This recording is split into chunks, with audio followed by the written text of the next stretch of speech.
I can't believe this has happened. People are greedy and stupid, and stuff like this happens, I guess, all the time, unfortunately.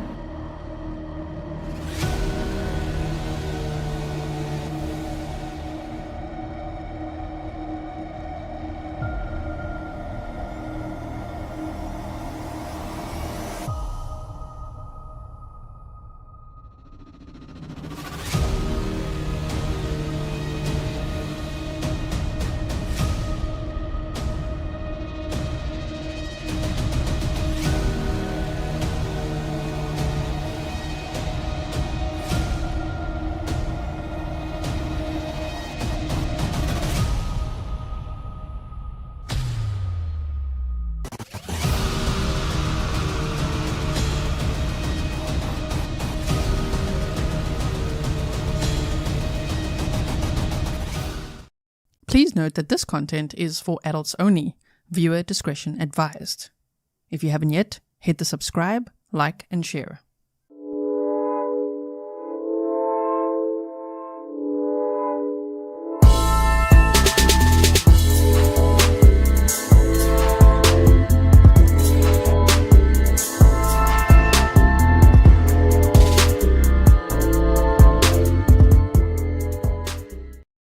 Hello everyone and welcome to another live stream with me, Grizzly K. This is Grizzly True Crime, and today we are going to be watching day 9 of the Jessy Kurczewski trial together. If you don't know anything about this case, I would highly recommend checking out day 1's presentation as timestamped for you, and maybe even day 2's presentation, which is also timestamped for you. Or the best thing to get all, like so much information is to watch the video where we read through the probable cause affidavit together. That'll give you a really good kind of a deep dive on the case if you're not too familiar with it. Or if you haven't seen that video before, do check it out, please.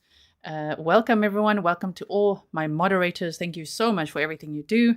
Happy Saturday to everyone. Welcome to all my patrons, my Grizzly members, and then of course all the OGs, original Grizzlies, everyone that will subscribe today as well.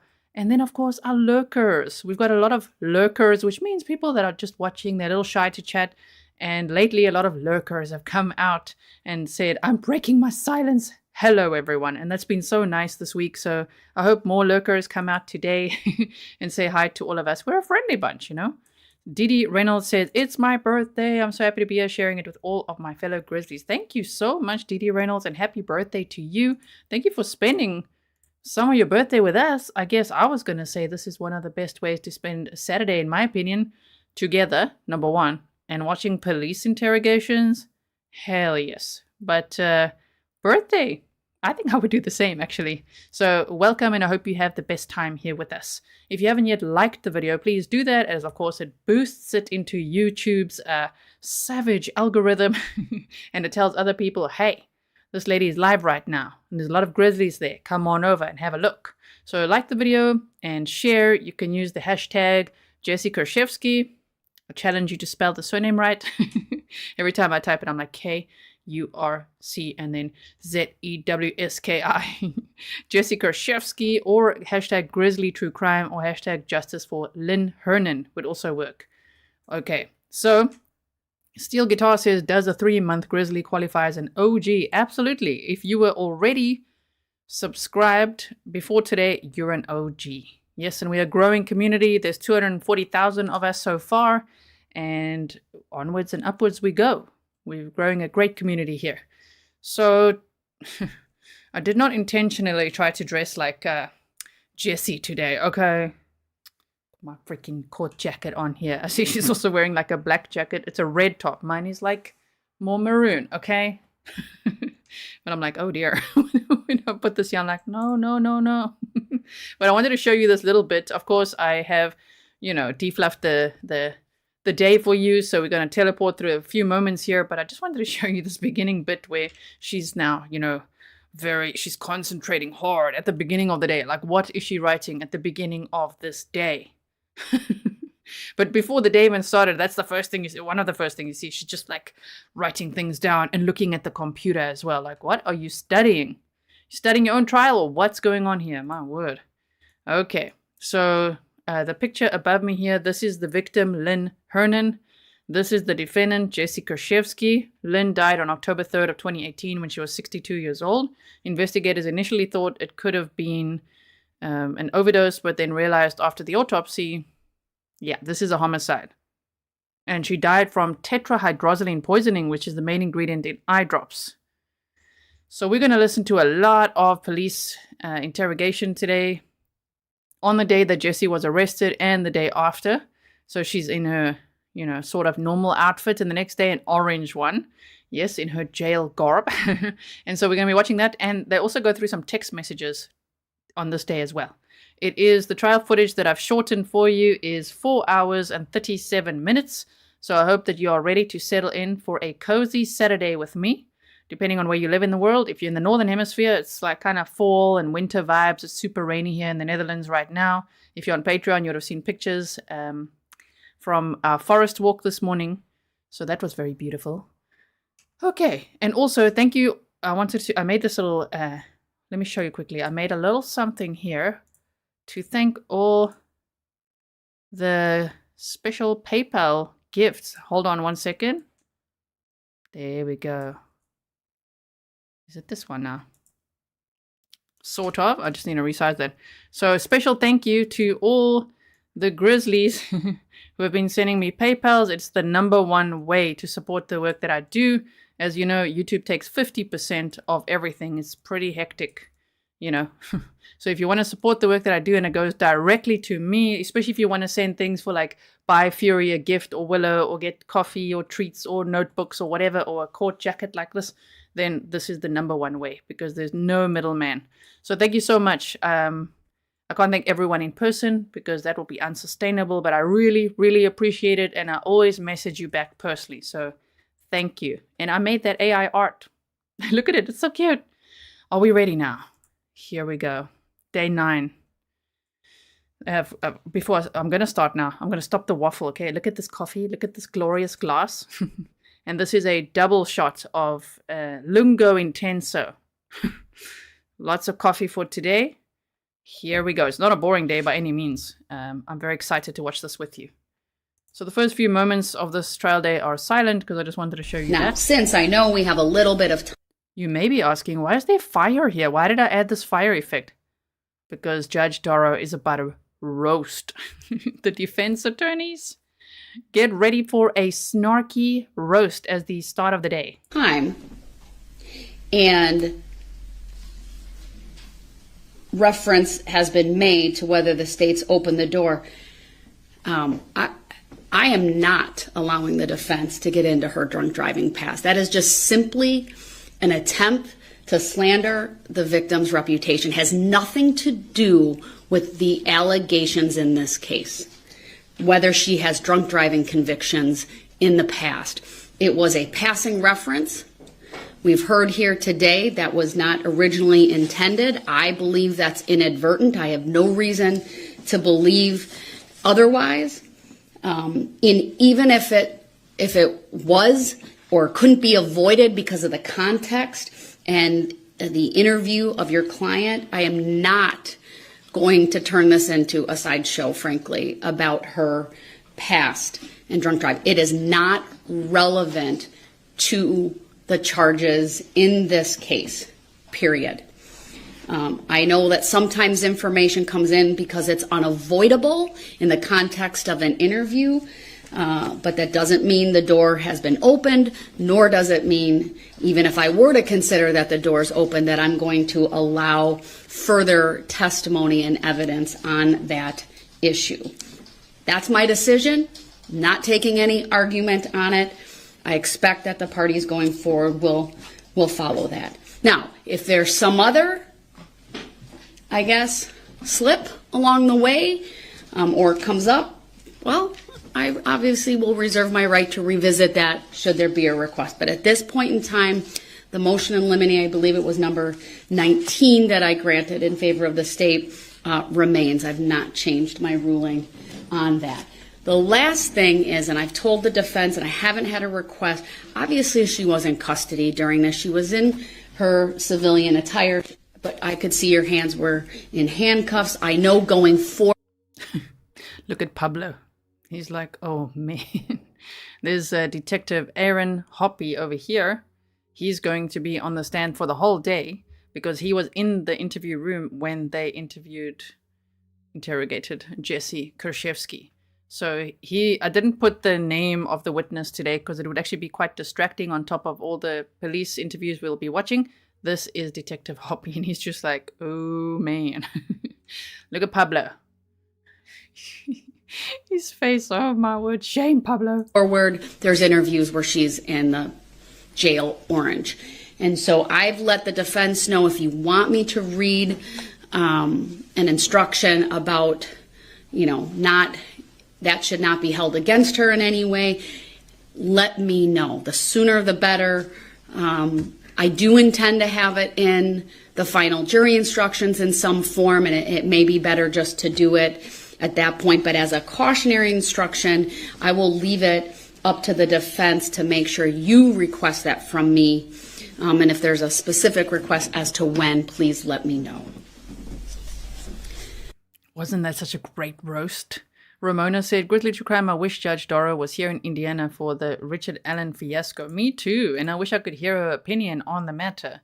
I don't know if you saw, yesterday we actually had a members stream. If you missed it and you are a member, check it out. If you're on Patreon, I've shared the link with you as well so that you can check it out. We went through a few things in the Delphi case, and we might do that tomorrow here on Grizzly True Crime. I just still have to work through a whole bunch of documents and make sure I redact everything and all that.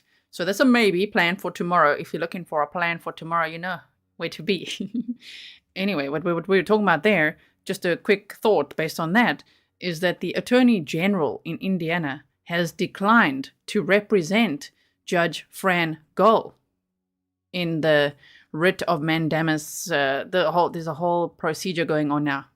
That was very hectic news. Okay, so sorry we normally just focus on one case at a time, of course, and we'll be focusing on this case for the rest of the day. I just wanted to tell you that in case you didn't check it out yet.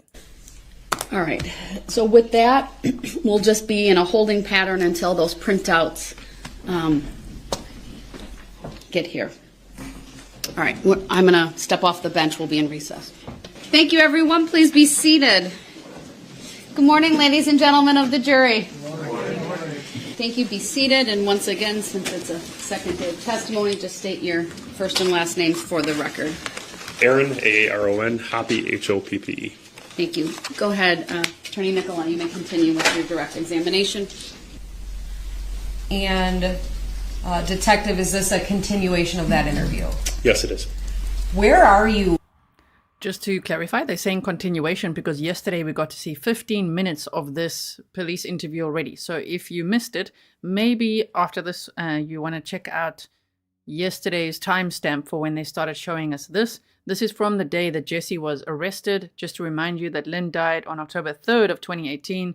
Jessy Kurczewski was arrested on the 9th of July of 2019.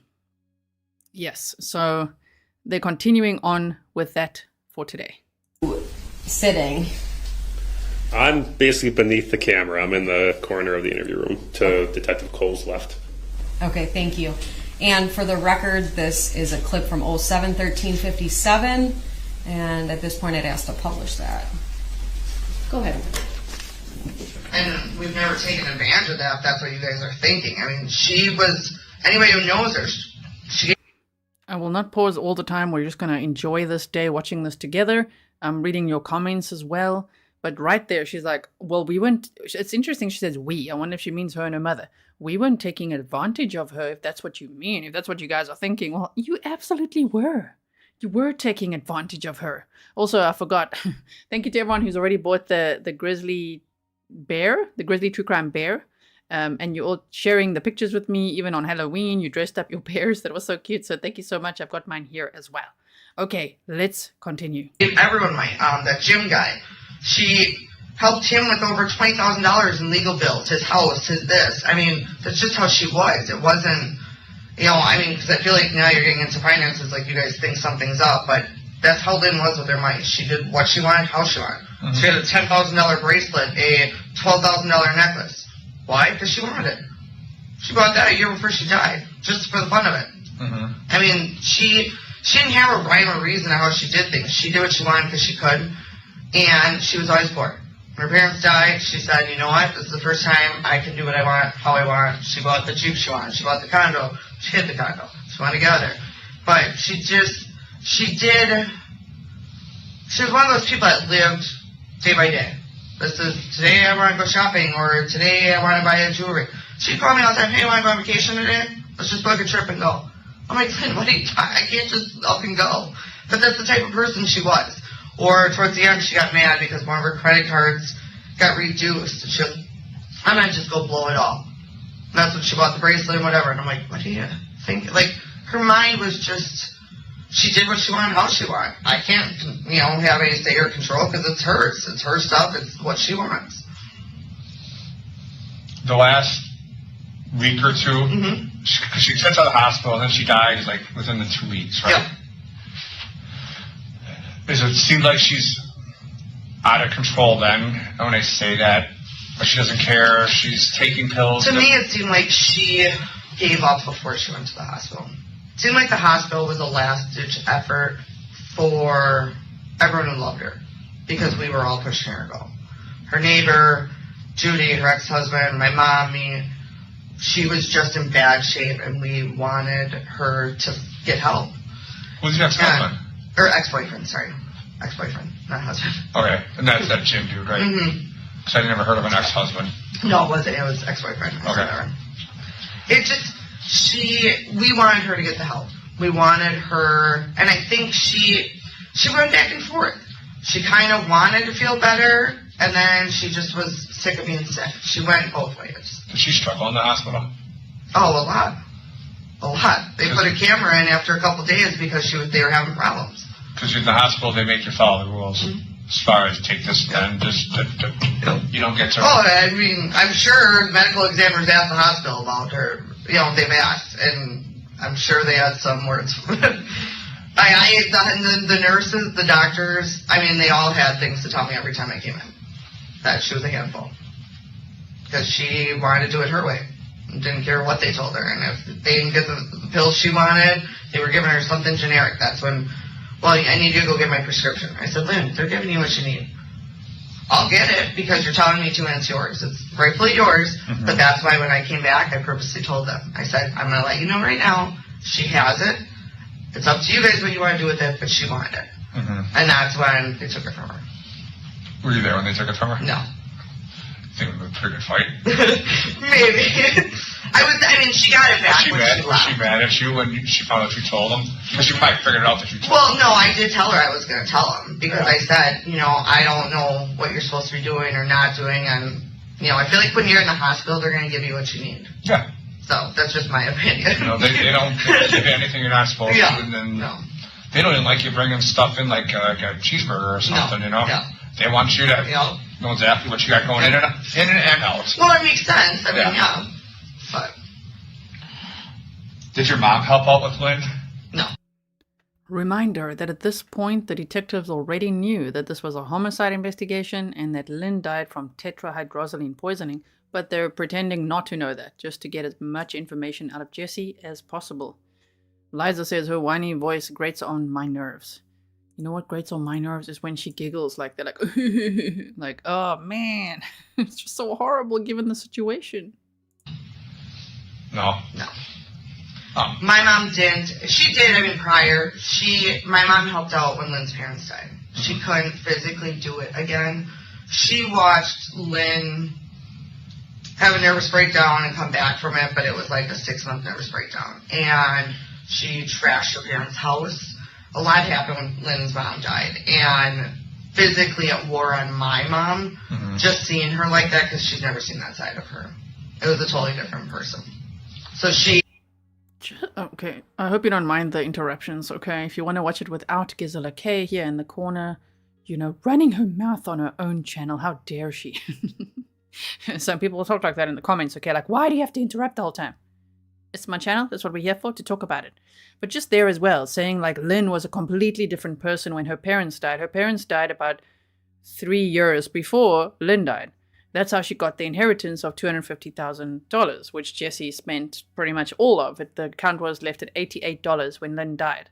And then, of course, Jessy took the next step of her money, which was the estate, and sold off all her stuff, and it seems like killed the cats too.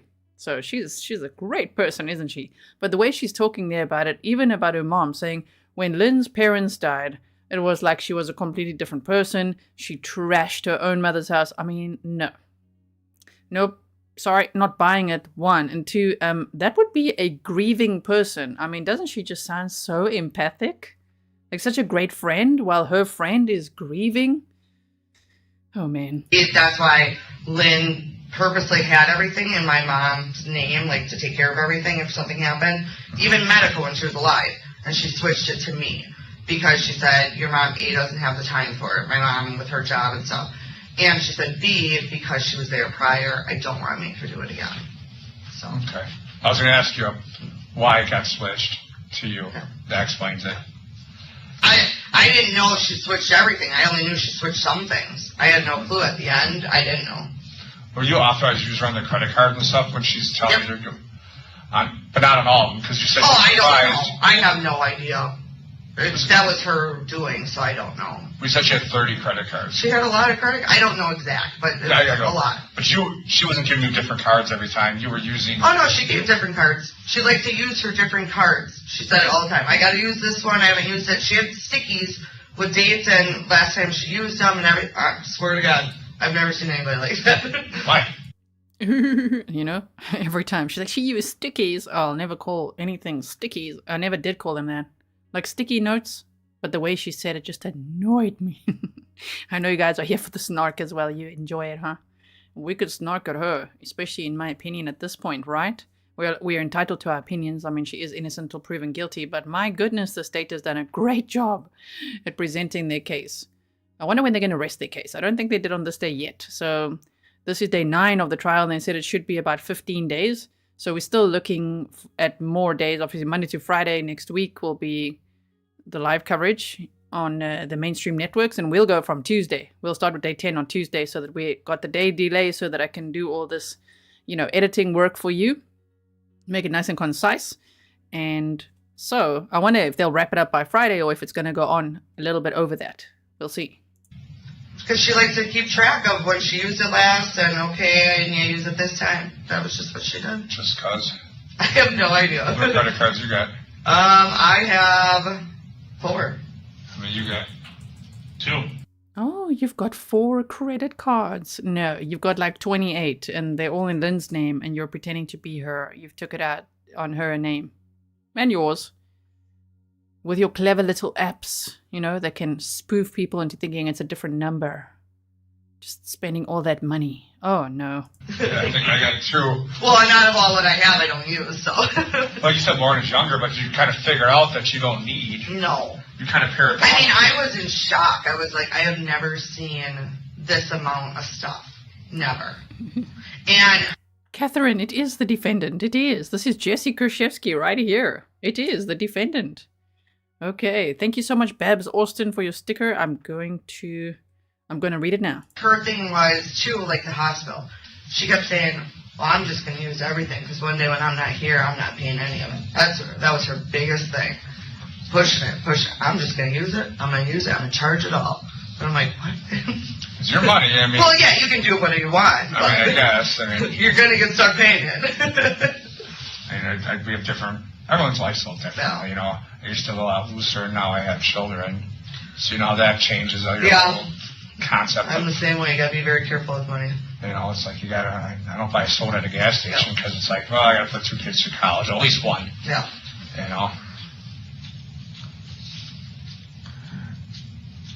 The last 2 weeks, did she fall since she got out of the hospital, the last hospital stay, did she fall at all? Yeah. That's when her neighbor helped me. And Judy came and helped her, or whatever her name was, June, or...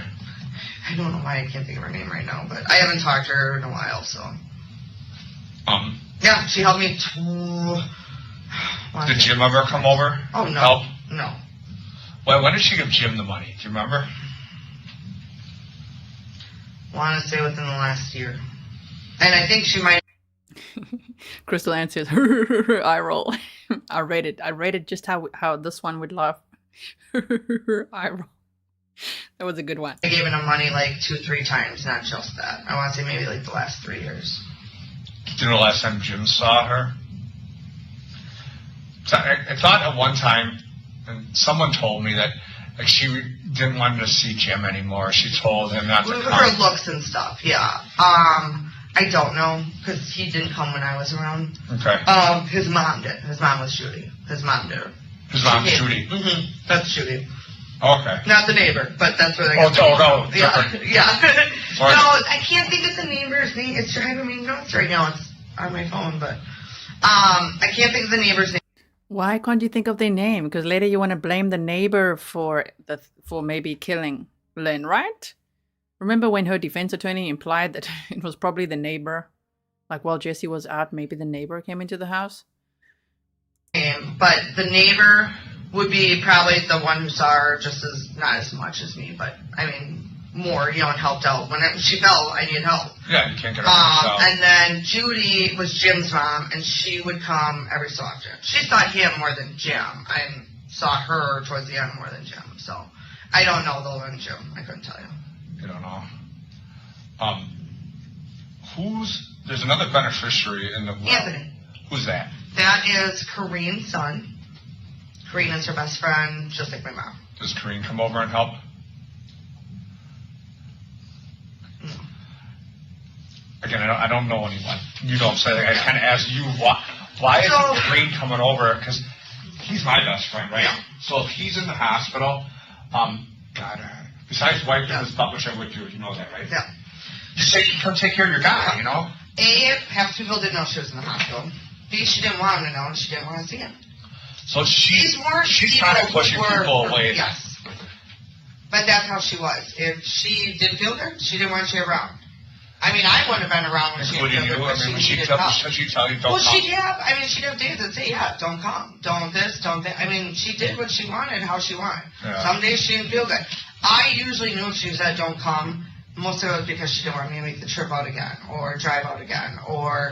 But I usually went. I mean, I'm not saying I did every time, but I mean, she'd call me, I'd be out doing something. She'd call me and she'd fall. I'd have to leave and go, and I would. It wasn't a question of... Vicky Lane says, why was she arrested at this point? If anyone in chat has a better answer than I'm about to present, please do present your answer. I think at this point it's on the fraud and forgery charges because they had evidence of that, starting to look into this investigation of like, wait a minute. Why is Lynn's Gmail account still being used? Because after the autopsy, they already knew it's a homicide. So they started investigating this as a homicide investigation.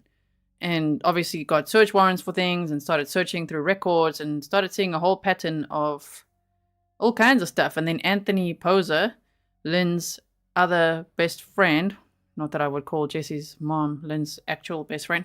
So Kareen's son, Anthony Poser, was supposed to get a share of the estate as well, and he didn't because of Jessy's forgery and fraud. And she had forgery and fraud charges in the past too, and Anthony had told investigators about it. Like, listen, I've been digging into this person who's behaving quite odd. She's driving around in Lynn's Jeep. She sold all this stuff. She's moved into the home. So I would look into her if I were you. And so they started digging. And I'm pretty sure they found some stuff to be able to arrest her. We read through that probable cause affidavit and they explained all of the reasons that they believe they should arrest her. And this was, of course, months. This was already in, July. And by January, it was already a homicide investigation. So, yes. Oh, well, let's see. Maybe I'll come. I mean, I just went. You have to. This dude you're living with, I assume that's your boyfriend. Mm-hmm. Is it Scott or Craig? Scott Craig. Does he ever go see her? No, he's never met her. She never wanted to meet him. Just cause? Because she was sick. What? Interpret it clear. You're mine, Jessy? Yeah. Well, I'm sorry. You know what I mean? He would have loved to meet her. But she just didn't want to do it. Only one time, she was willing to let him come to the house. Because she said, well, this isn't what I look like. I told you, she gained the weight and everything in the weight was 2-3 years. But her appearance changed. She always said, I don't want anybody to see me. And I'd be like, well, he's going to stop with me real quick. No, just can you drop him off at home? So. Okay. Anyone else have contact with her besides you and the neighbor? What do you mean contact? Well, go see her. Well, people talk to her. I'm talking about go see her physically at the apartment or the condo. That's the neighbor. No. Well, there's two Judys, right? Yeah, her name isn't Judy. It's Jean. Jean's the neighbor. Yes. Okay, Jean's the neighbor. Yeah. Judy is Jim's mom. Yeah. Do you know her? What's her last name? Do you know? I gave you all this. Okay. Sorry, I don't have it. That's fine. I didn't plan on doing this today, to be honest with you. Okay. Neither did I. Why does she think all of this is so funny? She's like, as if if you are South African, you know, if I say, it's like she's sitting at the Spur right now. It's a restaurant chain that we have in South Africa. Don't you think she's sitting there like, oh, just chatting it up with a buddy? Like, come on. I don't know why I thought of Spur. I'm just like, she's sitting there right now, waiting for her, I don't know what, her burger, and just be like, cool, we're talking about like how sick Lynn was. I mean, well, yeah, maniacal laugh because Lynn was sick. Mm-hmm. I just came back from vacation. I mean, I really didn't plan on any of this. I mean, I wanted to get information, don't get me wrong, but not... Detective Hoppe, in that clip that the jury just watched, did Ms. Kurczewski discuss with you and Detective... So just to clarify, they play the clips, and then in between, they obviously ask a couple of questions, and then they continue with those same clips. So the whole day today is police interrogation footage and asking a couple of questions in between. I didn't edit these out because they're actually pretty interesting. So we could speed it up slightly. I'll put this at 1.1 for us. Detective Cole, she says, happened in the hospital during the hospital visit. Yes. Do you recall discussion about a video camera? Yes. What was that about? She said that the hospital was concerned for things that Lynn was doing, and they had set up a camera in her room. I'd like to show you an exhibit before we move on to the next clip of 202A. If I could please just show the witness exhibit 207. Detective Hoppe, throughout this case, were you able to review medical records from that hospital visit? Yes, I did. And in fact, were you in the courtroom when many of those records were shown to the jury in this case? Yes, I was. And fair to say exhibit 207 is a 2-page document? Yes. Have you seen that before? I have. Is it significant to this case? Yes, it is. Does it look like a fair and accurate copy of that portion of the medical record? Yes. I'd move exhibit 207 into evidence, asked to publish. No objection. Exhibit 207 is received. Permission to publish granted. And Detective, you see the exhibit sticker is actually on the top right for this exhibit. Is that true? Yes, it is. Okay, if we can scroll to the bottom of page 1 and zoom in, please.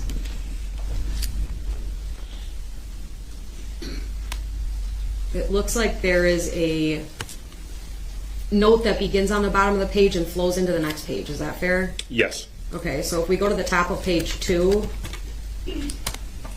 does that note continue where it says progress notes? Yes. Do you see anything? I'm just going to pause there. Carol says, I'm confused. Did she end up moving into Lynn's home as her own? She was actually staying with her boyfriend when they arrested her with Scott Craig, but Anthony Poser said that Jessy's behavior was very strange because she was driving around in Lynn's Jeep without a care in the world. She'd moved into her home. She was selling everything in it. She had these estate sales and pawning off all the jewelry. No one that was supposed to get special items got their special items. Jessy was just selling it left and right. And then, so Anthony, who's actually right here. Here's Anthony in the courtroom. That's Lynn's best friend Corinne's son. And Anthony was like a son to Lynn. Lynn spent a lot of time with him and, you know, treated him as one of her own.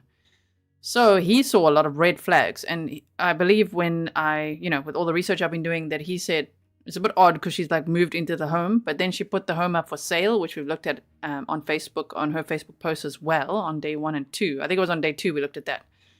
So I don't know how long she lived there, but she also sold the condo. Sold everything and got rid of the cats. Nice. And this note significant to Ms. Kurczewski telling you the hospital put a video camera in Lynn's room? Yes. What is it? It says that there is the Avis placed in the room for safety. Do you know what Avis is? It's a camera system that the hospital uses. Does this note say why that was done? Yes, it does. What does it say? Patient confused at times trying to pull on lines and get out of bed without calling. Patient does not use call light appropriately. What did Ms. Kurczewski tell you about why a camera was put in Ms. Hernan's room? About misuse of medication. Does that seem consistent with this record? No, it does not. When Ms. Kurczewski talked to you about that misuse of medication during her testimony or during her interview, how did she say Ms. Hernan got that medication to misuse it? That she brought the medication to the hospital. Okay. Being Ms. Kurczewski. Okay. Ultimately, did Ms. Kurczewski tell you that she told a nurse what she did when she brought it in? She alleged she told the nurse, yes. Have you looked through the medical records in this case? Yes, I have. Is there anything in the medical records consistent with the allegation that Ms. Kurczewski brought medication into the hospital and then told staff she did so? There's no documentation stating that. Okay. Thank you, Mr. Balconier. If we can please go back to Exhibit 202A, and we are on slide 5.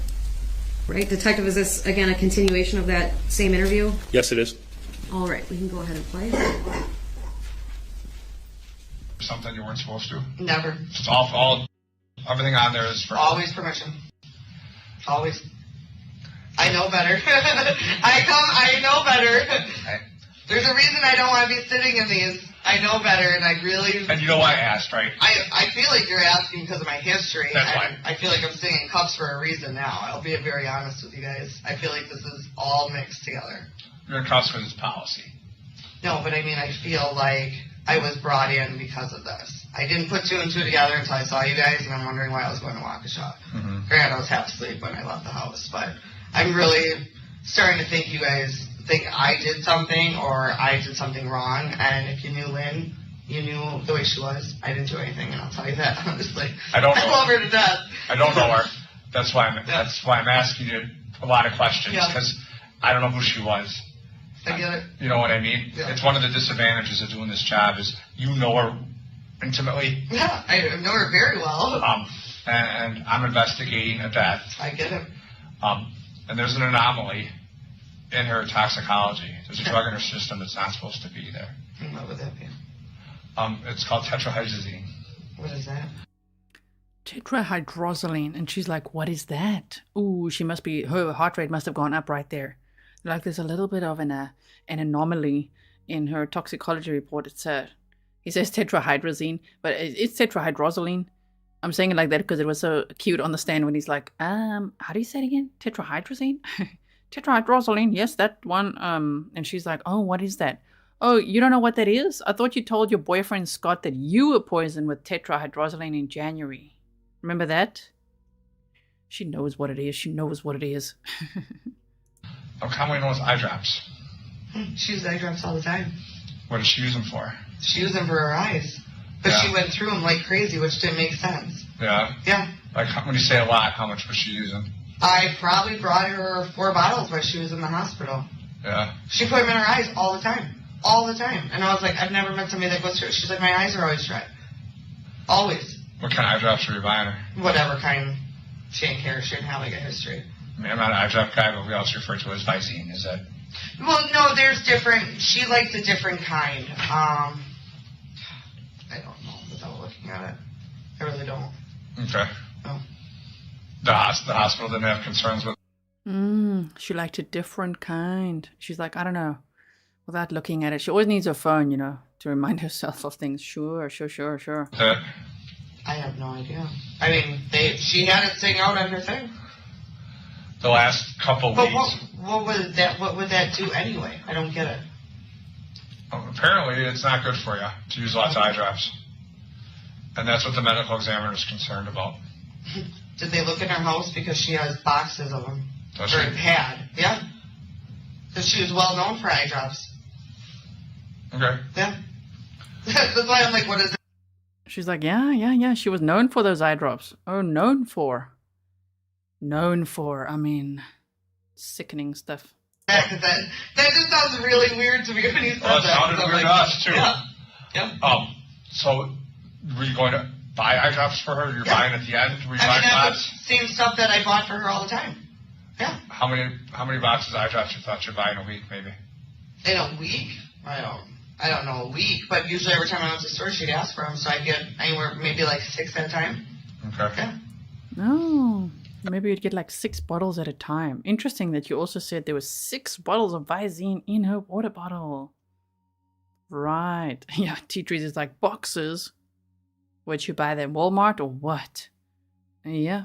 And you're probably buying, so 6, 3 times a week?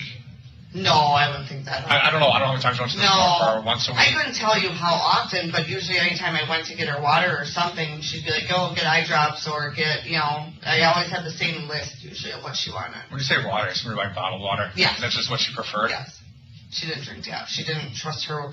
She didn't, ever since she lived in those apartments, she said the water was just funny. She had tested like 3 times. And she said that it just had a bad taste to it, like well water or whatever, because she's lived in a lot of places with well water. Mm-hmm. So she's been like that for as long as I can remember. Do you ever taste the water? I always drink the bottle too. It's habit for me. I drink bottle at home. Just asking if you ever tasted the water. Yeah. Maybe it's, I don't know. No, I drink bottle just like her. I've never liked, because we have funky water too, so. Did you ever see her, like squirt the stuff in her mouth? No. Eye drops? No. No. Did you ever see her use different kinds of alcohol when she's taking her pills? Oh, a ton. Well, what do you mean alcohol? Alcohol, like vodka. Spirits. Vodka. Well, yeah, she drank vodka all the time. That's what was her main drink. The last couple of weeks was she drinking? She drank up until, I can't even say for sure.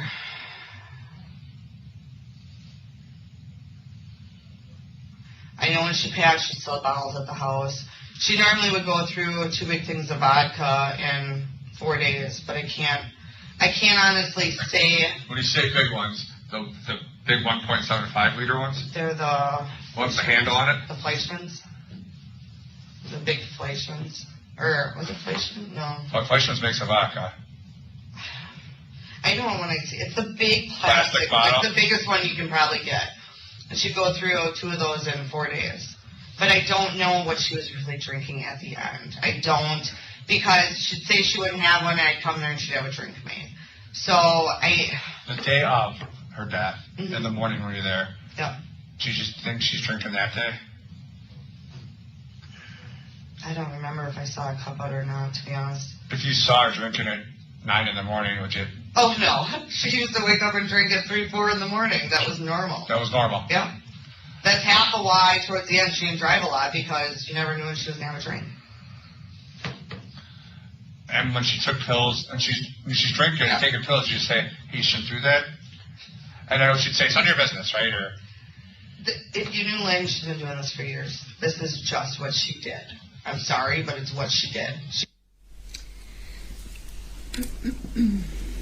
Detective, I have some questions that I want to ask you before we move on to the next clip. Up to this point in time, had anyone told Ms. Kurczewski that there was tetrahydrozoline in Lynn Hernan's toxicology? No. Do you still have the marker in front of you? I do. Can you please put a star on the left of our timeline to indicate to the jury when that information was first relayed to Ms. Kurczewski?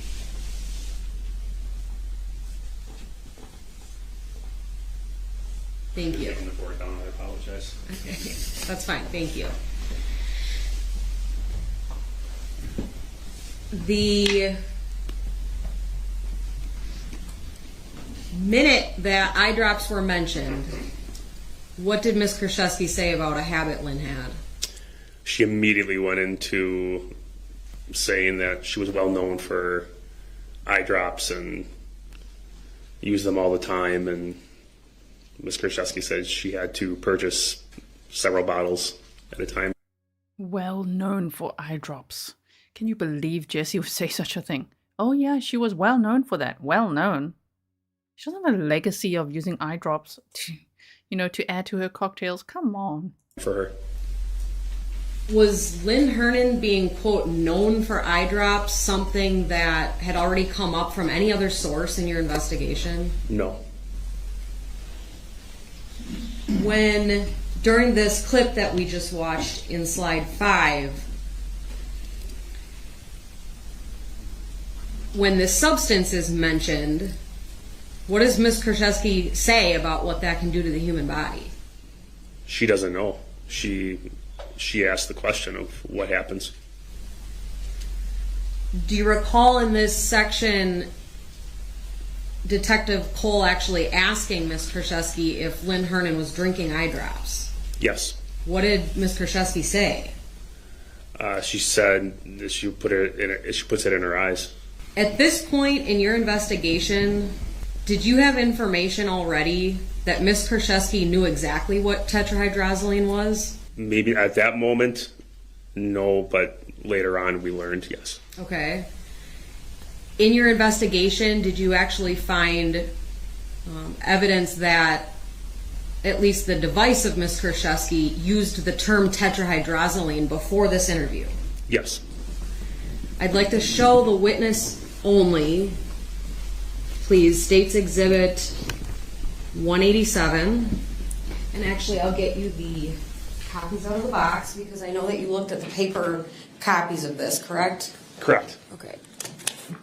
What date does this discussion begin? January 12th, 2019. Okay. Can you please add January 12th of 2019 on our Exhibit 228, our timeline? Starting at the top, can you please read through this messaging as you did yesterday? At 8:10 p.m., Scott sends to Jessy, and then what? Can't stay like that all night. It's almost done. At 10:21 p.m., Jessy to Scott, I love you, glad I came having a good night away. 10:22 p.m., Scott sends to Jessy, that's good, be safe. And at 10:29 p.m., Jessy sends to Scott, we Ubered and I'm sobered. This is now the beginning on January 13th, 2019. So is this the next day? That is correct. Okay. At 9:57 a.m., Jessy to Scott. Scott, I don't feel good. I know you're mad at me and I'm sorry, but I'm throwing up blood. This is 2 times this morning. I might need to go to walk-in. This isn't.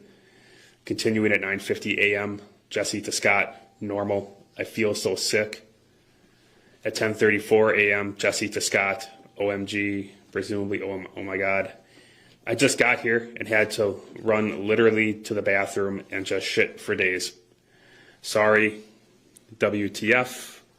I wish you came with me. At 10:35 a.m., Scott to Jessy, ew. At 10:35 a.m., Scott to Jessy, well, sorry, I'm hurting so bad right now too. In terms of, if we can stay on that slide, please, the discussion in pink on the left, in the top box, the words walk-in is used. Correct. Does that have any significance to you? That was the information we believe was related to a walk-in urgent care clinic type location. And then, in fact, a couple down, it seems to suggest Ms. Kurczewski arrived at a new location. Correct. Okay. If I'm not mistaken, this is when Jessy told her boyfriend that she was poisoned with her drink was spiked with tetrahydrozoline, and she used those words. So pretending in the police interview that she has no idea what tetrahydrozoline is a lie. That's what they're trying to show, because she told her boyfriend that somebody put tetrahydrozoline in her drink and that she was suffering, and she went to the emergency room and she went at like 6 a.m. until 9. Like how Scott just writes, ew. She's like sharing all this info. He's like, ew. Next slide, please. Continuing on January 13th, 2019, at 11:03 a.m., Jessy to Scott, did Alex take Liam? Are you feeling better? At 11:03 a.m., Scott to Jessy, yes, she took him. I feel horrible, so bad. At 11:06 a.m., Jessy to Scott, sorry, hun, I feel pretty bad right now, too. They said my blood pressure is really bad. I'm shaking bad right now, and my heart is flying out of my chest. It starts with TH and then continues on to the next text message, which was broken up at 11:06 a.m., continuing. Presumably they got me drinking water like crazy. Might have to give me fluids in my arm if it doesn't improve fast. They took blood, waiting. The nurses keep, continuing at 11:06 from the last text, the nurses keep coming in every 2 minutes to check my blood pressure. Okay, next slide, please. Once again, we're continuing from January 13th, 2019 at 11:08 a.m. Scott to Jessy, OGs. And 11:30 a.m. Scott to Jessy, what's up? NET says, Jessy was experimenting on herself, or was her drink spiked for real? Her drink was not spiked for real. I believe she was either just blatantly lying, because earlier, if I recall, let me know if you also recall the same, she didn't actually go to the hospital that day. She didn't go to the emergency room at all. This was all a lie. That's what I remember. So she later explained that she was just seeing what it felt like to drink Visine.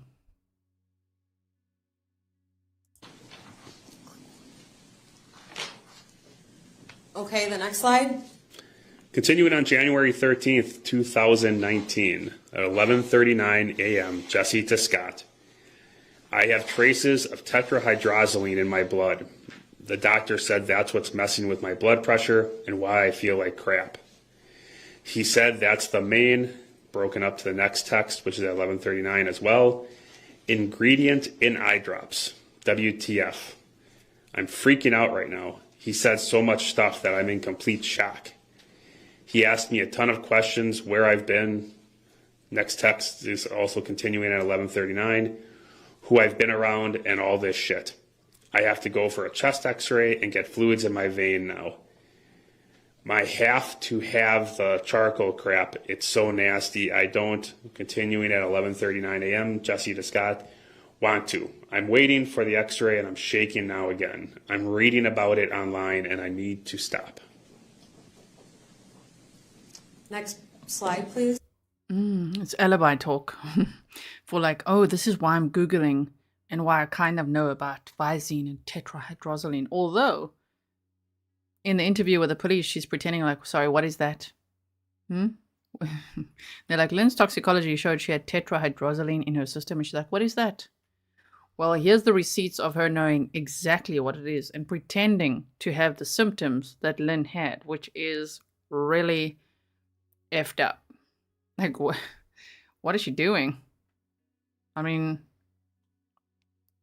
it's terrible. Okay, let me just play it. Continuing again on January 13th, 2019, Scott to Jessy, Jesus Christ, we'll try to calm down. At 11:40 a.m., Scott to Jessy, well.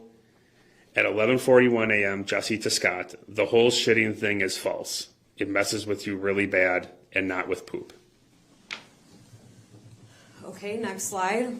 Once again, continuing on January 13th, 2019, Jessy to Scott. He said that people put it in people's drinks all the time. He said there's no taste to it and people don't notice. Who the fuck does that? Is this Mike's? And then the text is broken up. 11:44, Jessy to Scott continuing new sick joke, thinking of his new poop ideas or what? At 11:45 a.m., Scott to Jessy, I have no idea. At 11:45, Scott to Jessy, I don't see why he would do that. I mean, she said, is this Mike's new sick joke, thinking of his new poop ideas or what? Nope, it's just yours, Jessy. All of this is a lie. Everything you did to Lynn with the Visine, you did that. This is your sick joke. Yeah, Angie says there are no words. Can you believe it? Well, this day has escalated quickly, don't you think? Won't be surprised if the state rests their case soon. I don't think they did on this day. They didn't. They're coming back on Monday. I'm just surprised because of all this evidence they brought in right now that I'm like, oh, this stuff it's very spicy now. Now it's like, oh man, look at all these receipts. Next slide, please. Again, continuing on January 13th, 2019 at 11:48 a.m., Jessy to Scott. I don't fucking know. Seriously, I just want to cry. I can't even believe this. At 11:52 a.m., Jessy to Scott. Have you read on this shit? OMG. At 11:52 a.m., Scott to Jessy, no, stop reading. At 11:59 a.m., Jessy to Scott, I just want to come home. At 12 p.m., Jessy to Scott, are you feeling any better? 12 p.m., Scott to Jessy, no, not really. Ibuprofen and Tylenol isn't working. And next slide, please. January 13th, 2019, Jessy to Scott, sorry, hun. I'm sorry, that was 12:01. At 12:02 p.m., Scott to Jessy, yeah, me too. 12:13 p.m., Scott to Jessy, don't tell anyone about what's happening to you. At 12:13 p.m., Scott to Jessy, who were you all with? 12:16 p.m., Jessy to Scott, I told Mike because I asked him. Mike, Tina, Antonio. 12:17 p.m., Scott to Jessy, great, you shouldn't have told him. Next slide, please. Continuing again on January 13th, 2019, 12:17 p.m., Scott to Jessy, it has to be one of those three. 12:17 p.m., Scott to Jessy, nobody else would do it. 12:17 p.m., Scott to Jessy, doesn't make sense. 12:17 p.m., Jessy to Scott, sorry, I wanted to know if he did it. 12:17 p.m., Scott to Jessy, you think he would tell you? Duh. Continuing on. January 13th, 2019, 12:23 p.m., Jessy to Scott, I don't know. The whole thing bothers me. You can die from that. I don't see any of them doing it. The doctor said it's a new trend when you mix with alcohol. It's continuing 12:23 p.m., Jessy to Scott, like a date rape drug, but different. We did put our drinks down once when we went to smoke. Otherwise, Tina and Antonio held on to them other times. I, continuing 12:23 p.m., Jessy to Scott, can remember everything until we went to leave, and then I start forgetting. I don't even know what happened at Palace at all except getting there. And Tommy, 12:23 p.m., Jessy to Scott, continuing, telling me I had to leave.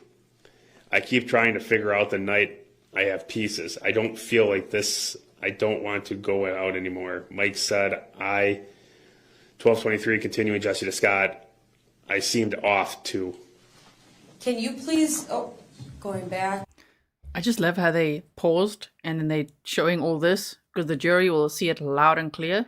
And then we go back to the police footage because it's like, what is that? I don't know what that is. I don't get it. What's the big deal? What's with the eye drops and the tetrahydrozoline? What can I do? Yet here she's telling her boyfriend in January, 5 months before she was arrested, like, you can die from this and it's tetrahydrozoline and someone poisoned me with it or put it in my drink and it's usually a date rape drug. But this is so dangerous. And like, oh, but in that police interview, you're pretending to know nothing about it. It's just, what a slam dunk. On slide 13, can you please use your finger to circle where Ms. Kurczewski tells Scott you can die from that?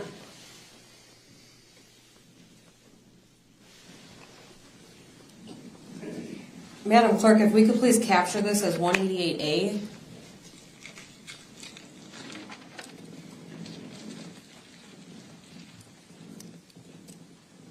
And then we can clear the screen and continue.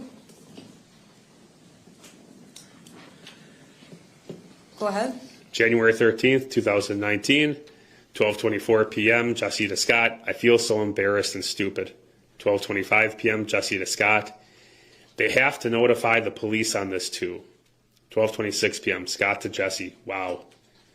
12:26 p.m., Jessy to Scott, I don't have to talk to them, but they have to report it. He said this is very serious and they are obligated because it's considered poisoning. The nerve. And weird psychology, where she's pretending to have all these symptoms now here. I don't know, like, does she not realize police would already, they'd be looking into this, you know? They're just playing dumb. No, she doesn't realize that. She thinks she's always 10 steps ahead, but nope. And here she's like, you know, it's poisoning. The police need to know about this. Oh, don't worry, they will. About 5 months from this moment, when you're going to be cuffed. Or they're going to know. They're going to learn. Continuing, January 13th, 2019, 12:30 p.m., Jessy to Scott. My chest x-ray is good and the levels in my pee are low, so he said it's towards the ending, meaning that when ingested, it only affects you for so much time. 12:30 p.m., Jessy to Scott, unless you keep ingesting, my blood pressure is still up, down. 12:30 p.m., Scott to Jessy. Well, keep drinking water so you pee. 12:31 p.m., Jessy to Scott. I'm just glad I don't need the charcoal. Continuing on January 13th, 2019, 12:35 p.m., Scott to Jessy. This is the second time this happened to you. 12:37 p.m., Jessy to Scott. Yep, awesome. Me not the same, though. Why do people hate me? 12:37 p.m., Scott to Jessy. What do you mean, not the same? Deb says, so you guys are saying this didn't even happen? Her going to the ER? That's what I remember from, I think it was day 4. They said this didn't even happen. Because Scott was confused, like, wait. But she said she left at like 6 in the morning, drove herself to the hospital, and she left the hospital around 9 a.m. And the police were like, nope, sorry, that never happened. There's no record of that. So this is all, according to what I remember, all made up. Detective, did you identify this series of messages in Exhibit 188 as significant in your investigation? Yes, we did. Why? During our interview, again on July 9th of 2019, Ms. Kurczewski clearly denies any knowledge of tetrahydrozoline, asks what it is, denies any knowledge of it, and has no idea about the ingredient or the effects. These messages clearly would state otherwise. In fact, remembering back to the clip we just watched in Exhibit 202, Slide 5, do you remember when Detective Cole told Ms. Kurczewski about that anomaly in Ms. Hernan's toxicology? Yes, I do. Do you remember if Detective Cole... Just pausing, okay, for clarification. Remember that at this point, Lynn was already dead for months, even though Jessy was still using her Gmail account and everything. So Lynn died on October 3rd. So November, December, Jan, like 3.5 months later, Jessy's doing this. 3.5 months after Lynn had died. Jessy is making all this crap up. And also, this was on January 18th. On January 3rd, she said, huge price drop, $159,900, 1-bedroom, 1-bath condo for sale in Pewaukee. Website will be up later. So, she was just finishing up, what she started, selling off Lynn's condo. So, don't forget that she's really just pretending here, which is very strange, psychologically speaking, right? Pronounced the word tetrahydrozoline correctly? No, he did not. Okay.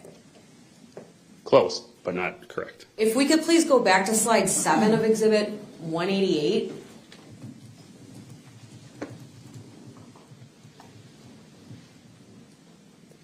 Detective, can you please circle the word tetrahydrozoline in this Slide 7 of Exhibit 188?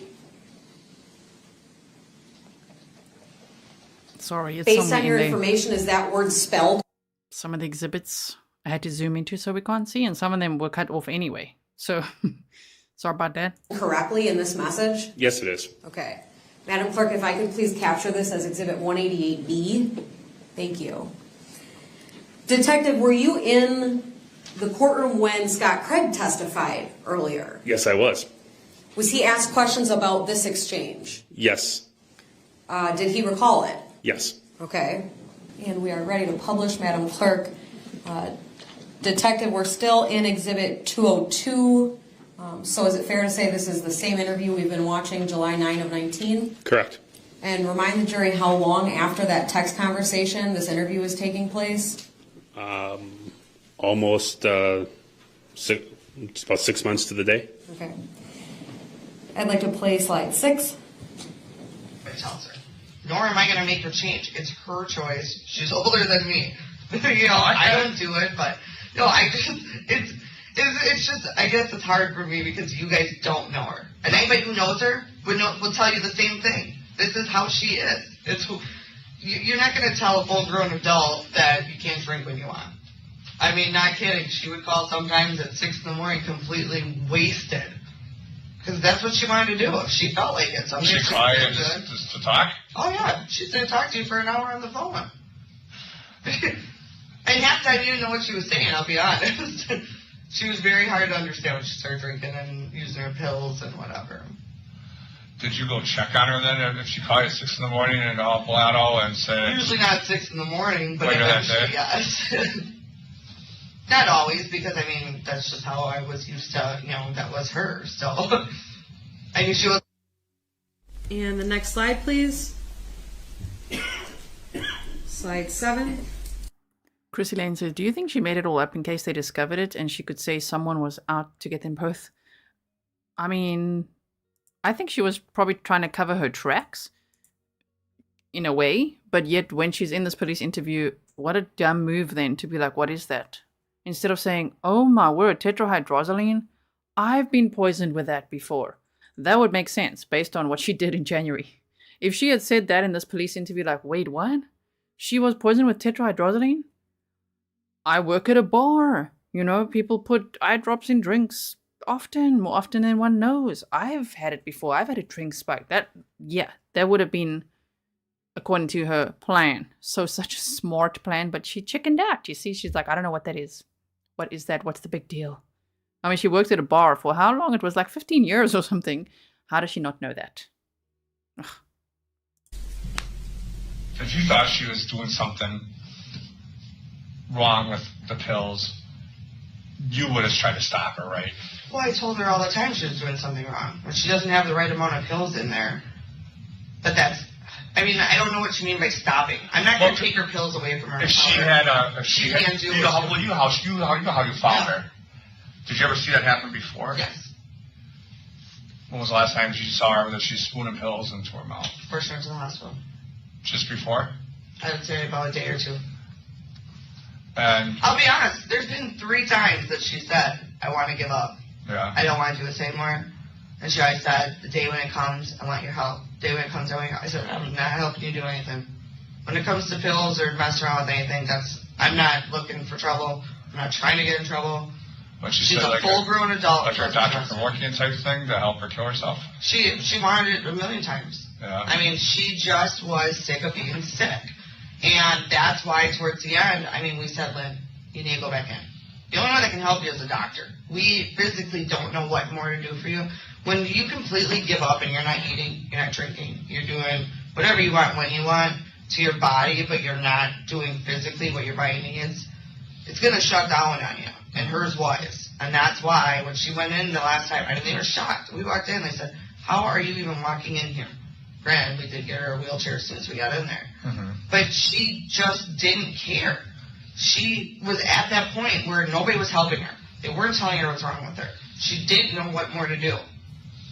When you were there the morning of her death, did you get the impression that something with Dad was going to happen that day? I didn't, looking back at it after the things she said, right away. When I came back and went the way I found her and replaying everything in my head from that day, I knew. That's what hurts the most. I didn't know when I left. Obviously, if I would have known, I would have never left. That's the hardest part I have to live with. Mm-hmm. She's like, that's the hardest part. Yeah. It sounds to me like you poisoned her with Visine. Then you left her alone to die while you went and opened a JC Penney's account in Lynn's name and went on a shopping spree. And then you came back and discovered she was dead. But not just that, then set up a scene, staged the scene so that it looks like a suicide. Then sold all her stuff. Let me see how many days later. She already had an estate sale 3 weeks later. And she was so excited for it, promoting the whole thing on Facebook. We looked at it on day 2. If you missed that, go check it out. But she's like, yeah, does she sound like someone who feels guilty and like she has to live with this for the rest of her life? She's like, ooh, the whole time. Wow. Yeah, Wiss says, looking back at it. Knowing that she did this, and I could have been there, or I could have maybe got her help or something. That's my hardest part. That's why I want to know what the hell's wrong or what's going on with her. Why is she laughing at the same time? And she's like, I just wish I had known so that I could get her help. Number 1, you were the help. You were the caretaker, right? Not officially, but you were the caretaker. Number 2, you literally just said she said full grown, not fully grown, but full grown adult. She wasn't going to help her do anything. If she wanted to take her own life, that was on her, which isn't what the case was at all. This is all just crap that she's making up. But to say 1 minute, you know what? I told her many times, I'm not going to help her. And then the next minute say, if only I had known, then I would have helped her. Yeah, right. But for me, that's the worst part is she died and I wasn't there. And I felt like she did it so I'd find her. Not that she wanted me to find her, but she did it knowing that I was going to find her. And she just wanted to be alone. Mm-hmm. And she did. I mean, she left that day, or I left that day. And, you know, I mean, the things she said, it was just... Is there something specific that sticks out in your head that she said? No, she said, I'll see you later on. I mean, her usual. But it was just, you know, she was rushing me. Just go do what you gotta do. Just go. I mean, I'll see you a little bit later. And, you know, and then I think it's just certain things, I guess, over the course of time, you know, that she said. And, you know, she was very big into, you know, I want the doctors, you know, the doctors aren't helping me. I want to know what's wrong. I want to know. And then, you know, the next day, I just don't care anymore. I don't want to be here. You know, she hit this where she went back and forth. And she always was, I'm sick of being sick. I'm sick of being sick. That's all she ever said. I'm sure she was sick of being sick, you freaking maniac, because she was making her sick. Listen how she says it. Just like, yeah, you know, she was the whole time just saying, oh, I'm so sick of being sick. I'm sick of being sick. Why wouldn't she be? Lynn tried everything. She was eventually eating soup. For how long did they say? 4 months. For like 4 months, she was only eating soup.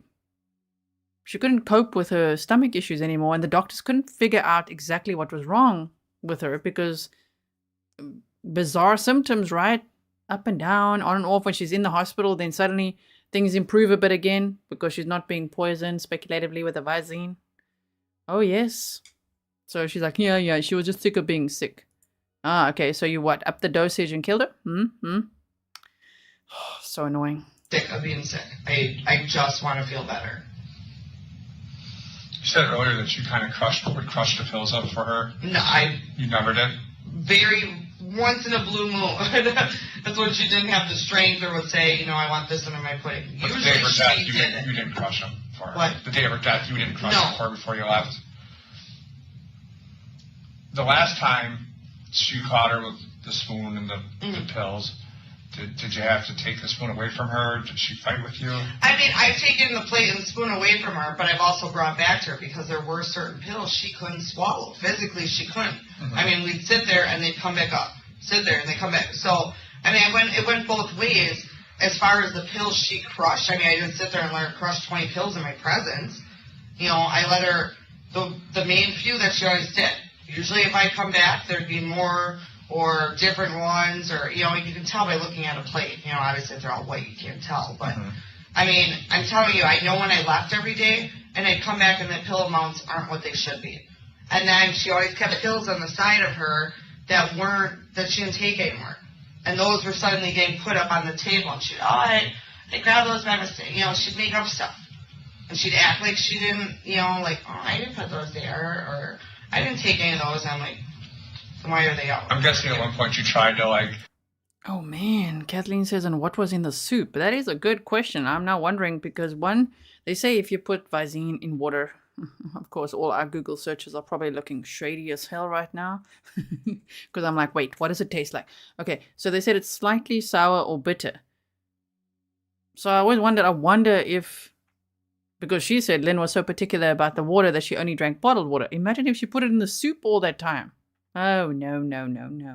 And, you know, there's so many cases, poisoning cases that we've seen where there's all these bizarre symptoms and, you know, doctors are trying to figure it out. But, I mean, the victim and doctors are not immediately going to assume, whoa, I'm being poisoned, right? So that's a scary thought, actually.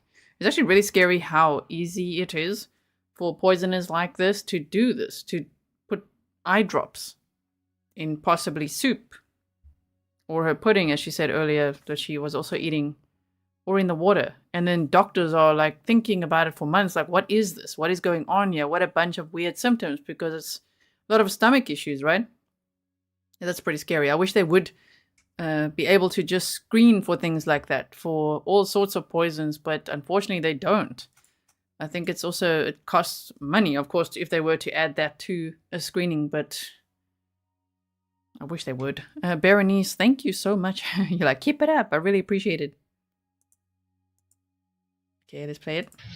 Get rid of the old pills and try to get it organized? No, I've never tried to get rid of her old pills. You do not touch her stuff.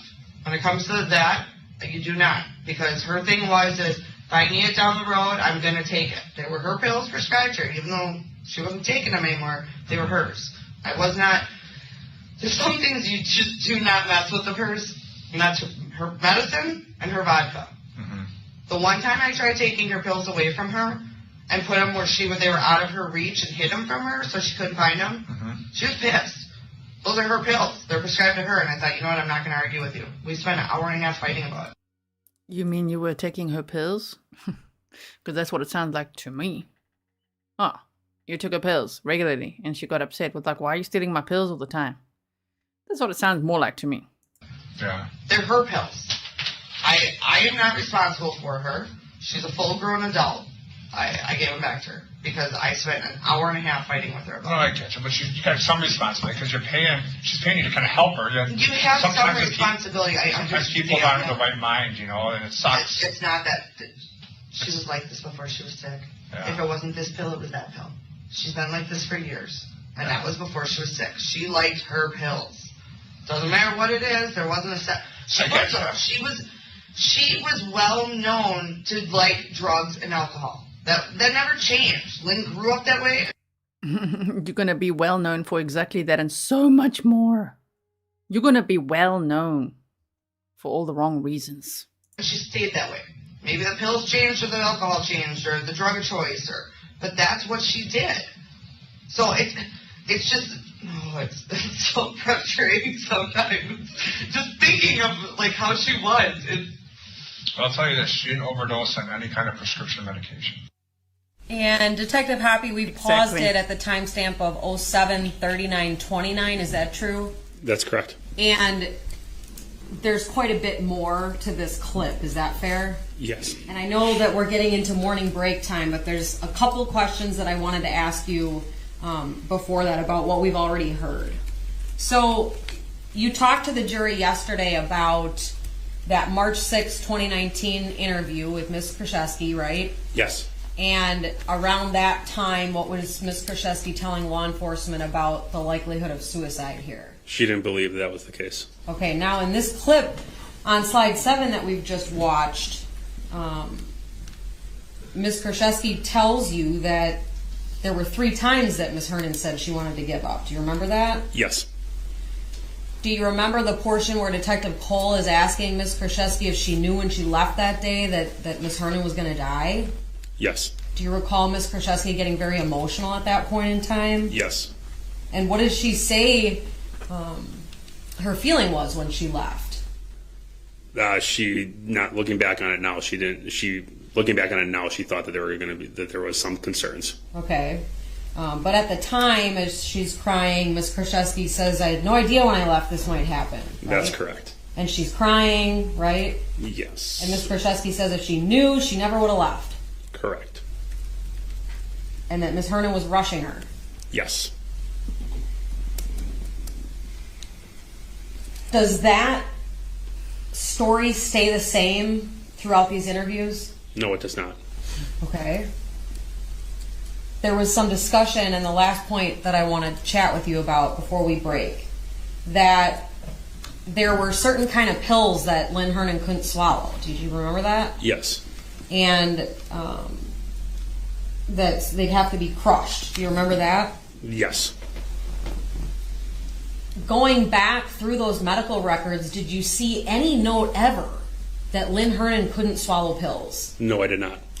In fact, we hear when Dr. Bedrisky showed this jury 5 pills that evidently Lynn Hernan did swallow. Yes. Because they were inside of her at autopsy. Yes, that's correct. I think this would be a good time for a break, Judge. Well, our jury's only been out. Let's teleport. Are we ready to teleport? Here for an hour, though. Oh, I can keep going. I just wasn't sure. No, I appreciate that. We have been trying to stop at 9, but or at 10, but since they've only been out since around 9, let's go another half hour. This clip is probably a little longer than that left, but can we just finish this one up? Okay, thanks.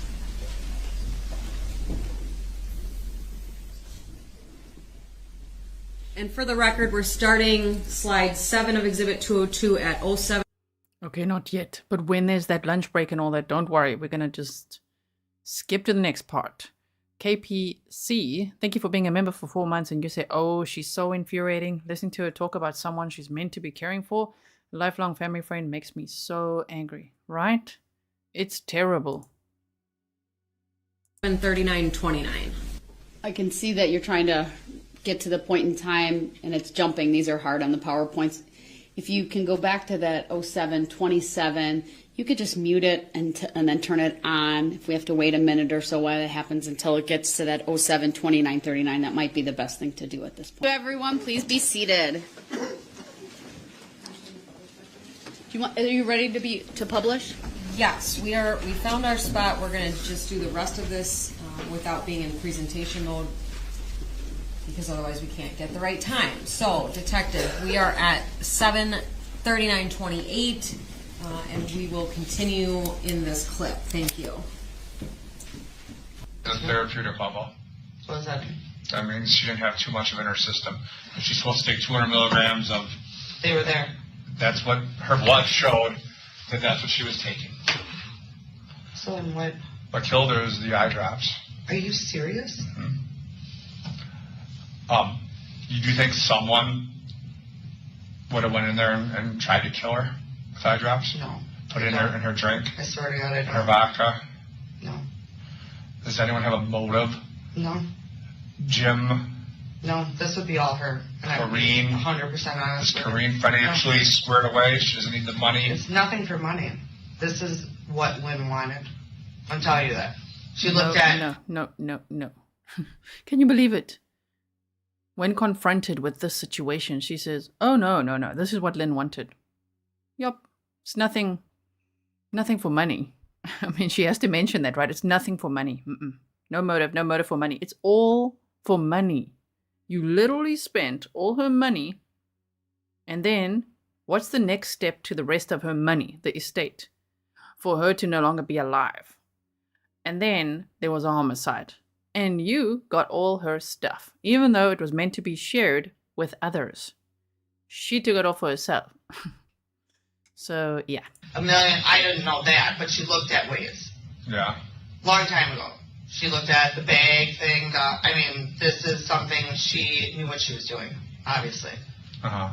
I didn't realize it, but she had to know what she was doing.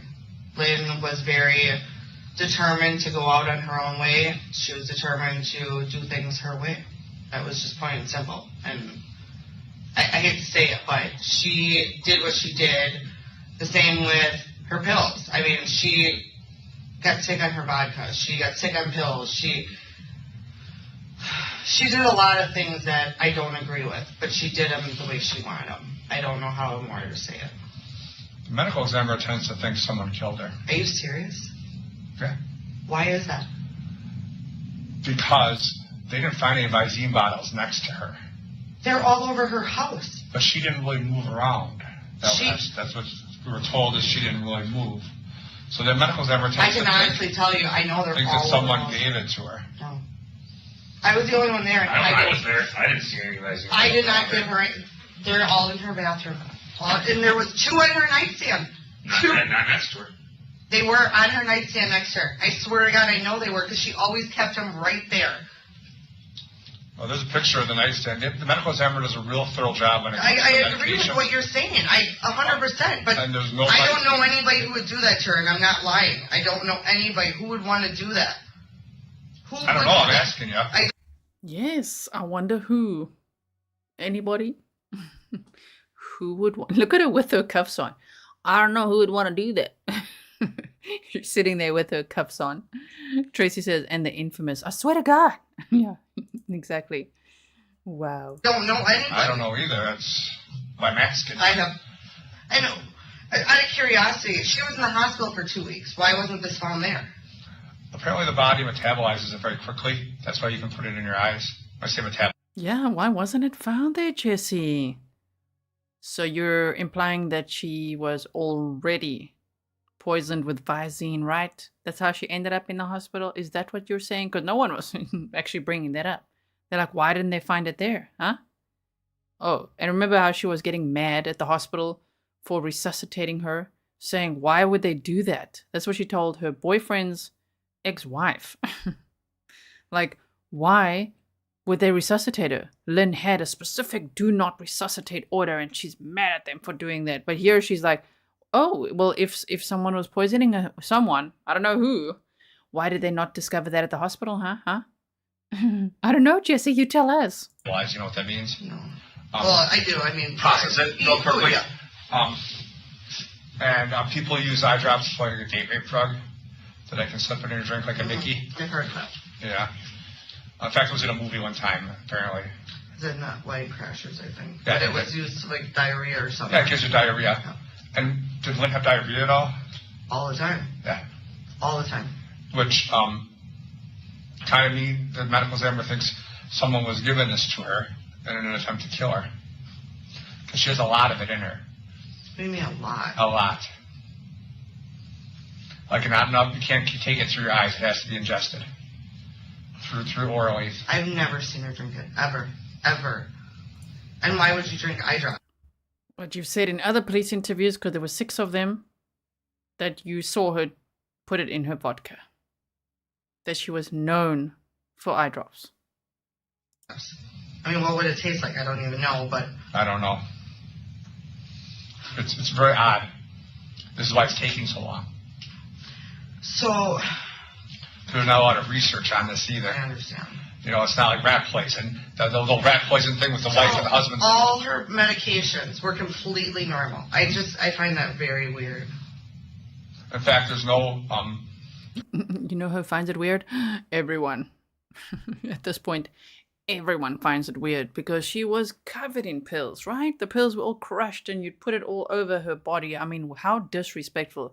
Just when you think that Jessy couldn't be more disrespectful to the victim, she even disrespected her body after Lynn had died. Covering her in pills, staging the scene. That's what we learned from opening statements, right?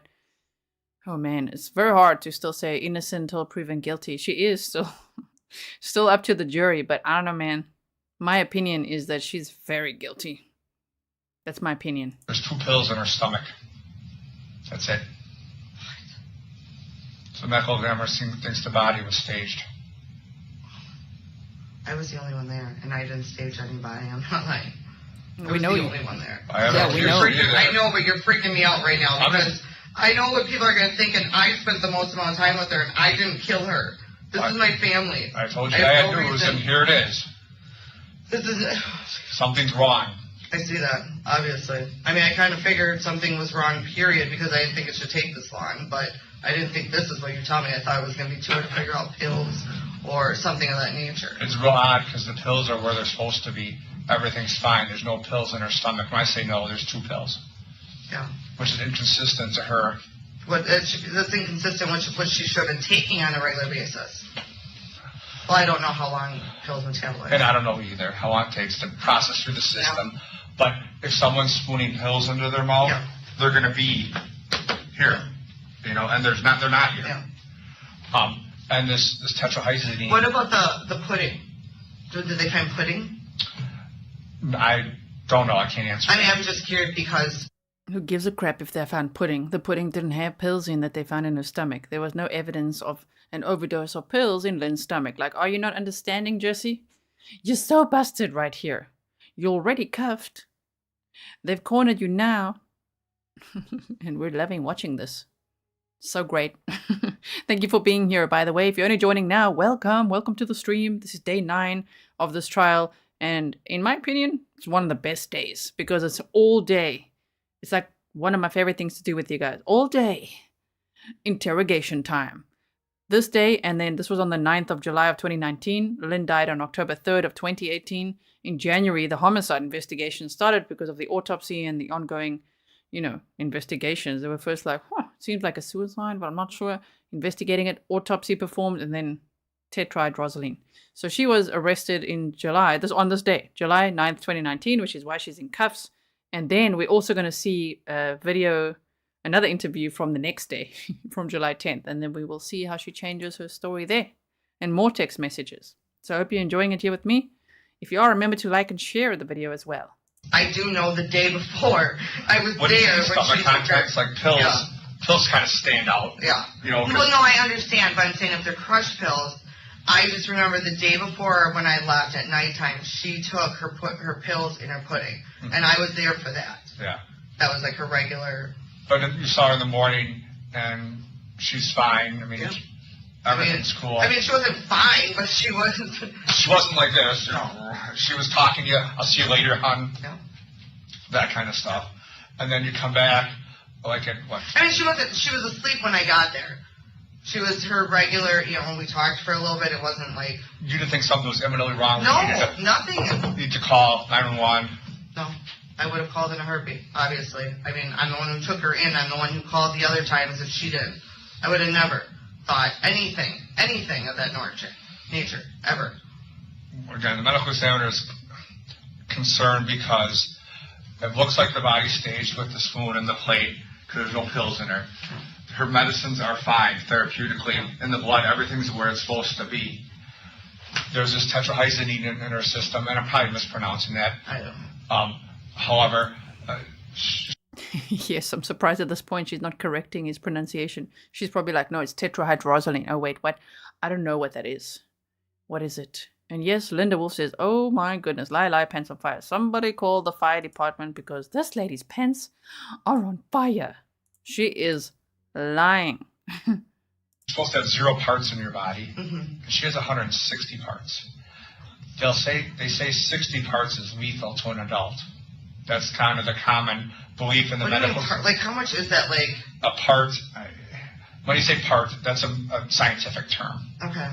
So. I mean, is that like 5 glasses or? The medical examiner thinks like to think about 4 to 5 bottles. Of the little bottles of eyedrops, and typical Visine drops. And it's probably given in a short period of time. So when they say like time, when did they think she died? Do they know that? Exactly, they don't.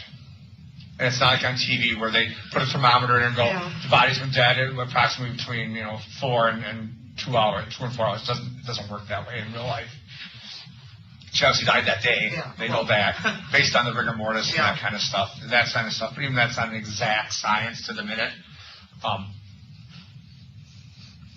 So that's why we're real concerned about how there's no pills in her. The blood's therapeutic. She's this high level of this drug in her system, and it has to go in real quickly. Because originally, when we found this out, we kind of thought, well, maybe this was being done over a period of time. Yeah. That it builds up in your system, that kind of stuff, like it's, being accidentally ingested through the eyes, and it took her a long time. A lot of calls to Boston, that kind of stuff to get some more information on this. A lot of real smart people have been working on this for the last since January. I get it. They've been working on it for a long time. That's why I thought we got something. So, I mean, the medical examiner is going to say that she was poisoned with Visine. Now, the question is how it got in her. Yeah, I understand that. You don't think, what's the neighbor's name again? Not Judy, it's Jean. You don't think Jean would do it? I don't see anybody doing this. Stefan says, Jessie is not as giggly as she was in the beginning. Yeah, there's no at the moment. We are 1 hour in out of 4 hours 37. I really don't. I mean, I know all these people, but I don't see any of them doing this. I'm going to be 100% honest. I don't see any of it. I don't.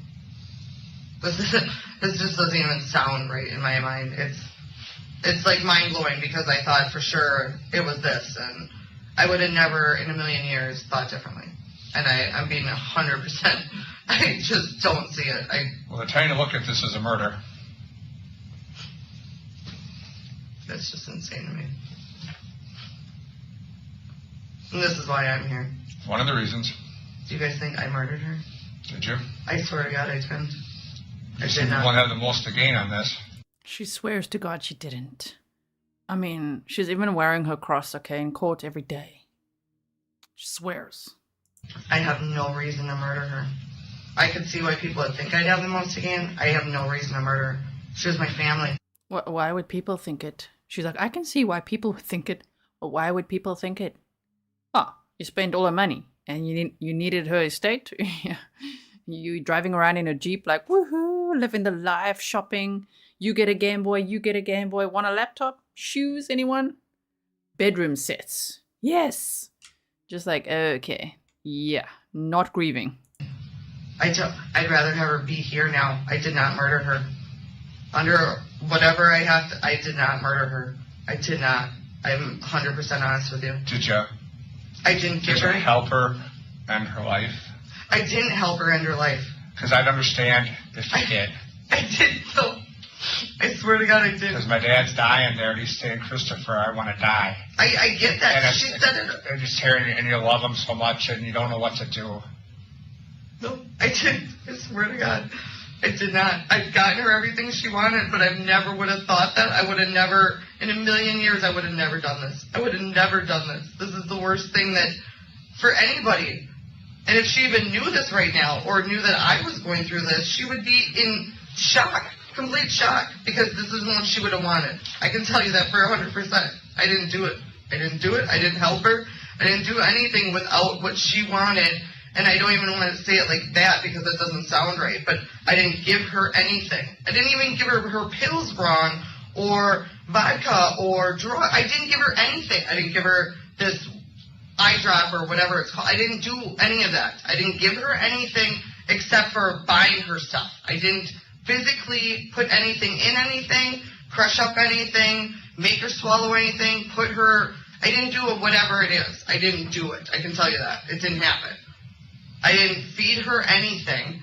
Everything she did was on her own will, except with I would put in, or I would get her water or get her pudding for her or crush up the few things, but I never put anything in anything except the way she had it. Mm-hmm. I didn't put eye drops or anything with eye drops except purchase them. I didn't give them to her. I did nothing. I swear to God on that. I didn't. This is just freaking me out right now. How much money did she give you over the last 2 years, do you think? A lot. I don't know. Dollar-wise. Throw a number out at me. She's like, a lot. I don't know. Dollar-wise? What do you mean dollar-wise? No, we mean, dollar-wise, credit card-wise, loan-wise, every wise. All of the above.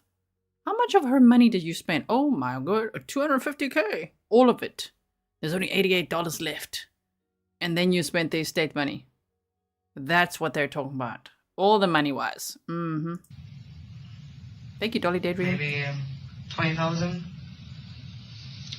If a forensic accountant looked at the stuff and thinks it's close, maybe 20,000. You can add a zero to that, and then some more. Search to 190,000. Would that surprise you? It might, but maybe not. So I honestly don't know. Because it looks like she gave you close to $200,000 in the last 2 years. Oh, yeah, she has. That's a lot of money. Yeah. It's a pretty significant difference from 20,000. Well, I guess I don't really think of it. 200,000 and 20,000. I get it that way. I guess I just don't sit and think about like all she's done a lot. I mean, don't get me wrong, but I don't sit and think about it that way. And me killing her is going to do what? What would that do? I'm just curious because how would I get her money then? I'm splitting it with somebody and we paid bills. Mm-hmm. So I didn't make a fortune off her dying, nor was I looking to because I didn't kill her. She did more for me alive. And I don't mean that in a mean way. I mean it truthfully. She did a lot for me. She did more for me alive, she says, while talking about money. Nice, Jessy. Janet says, the seat is a real hot seat. Mm-hmm. Yes, it is. So the fact of her being dead would do what for me? Well, the debt's kind of coming up to overtake the assets. She has more credit debt than she has money. Yeah, that's what I'm saying. So the money's running out. Yeah. So, but I don't get what you mean by that. Yeah. They were. I don't understand what you're saying. The fact is she paid you $200,000 over the last 2 years. Mm-hmm. You're you are handling the money. You are on the signer on the accounts. You are running the show. Yeah. You are handling the credit card stuff. Mm-hmm. You know what's going on financially with her. Mm-hmm. The money is going to be gone here shortly. So I would kill her because of that? People do weird things.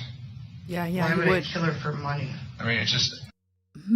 I wonder why. Why would you kill her for money? Maybe because you ran out of spending all the money that she had while she was alive? I mean, it's... Thinking of how Jessy operated, it's amazing that, you know, she didn't poison anyone else, right? Thankfully, she's behind bars now. Otherwise, I'd be very, very worried for her boyfriend and everyone else she knew. Even her mother. She used her mother's name to commit fraud before. She forged her mother's name and signature and ID and everything. So if she would do that to her own mother, look what she did to Lynn as well. Why wouldn't she do anything to her boyfriend, for example? It's my family. I tend to think that you didn't... When you say kill her... I don't think you killed her. I think she was sick, and she didn't want to. She was done, and she wanted to finish her life, and she needed help. She wanted help. I understand, and I think you helped her. As far as helped her, though, I didn't. I think you administered her some of that Visine. I did not. The medical examiner tends to think that someone else had to give it to her because it makes her real lethargic, and you kind of fall in and out of consciousness at the levels of what was in her, which means someone has to keep giving it to her because she's not capable of going to get another bottle. She won't be capable of disposing of the bottles, which aren't found around her. She needed someone to help her. Yeah, I always picked up her garbage, brought her new bottles, but I didn't put anything in them. I've never even uncapped them for her. She did that herself. I gotcha. But that day, with the level of drug in her, someone needed to give it to her.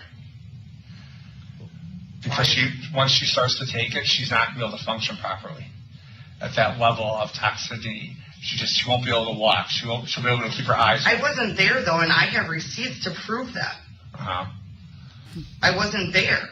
I love how the detective's like, I wasn't there. I have receipts to prove that. Receipts from when I opened a JCPenney's account in Lynn's name and went on a shopping spree while she was dying alone. Okay? I have receipts. You know who else has receipts? Them. I was there for a short time. Does that not help me? Because I can see what you guys are thinking, but I literally was shopping. I'm thinking that you helped her. I didn't help her, I swear to God. I did not help her. I would tell you the honest to God truth. She's asked me a million times to help her with things, and I did not help her. So you're there for a short time. What's a short time? Like an hour or two at the most. And then you went back home, or you said you ran errands? I ran errands. I went to stores. I was shopping for hours. What store did you go to then? I went to Pick and Save. Which one? On Highway 100. I can get you receipts for everything. Highway 100 and where?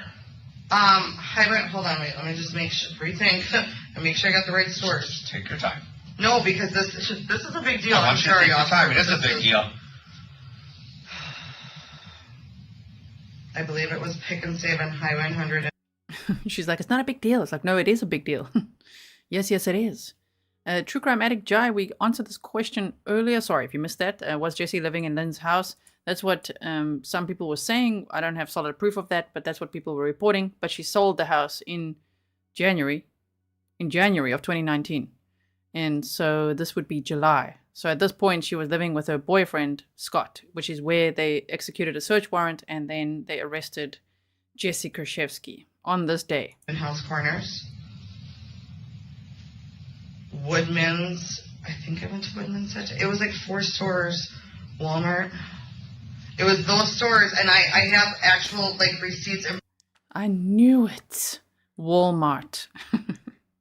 She said it was like 4 stores, okay? Walmart? Yeah, we know you went to Walmart, okay? Every criminal does. Don't know why, but they need to go there. Proof I went. I mean, I can get them. I don't have them on me, but I was literally gone for like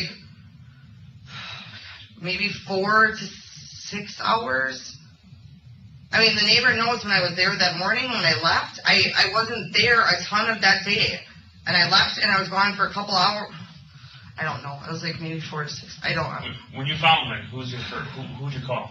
I called 911 immediately. Whose phone? I don't know if it was my phone or the home phone.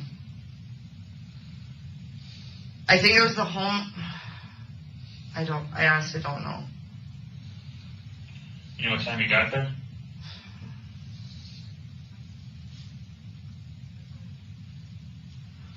Maybe 5 or 6.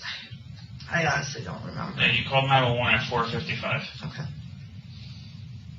I'm sorry, I didn't remember. You know, we got your phone records. Okay. I mean, I really called. Right? No, somebody called 911, but we got your cell phone records. Okay. You called your mom 4 minutes before that, and you're already there. Because I was probably pulling up. Why would you call your mom as you were pulling up? I don't know. I talk to my mom all the time. I really do. I talk to her all the time. I don't know why I would have... I don't know for sure that day why I would have called her first. I don't know. Did you call her first? I honestly don't know. I don't think so. I thought I called 911 first. Kind of looks like you called your mom first and then 911. Now she's like, wait, what? No, I'm sure I called No, you called your mom. I can't remember if she called her mom for 4 minutes or called her mom, I think, and then 4 minutes later called 911. So Jessy was like, I have receipts. I mean, we could fill in the blanks of like, I gave her the Visine and then went shopping. JCPenney's, Walmart. Yeah. Okay, lady. Cuff her. We've heard enough. Cuff her. I don't... People are shocked through weird things. I honestly don't know right now. I mean, this is all just shocking me out right now. How long do you think you were there that morning? At the most, 2 hours. It's not consistent with the phone records. Okay. How long was I there? I thought it was about 2 hours. I'm sorry, this happened 9 months ago, 10 months ago now. You were there for about 4 hours. Again, it's a difference, Jessy. If we tell you, I understand. You want me to remember 9, 10 months ago to exactly. We want specific details because when you tell us that the gap, just like before, when it was, no, she gave me about 20,000. No, she gave me 200,000. There's a significant 2 hours and 4 hours is a pretty big time gap. So we're trying to figure this out. I understand. I wrote a statement that day, though. That's my best recollection. It's been how long? It matches what you just said. It matches what you just said. So your statement's off, and now what you're telling us is off because you're there for about 4 hours. I did not kill her. Oh my God, this is just... I did not kill her. I didn't give her anything. I've never given... Oh man, can you hear the fakeness in her voice? Oh my word, this is just... I didn't kill her. Yeah, you did. Yeah, you're going to be accused of that right about now. Charged. And on top of that, 2 other counts of felony theft. Just to add to your long history of fraud and forgery. Well, things escalated, huh, Jessy? Taking advantage of someone so kind and giving. Gross. Given her anything. This is just insane.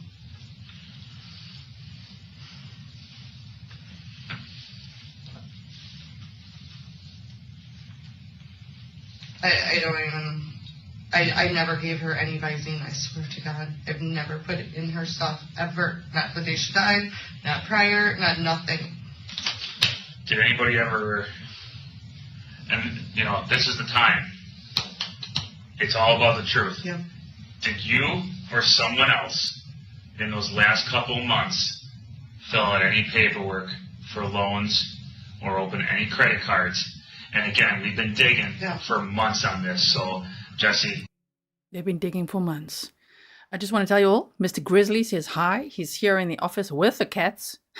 We're all in the Grizzly studio right now, the Grizzly den. You want to say hi? Hey, Grizzlies. Hope you're enjoying the stream. I briefed him all about this case on our forest walk today. I was like, so let me tell you, let me give you the breakdown. He's like, why? Why would someone do this? I know, right? I know. Mm-hmm. Okay. So I hope you could hear that. Who was trying to do that shit? Lynn and me together, we took out a loan from, God, what was the name of it? You guys do know, because the papers were there, she was trying to mortgage her house. She was trying to mortgage her house, and she couldn't do that. Well, clearly, and then there was a... Well, clearly, when we were there that day, we didn't know this. We didn't know what was going on for a couple months before that medic was on her call, so there's a problem. So, no, we don't know a lot of what was happening. I did say that, though, I think, last time. She said she hated the condo. She hated it. Yeah. Okay, but so you guys are trying to... Where was this? We looked numerous times at her bank, and then she took out one from, she had me looking all over for different places. I don't know the name of it offhand right now, but we tried a lot of different things because her main goal was to get out of there, to put that place up for sale, get out of there, and get somewhere else. But realistically, she didn't have the funds anymore to do that. Why? Sorry, why did she not have the funds anymore? I wonder who spent all her money. That's what she wants. She hated that condo. Why do you think she would give you that much money if she was out of money? Don't you think that's weird? Well, she wasn't out of money when she first started. She wasn't out of money at the beginning. That was towards the end. I wouldn't say she was out of money. She just spent it how she wanted to spend it. It wasn't that she was completely out. Did she apply? I mean, who applied for loans? Because we know there were loans. Both of us. She had me look up online stuff for her because she didn't do anything online. So I will say both of us. I didn't do anything fraudulently. Do you remember where? Offhand, most of them, no, I don't. I'm going to be honest. I mean, we looked at so many places. She didn't have internet access, but I never did anything without her permission. I'm not lying. That's one thing I didn't do. To everything I've ever done, I've had permission from Lynn. I mean, she has in writing a million different things because of that. I've never forged her name. I've never nothing.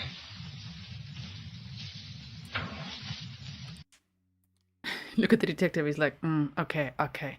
She's like, I've never. Everything I did was with her consent, her permission. I've never forged her name or nothing. Like, only like 20 million times. Yes, you did. Look at her face here. She's like, And she's like, do you believe me? I know I'm cuffed right now. It looks bad, guys, but do you believe me? Look at her. Oh, no. Thank you so much, Caitlin. And thank you to everyone for all the kind wishes to Mr. Grizzly. Raphael, he's my husband. If you've never heard of him or met him before, he doesn't like to be on camera, but sometimes you hear his voice. Thank you, Debbie and Maggie Beth and everyone who said all the nice things. Okay. Sure. This is I know the topic is very grim, but it's a fun day, right? Watching all of this. Watching her squirm in the hot seat. It's just the best. Were you in debt? Not really. What would you do with the money? What would you have done with $200,000 over? I mean, I was at that time. Okay. No.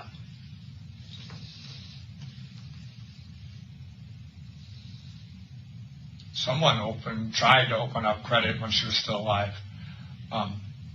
Yeah, we did. A lot of times. It wasn't your phone number that was used. Okay. So wasn't her phone number. So who was it?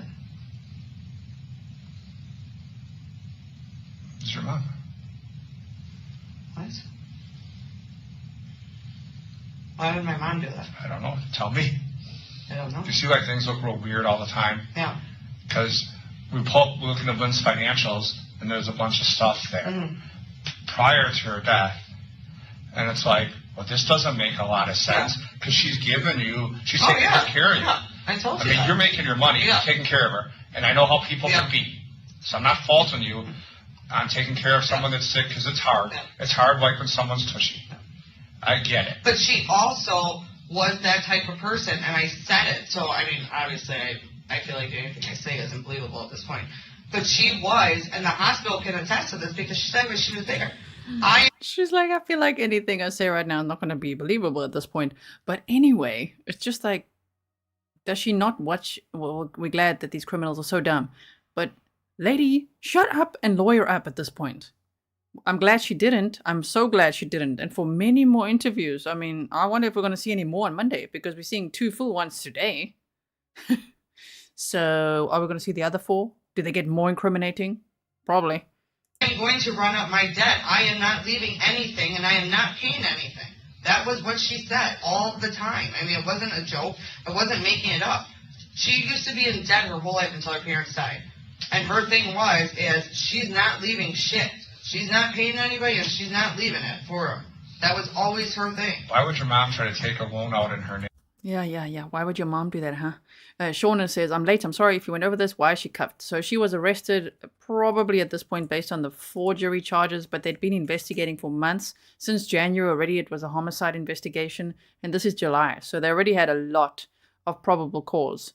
And they believed at this point that this was the prime suspect based on everything that all the interviews they did, all the research they did, but already they could arrest her on the fraud and the forgery based on what they had found from all those search warrants and things like that.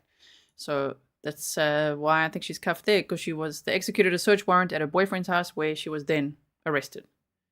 So I don't know if they just took her phone and immediately did a search of sorts or found that app, or I don't know, but then she was arrested. Yes. Elf says, thanks for the great coverage on this case. I need to play catch up. Thank you for being here. I think this is one of the most interesting trial days I've seen in this trial.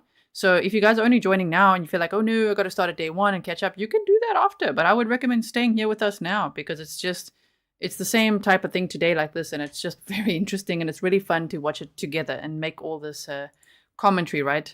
Maggie Beth says, Mr. G, Swiss German. I did my PhD in Zurich. Yeah, he was born in Zurich. He's Swiss German. He is Swiss.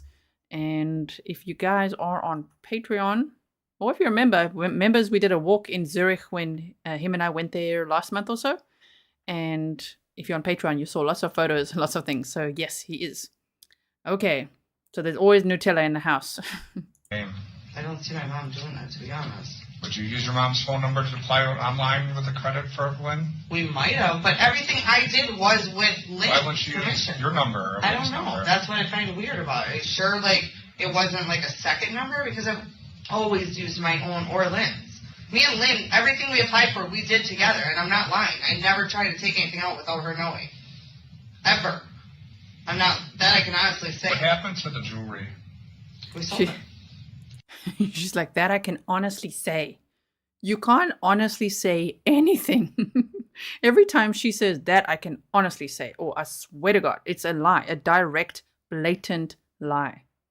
Let me see what you... Well, there's still her ring left.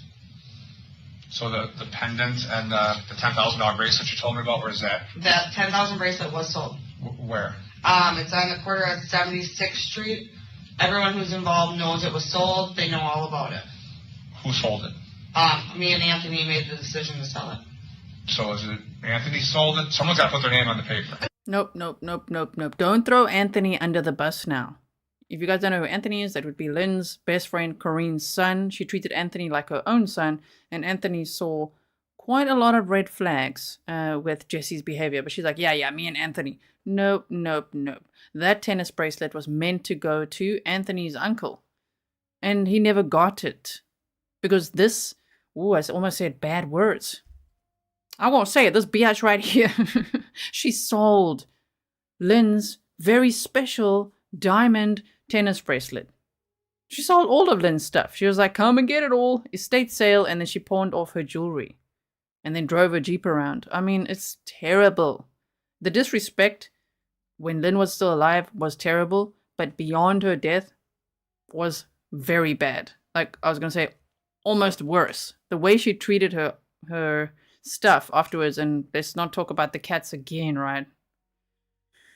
It sounded like she killed the cats because she forged a vet bill for euthanasia and a private cremation. The other bill seemed pretty legit, so I don't know if one was euthanized and there was a private cremation, or if both were killed and she, by possibly her, probably, and then forged both the vet bills. But the cats no longer with us, from what I can gather. Shauna says, thank you. You are the best. PS, thank you for your lovely PayPal message. And thank you for your lovely PayPal. I really appreciate it. It is the number one way to support the work that I do. So I appreciate PayPal's so much because it's direct, of course.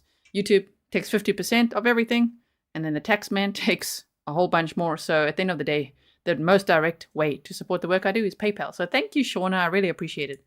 Nurse Nat says, I've been following you since you started. You're awesome. That's so cool. Thank you for saying hi over here and for the sticker. Really, really appreciate it. Started at the end of June of 2021. Okay, let's continue. No, we talked about it. I brought it in and sold it. We went to about 8 different places. Okay. So the one on 76? It's that Robert Hack? Yes. That's where I bought my wedding ring. Where else did you go? For the ring? To sell stuff.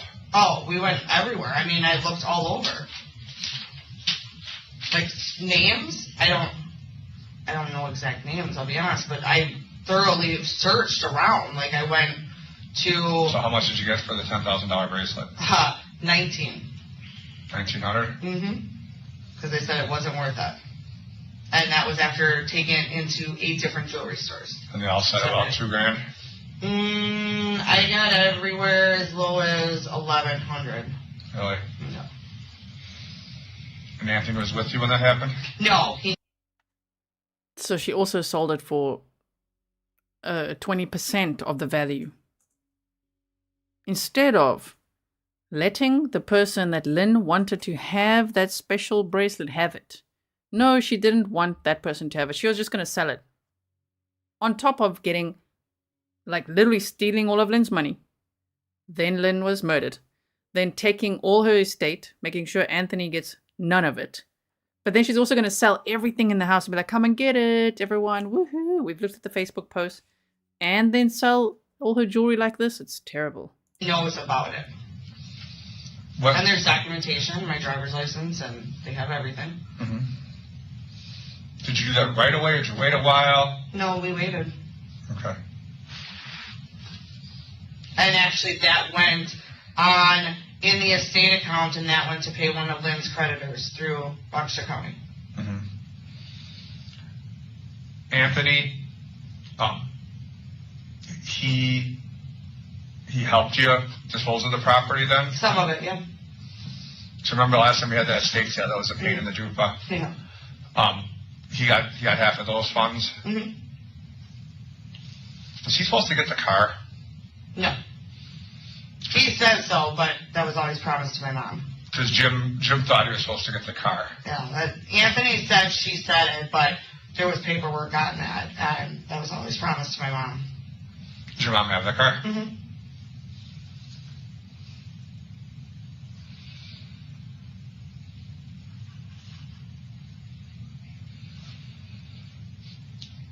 I keep swinging back to this medical examiner report that's puzzling. I agree. And I have to explain it. We have to explain it to the boss. And eventually maybe a judge. Is it possible, I mean, that you got the bottles for Lynn that morning, left it on the table next to her? No. No? No, I didn't get her any Visine that morning that I even know of. I think probably the last time I got it, I don't know when the last time was I bought it for, I don't know. I know that morning though, I'm almost positive I did not go to the store before I went to her house. And I know she always had 1 or 2 on one of those tables by her, and the rest were in her bathroom. I know that for a fact. But the last 2 days were that she was moving around so well, because you said she... Well, she was getting up, though, at least once or twice a day. She her. got the pee thing right there. Yes, she did. But that was just in case I wasn't there to help her. She made herself get up once or twice a day to get some movement because she had to. Mm-hmm. So usually I would help walk with her, or she would use her walker thing. No, she did get up, but not a lot. I mean, I said that already. So do you think if she's impaired, that she could get up and walk around? Probably not, right? I mean, she did to an extent. Not often. I did not give her the Visine. Do you have any medical training? No. Now she's already referring to the Visine, you know, by first name. I didn't give her the Visine. I thought you didn't know what it was. The tetrahydrozoline or the Visine. I know she said that there were eye drops all over the house and all that, but now she's like, the way she talks about it is like she's so familiar with it. Did you hear that? I didn't give her the Visine. Oh, okay, after all that just spinning around in a panic, really, and being like, I didn't, I'm a word, it's so stressful. I didn't give her the Visine. Yeah, you did. I work at a dental office. Have you ever worked at a hospital or patient I care did setting do before? third shift ER admitting, but I was the patient. I don't even know if she ever actually worked at a hospital or at a... why is she saying hospital? Or at a dental clinic? Because we heard from a friend who worked with her at a bar that she'd worked there for like 15 plus years. Why doesn't Jessy ever mention that? And I mean, the day that Lynn died, the day that Lynn was murdered, and investigators came to the house after, you know, the 911 call after talking to her mom, she was literally sitting there in scrubs. Oh, yeah, right. So you went to Walmart and to JCPenney's and all that in scrubs. Did you go buy those scrubs at Walmart? Like Koberger bought his Dickies outfit? I wouldn't be surprised. Was the front desk, yeah. Because I guess what concerned me, as you said earlier, that so Lynn was in the hospital, you'd bring her meds. Mm-hmm. You're probably well aware that, of course, they're going to give her stuff. Mm-hmm. So why would you bring it to her knowing that could be a problem? Okay, so now remember what I said, because you got that You little wrong. clarify that for me. That's Okay, why. so they took away her certain meds from her. They were giving her generic something. She has a prescription. It was due for a refill. I didn't know that. She knew her refill days and everything. She asked me to go pick it up. I got it for her since it's her prescription. When I brought it back, I let the staff know at the hospital that I went and got it for her. I don't know if she's allowed to have it. She wanted it. So I said, please, no, do whatever you want to do. I just want to make you aware. She had me, and they did. They took it from her. They went in, she had it on her stand, like under a cup or something. I didn't know where she put it. They knew that. But they went in there and they took it from her. And they told her, we'll give it back to you when you're released.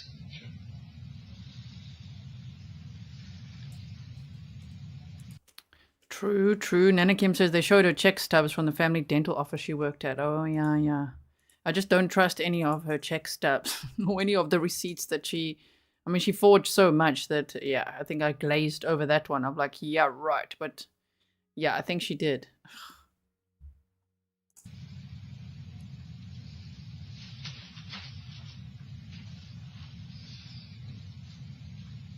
Would anyone else would have tried to help her? I honestly don't know. I don't see it. But obviously I don't see any of this right now, so I don't know. Did you and Posa know each other before her death? The what? Did you and Auntie know each other before her death? We never officially met. I knew Kareen, but not him, no. We didn't, like I said, none of Lynn's friends really hung out with each other. We didn't hang out with Jim. We didn't hang out with, they all knew of each other, but we didn't hang out together. Do you know how he found out about Lynn's death? I think from me. I'm the one who notified most. Yeah, like you literally called him. And she was like, yeah, I think it was from me. People, but some of them got a hold of each other ahead of time too, so I don't. How'd you get his number? She had her phone book. And I knew Judy's number, because me and Judy always kept in contact when she was sick. And Judy's his mother? Judy is... Or Kareen's the mother? Yes. Judy is Jim's mother. Jim's mother. Is Kareen and Judy, are they just friends? Are they related? I don't know if they're friends. They're not related. Okay. You don't think Jim would have went there, do you? I don't know any of them enough to tell you. I don't. I'm sorry, but I don't. Does your mom know Jim? A little, but I don't know to what extent. Jim was around when I was little, so I don't really remember. Jim was Lynn's ex-boyfriend. We saw him on the stand. And he said that, he called Lynn after she got out of the hospital. and he wanted to come and drop off a birthday gift for her, which he said is still wrapped and in his basement. Sounds like Lynn was the love of his life. You know, they dated for a long time, and then they broke up, but they remained friends. And so when he called Lynn's number, 2 females were on the other side saying, why are you calling? Don't call this number again. Lynn is fine. I'll leave her alone. What do you want? Yeah, that was Jessy and her mom. Mm-hmm. So your mom knows Jim then? If Jim was around yes, for a little but bit, I don't friends. know. Like I said, a lot of us know each other, but we didn't all hang out together. So I don't know how much of the time he was around when my mom was. You know, I know they were dating on and off then, but I don't know to what extent. When you say that, sorry, I got confused. Your mom was dating Jim? No. Lynn. Okay. So he's around, but you're there with Lynn. Mm-hmm. So he knows your mom through Lynn. Yeah. Why would your mom call and threaten him? Because he has been nothing but an asswipe this whole time. Mm-hmm. I mean, he's been so mean, so rude. He was... Again, a mirror is required. I know in the States you guys say like mirror. A mirror is required. Here you go, Jessy. That was you. You and your mom. You were mean to Jim. Jim was a lifelong friend. It's Lynn's ex-boyfriend. They dated for over a decade, I believe. And they were lifelong friends. Very, very close. And she's like, he was mean. Nope. That was you. Mad at us because he kept calling when she was in the hospital. Well, she didn't want anybody to know. And then I finally did end up telling him. So he was nothing but rude with us the last umpteen months. I mean, he was just not nice. Not nice. And he was on to you, I'm sure. Mm-hmm. In hindsight now, it's like, oh, didn't like you, the venomous snake, living in Lynn's house, taking full advantage of her. Mm-hmm. You know, maybe he had a gut feel. Give me some examples, because calling to find out Lynn's in the hospital doesn't seem like it's being... No, they called, went to my house, she was in the hospital, and I answered the phone. And they didn't like that she wasn't answering it. And I said, well, I'm sorry, Lynn's in the hospital right now. Well, why didn't anybody call us? I said, because she didn't want anybody to know. And that's reasonable. And then, well, who are you? I said, I'm Jessy. I've been helping them. Well, who are you? I said, he didn't remember who I was. Very rude and nasty with me. It was very, I don't know how to explain it, but and then when we called him, he was the first one to say, okay, can I come to your house and pick up whatever I want? He didn't have a good demeanor about any of it. And I guess why we weren't a big fan is... Again, she says we the whole time, meaning her and her mom. I guess why we weren't a big fan of Jim. Yeah, he was not a big fan of you. And now it's obvious why. Yes, Jim did testify. I think it was on day 5 or 6, but everything is timestamped. If you do want to just check the pinned comments for each day's stream or the description box, and you'll see the names of everyone who testified. But he did testify. He seemed so kind, so loving, so angry with this one. Because he started dating somebody years ago, and that girl was not the friendliest person, but she always came around, and she thought her and Lynn were best friends, and Lynn couldn't stand her. But Lynn always loved Jim, so she always went on her way, you know. So it just, when my mom drank, or when she drinks, she gets very heated, and he just sets her off, is what it is. He made, I don't remember, I thought he said something or did something that frustrated her. When she drinks, she's just a person that gets very upset. I hate to say it, but she does. So, she'll just tell you it was pretty vulgar. I mean, I didn't expect to hear it out of your mom. You know what I'm saying? No. I mean, your mom looks like she'd take care of herself, but this was like, oh my God. No. That's how she is. Detective, before the break... It's quite weird how Jessy projects, I'm just speculating now, but it seems like she projects all the resentment she may feel subconsciously towards her mother at Lynn. Because it sounds like her mother could have been the alcoholic that she's making Lynn out to be. You know what I mean? That's quite odd. Yeah, her and her mom were very mean to Jim. I asked you about some things that Ms. Kurczewski said in terms of Lynn Hernan wanting to give up. Yes. Do you remember that? Yes. And in the interview, Ms. Kurczewski said she heard Lynn say that 3 times. Yes, that's correct. After the break, what did Ms. Kurczewski say about whether Ms. Hernan was suicidal? I believe she initially kind of changed the version of the story at that point. Do you remember the term bag method being said?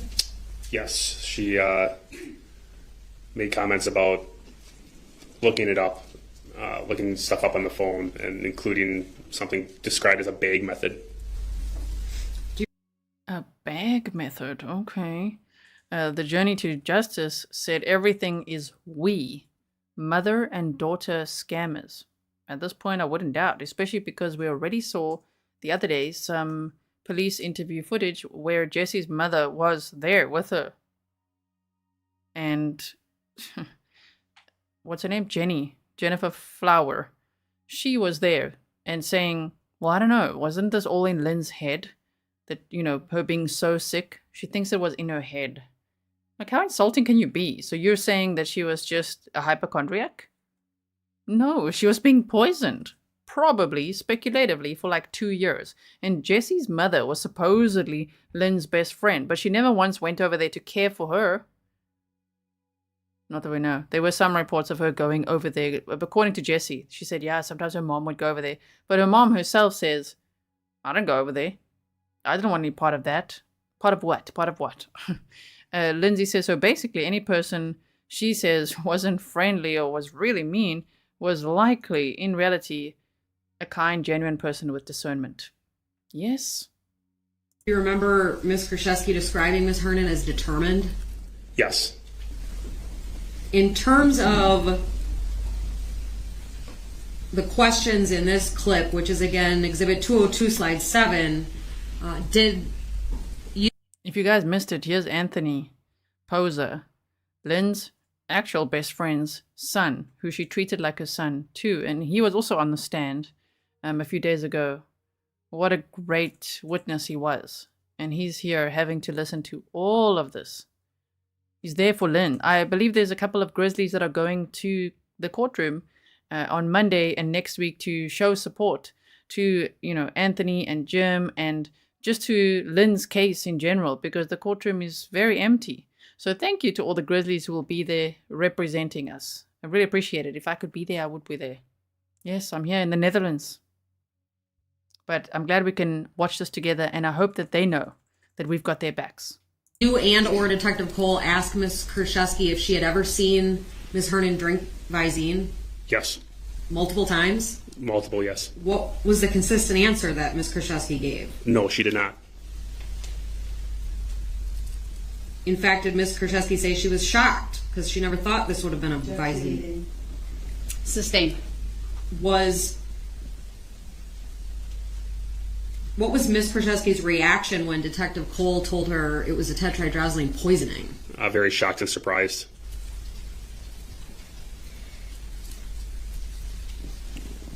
When you interview a subject, and have you received training in that topic? Yes. Are there different methodologies that are trained to law enforcement when they interview subjects? Several. Yes. Okay. Is one of those using information that's not exactly true? Yes. Okay. Were there portions of time where you heard Detective Cole say things that you know sitting here aren't necessarily correct? Yes. Detective Cole talked a lot about real specifics in terms of parts of eyedrops. Do you remember that? Yes, I do. This is calling for hearsay.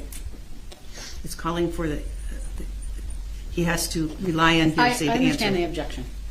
The objection is sustained. Move to strike his answer.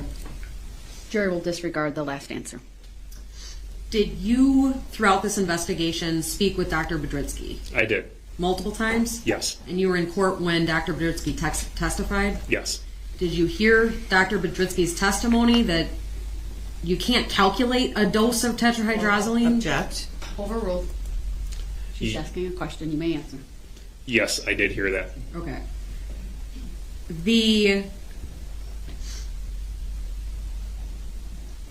What was Ms. Kurczewski's response when Detective Cole suggested maybe she helped Ms. Hernan? She denied that adamantly. Does that statement change over time? Yes, it does. What about Ms. Kurczewski saying she never saw Lynn Hernan drink Visine? Does that change over time? Yes, it does. Okay. Yes, all her stories change over time. Rowena Rain says, OMG, what, babble. She sounds so ridiculous. Yeah, look at her. She's like, I don't know how to do it, even that face. Can't do it. It's like, the hatred in those eyes. Cold eyes. Oh, man.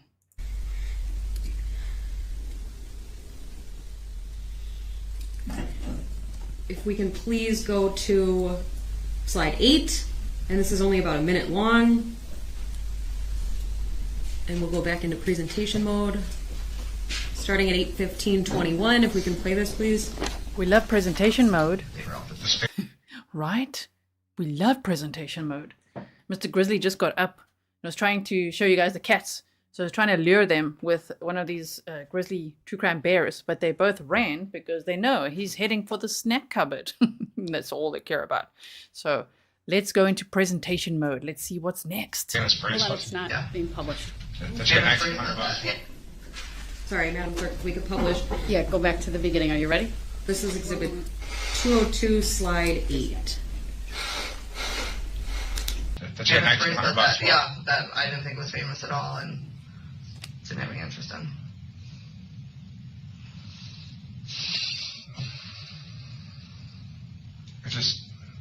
It's puzzling. Everything you've told me today is puzzling to me right now. My mind is... I told you I had information.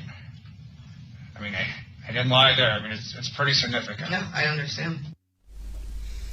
Detective... I'm also going to pause there quickly. Fo Fauna, thanks for supporting the channel for 10 months. You say, please, if you or anyone is struggling with mental health, reach out to that. Just remember, we're an international audience, so the numbers are all different for every single country. But I like the sentiment. Reach out to whichever helpline it is in your country. You say, it saved my life, and I promise it's worth fighting. Thank you so much, Fo Fauna. Really appreciate that. Okay, let's continue here. Hoppe in this clip, is there more discussion about that? And you had a lot of financial gain from her over the last... Sorry about that. I just edited that. There was a lot of... Sorry. I see I cut her sentence there. Didn't mean to. There was just a lot of pausing after that, and then we went back into this. So we teleported forward for a second there. Couple years. I wouldn't kill her for it, I'll tell you that. And again, I told you I didn't think you did it. I think... Again, I told you what I think. I was pretty honest. I think Lynn wanted to die, and you helped her. That's what I think. Yeah. And I understand that, and it's a plausible explanation, because based on my investigation of you. And moving to slide 10, please. I understand. You had a lot of financial gain.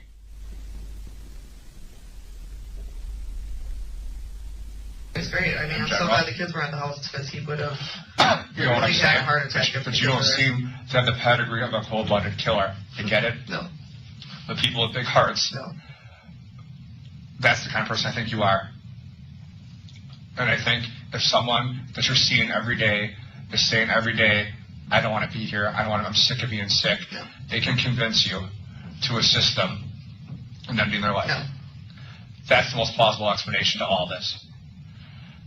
That's what I think. I don't think that you were trying to gain financially. Like you said, she was in such debt that you got almost nothing. And it wasn't, I never cared about that. I mean, honestly, she's done so much for me over the years that... And I get that. So, if I don't think you're a cold-blooded killer, the only other explanation, if you're the one that's there at the morning of her death, and you're the one that finds the body, and the ME says, you're the one... it appears that this is a homicide. Assisted suicide is the only explanation in my brain, unless you can think of something else, but I can't.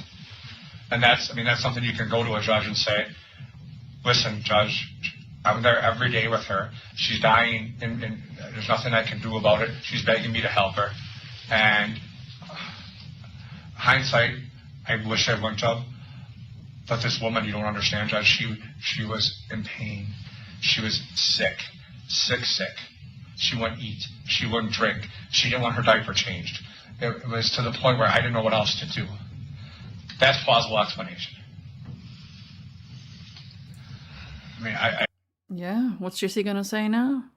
Also, you know what's really sad is that Lynn really was sick before Jessy came along and poisoned her with Visine. That's my opinion at this point. We shall see what the jury thinks. But Lynn had thyroid cancer, and she struggled with back pain since 1991 and was taking baclofen for it, and that must have been painful in itself. So, yeah, she really didn't need to come along and take that warrior woman down, because Lynn survived a lot already, is my point. She'd already been through so much. She didn't have any direct family members. She didn't have children of her own, you know, and she was just so kind to her two best friends' kids. That would be Jessy and Anthony Poser. I don't think that Jessy's mom was really her best friend at all, in my opinion. I think that Corinne Poser was a really great friend. I think that Jim, we saw him on the stand, really great guy too. Jessy and her mom, I don't know, man. But it's just so sad that Lynn already survived so much. She'd already battled so much, and she was just so kind and giving and loving and frugal and loved her animals. And this one came along and it's like, ooh, eye drops. And made her feel so physically ill in the last days of her life. I mean, well, it sounds like 2 years of poisoning. So imagine that. And just the frustration and getting no answers, going to the doctors back and forth. And like, what is the problem? The whole time her stomach was swollen and she had diarrhea and she was like feeling so lethargic and her appetite was all messed up, and then she could only eat soup, and then she got like sores in her mouth. Shame. It's terrible. I don't know what, unless, I mean, there's no one else, like you said, everyone kind of liked her, and that's what I'm hearing from everyone. I mean, no one hated her. She didn't have a drug dealer she owed money to. No. Her finances were okay. I mean, she had debt, but she wasn't an hack or nothing. It was just, no. She was done. Just let me ask you, do you know where your mom lives? She works for Crohn's. Crohn's, and where's that? Franklin. Franklin. Why, you guys want to arrest her too? No, I want to. No, we're not going to arrest her. I mean, we're going to continue to investigate. That's what we're going to do. No, I understand that. Do you want a water or something? If I could, please. I'm so parched right now, translating. I know that shit just may come at you. I don't know. I understand. And slide 11, please, is another 3-minute clip. It's great. I mean, I'm so glad the kids were at that.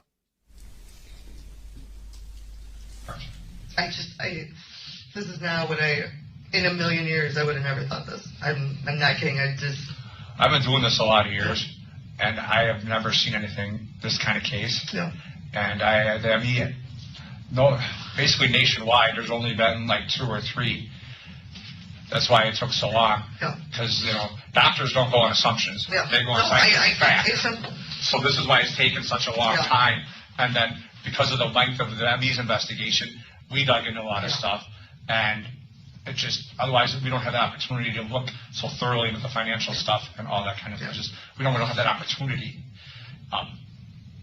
And again, him and I disagree. But I think you helped her out. That's what I think. She wanted to go, and she needed a person. And you're the one that she trusted and loved. I can say, yeah, I bought her eyedrops. Do you see the wiping away of those non-tears? We see that a lot, huh? In true crime. Just like, let me just quickly wipe my non-tears away. Yes. Okay, crocodile tears. I've never put them in anything. And I would have never thought that ever in a million years. I mean, that's the biggest thing that's blowing my mind right now. Oh, she don't have internet access. No. And she's like, nope, no, she doesn't have that, no. Here's our little crocodile. I know it's looking a bit shiny now from the green screen. Crocodile tears. Mm-hmm. She doesn't. We always did everything on the internet with my phone. Always. She wasn't an internet person. There's no searches on your phone for this, is there? No. Or any of your computers? No. Because they're going to look at them. I understand that. And, again, going back, you don't know why your mother would try to... I don't see my mom doing that. I really don't. Was your mom there when you and Lynn were trying to do a credit app once? It's not for a mortgage. It's for one of those unsecured lines of credit, like a personal loan. And it was done 3 times using your mom's number. All 3 times? I know my mom didn't do it. I know that for sure. She didn't seem like the kind of girl that would go online to apply for stuff. She seemed like a fake kind of lady. It wasn't in my mom's name, was it? It was in Lynn's name. Lynn's name was your mom's phone So number. I'm guessing it would have had been one of the ones we did. Maybe I put it in wrong or so. I don't, because obviously I know my mom's stuff, my Lynn's stuff. I know all of our stuff's very. Oh, you just put it in wrong. So you didn't have an app on your phone to have a spoof number. You didn't call. We heard those calls, the Wells Fargo calls and Citibank, just trying to delete all of Lynn's security questions and just insert yourself into all those accounts. Oh, you just put it in wrong. Yeah. Right. Well, but my mom wouldn't do it. I can tell you that. I know that for 100%. And I didn't do anything without Lynn. Everything I did was with Lynn. I didn't ever be like, I'm going to take out a loan today in Lynn's name. I've been there, done that years ago. Well, you can see why we... That's why when you guys started questioning me, I went, okay, I know where we're going because... And slide 12 is a 20-minute clip.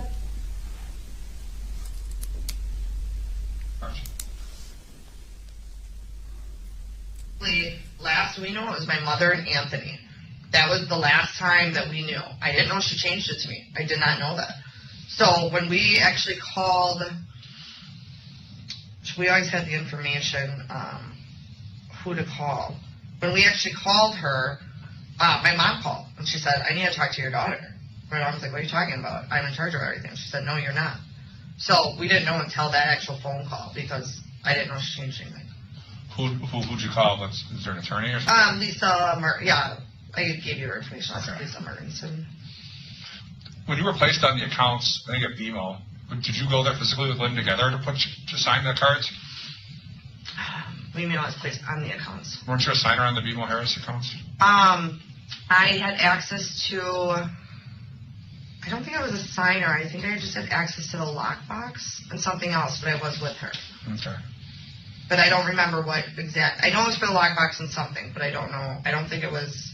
I don't know for sure. But I went with her, yes. Okay. But because their BMO Harris's makes you sign both. Because my mom went with her prior too. Okay. Both people have to be present.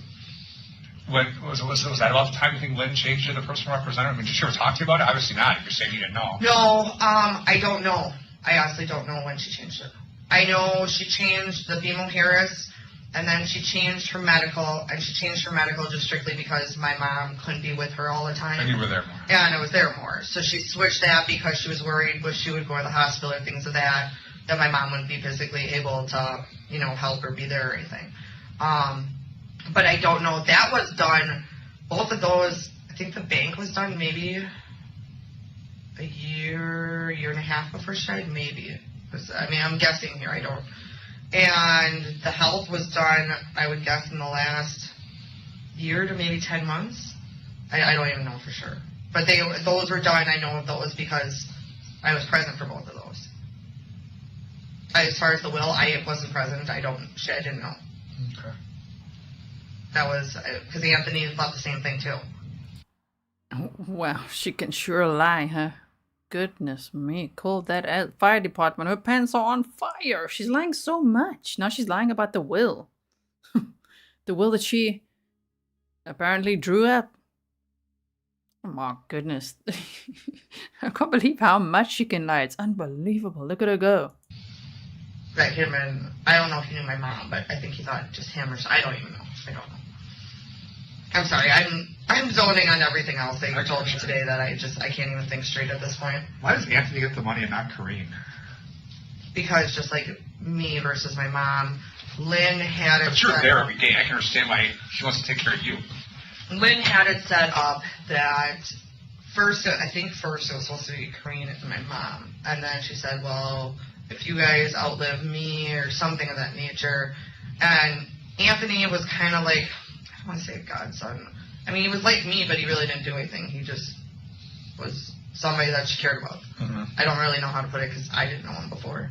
She always talked to him and, and talked about his birthdays and stuff like that. But she always said, I want you two to meet, but we never did. So I don't have the answers for that. Okay. That's odd. Yeah, a lot of people, I've heard that, but I don't know. I just look at Karina was her good friend like my mom was, and, You understand because you're in the soup, Boots on the ground, you're there. You know what I mean? You're there taking care of her. That's the person you want to take care of when you pass, Yeah, I don't know. Do you think, if it's somehow possible, do you think Lynn would have taken all this? Because she can just overdose on her prescriptions without taking this other drug. And that's what's odd about it, too. That's what I thought she did. That's what we kind of thought happened at first. Until the MD calls and says, we got a problem. So do I think what? Why do you think she would? I don't. I don't see it. It doesn't make sense to me. I assumed this whole time it was pills. That's what I assumed. That's what she was known for. So I don't know, were the pills not agreeing with her, where she wasn't keeping them down, I don't know. I don't know what to think of that. I really don't. That's kind of where I'm at right now with you telling me this. I don't, at this point my head is spinning, trying to figure out any of this right now. Because I'm trying to think why, what, where, all of it. I don't know. I know you said Lynn asked you several times, or said several times, I'm done, well, Lynn, kind of in reference to helping her kill herself. Did you ever consider doing it? No. Never? No. Even though she's in such pain, so sick? For me, it wasn't an option because I don't think like that. I think of the states that have, what is that like assisted, for the doctor. Norm says, I have to get ready for my 70th birthday party. I'll catch everybody Monday. Your birthday's tomorrow though, right? You emailed me. I think it's on the 5th. Am I right? Happy birthday, Norm. And I hope you have a great party. Can we all come along? Can we bring this with us? Are you going to play this at the party? People will be like, wait, what? Yeah, we're watching Grizzly True Crime. Okay, that's what we're doing. Helps you. I think that's, great, and I think every state should have that. But I don't feel that I'm a doctor and I can make those calls. I don't. That's my honest belief on that. I don't feel that that's something that... I feel that that's a lot to ask of somebody. If she would have told you to call the doctor to do it, would you have done that for her? To call a doctor and do it? Well, let's say we lived in California where you can do this. Well, just make a phone call. Just call the doctor because I'm done. Yeah, I would have called her. That's your comfortable with. That again, that's her decision, but it's a lot different than picking up a phone call and trying to do something to somebody, are two different things in my mind. While you were out of the office, or from here, I kind of explained to her that I don't think she's a cold-blooded killer, that I think she has a good heart, and my thought was that she helped Lynn finish her life. That's what happened. And also, you and I disagree on that point. That's why we're good partners, because we two different kind of visions here,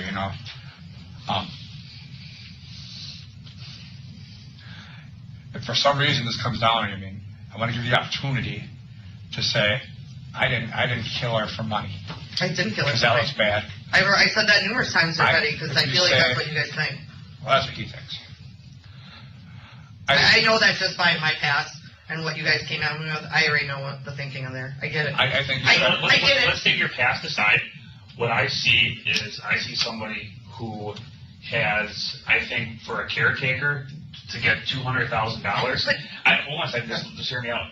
I think outsider looking in, I think ask the average person, someone got $200,000 over the span of 2 years, and now that money is dwindling, and suddenly you're assigned executor of the will of the estate, and then suddenly now is this suspicious death where she was staged. Somebody staged her death, and it turns out that she was poisoned. For all intents and purposes, she was poisoned because there's no way she's making it from one end of the house to the other with a level of Visine in her system, especially given her mobility issue. She's not making it. So you're the one having the most contact. You're the one taking care of her on that daily basis. You're telling, now you go into, she gave me $20,000. It's the inconsistencies that I struggle with. It's that $20,000. It's that I was only there for an hour or two. No, you were there for 4 hours. And your phone records don't put you on Highway 100. They go back to your house and then to another place and back to there. Again, right before you call 911, you're on the phone with your mom. I mean, I'm on my phone all the time. I agree, but I find it funny that 4 to 5 minutes before you call 911, you're on the phone with your mom, but then again, you got to account for walking in, finding Lynn, calling 911. I can tell you, one way you guys can check, because you're already looking at records, check her card that day for her food card, because she gave it to me to use that day. Okay.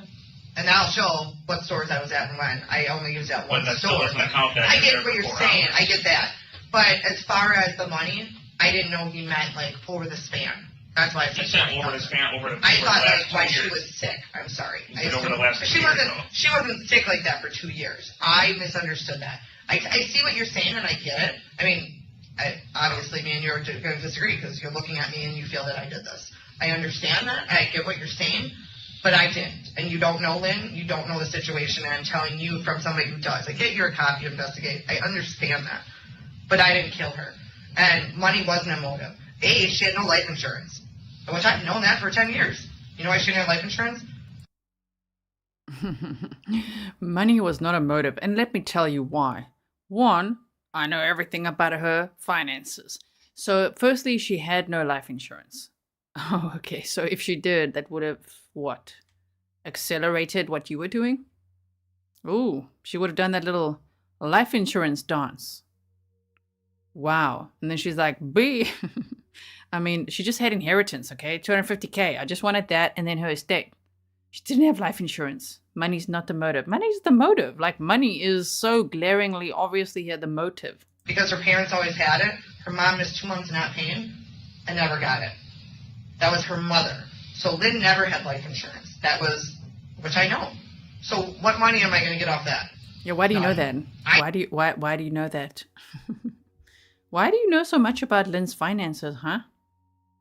Using her card. You could check her card. The food card. Yeah, I was using that day. You'll know exactly which stores I went to. Except you went to a JCPenney's and also opened an account in Lynn's name while she was dying alone at home. Yeah, that's the kind of criminal we're dealing with sitting here. In my opinion. She's still innocent until proven guilty. She's still on trial. We'll have to see what the jury says, but it's not looking good for her, huh? I knew of all her debts. So what money was I going to get with her? Actually, you told us before you didn't know. You said that. Well, I mean, I knew. We found out. I get what you're saying. I knew of quite a bit of that, but I didn't know how bad. Let's put it that way, okay? Who knows? But I don't know what she was spending it on. Who knows what people? I mean, you can be with somebody every day and you don't know everything about them. Sure. Very good. You know, so I personally do not know 100% of this is what she spent her money on, or this is how much debt she was in, or this is how much money she had. Let me just ask you this question. You pull the average person off the street who has no law enforcement experience, no experience, and a very unbiased person, and you tell them that this lady who has no family and very few close friends suddenly becomes close to you, and $200,000 has been issued over the past couple of years. Suddenly? I've known Lynn since I was 4 years old. That suddenly okay. You're taking care of her, and suddenly that's $200,000. What do you? And then you tell them that this person has the most access, and pretty much, as you said earlier, you're the only one dealing with her those last few weeks of her life. You go to the fact that the scene was clearly staged because she has no pills in her system. You know, she has the 2 in her stomach, but as far as her bloodstream and where the metabolism ends right there when you die, there's nothing in her system that would suggest she was overdosed. So, what would the average person think? You tell me. I don't know. And that you were the last one. That I mean, when you're telling me this and saying staged, I would think, okay, I know I didn't do it, so did she do it? I'm not saying, I'm trying to look at this from the other angle because I know what I did and didn't do. So I'm trying to figure it out as you guys are, and it's frustrating to me because I assumed this whole time she was taking her pills. And that's what happened. That's what I believed personally in my heart. So I am wondering the same thing when you're saying whatever, they mixed it or they put it in and she had to have it hours before. I thoroughly want to know more about this myself because I've never heard of this. So I want to know how long you have to take this or when does it show, or I want to know the same things because I don't buy it. I don't buy it that I had to help her take that. She could. Don't you just love it when they all say that? I don't buy it. I see what you're saying. I understand this data. I just don't buy it. Well, you don't have to buy it because you're the one sitting there in handcuffs. And this was her last day of freedom.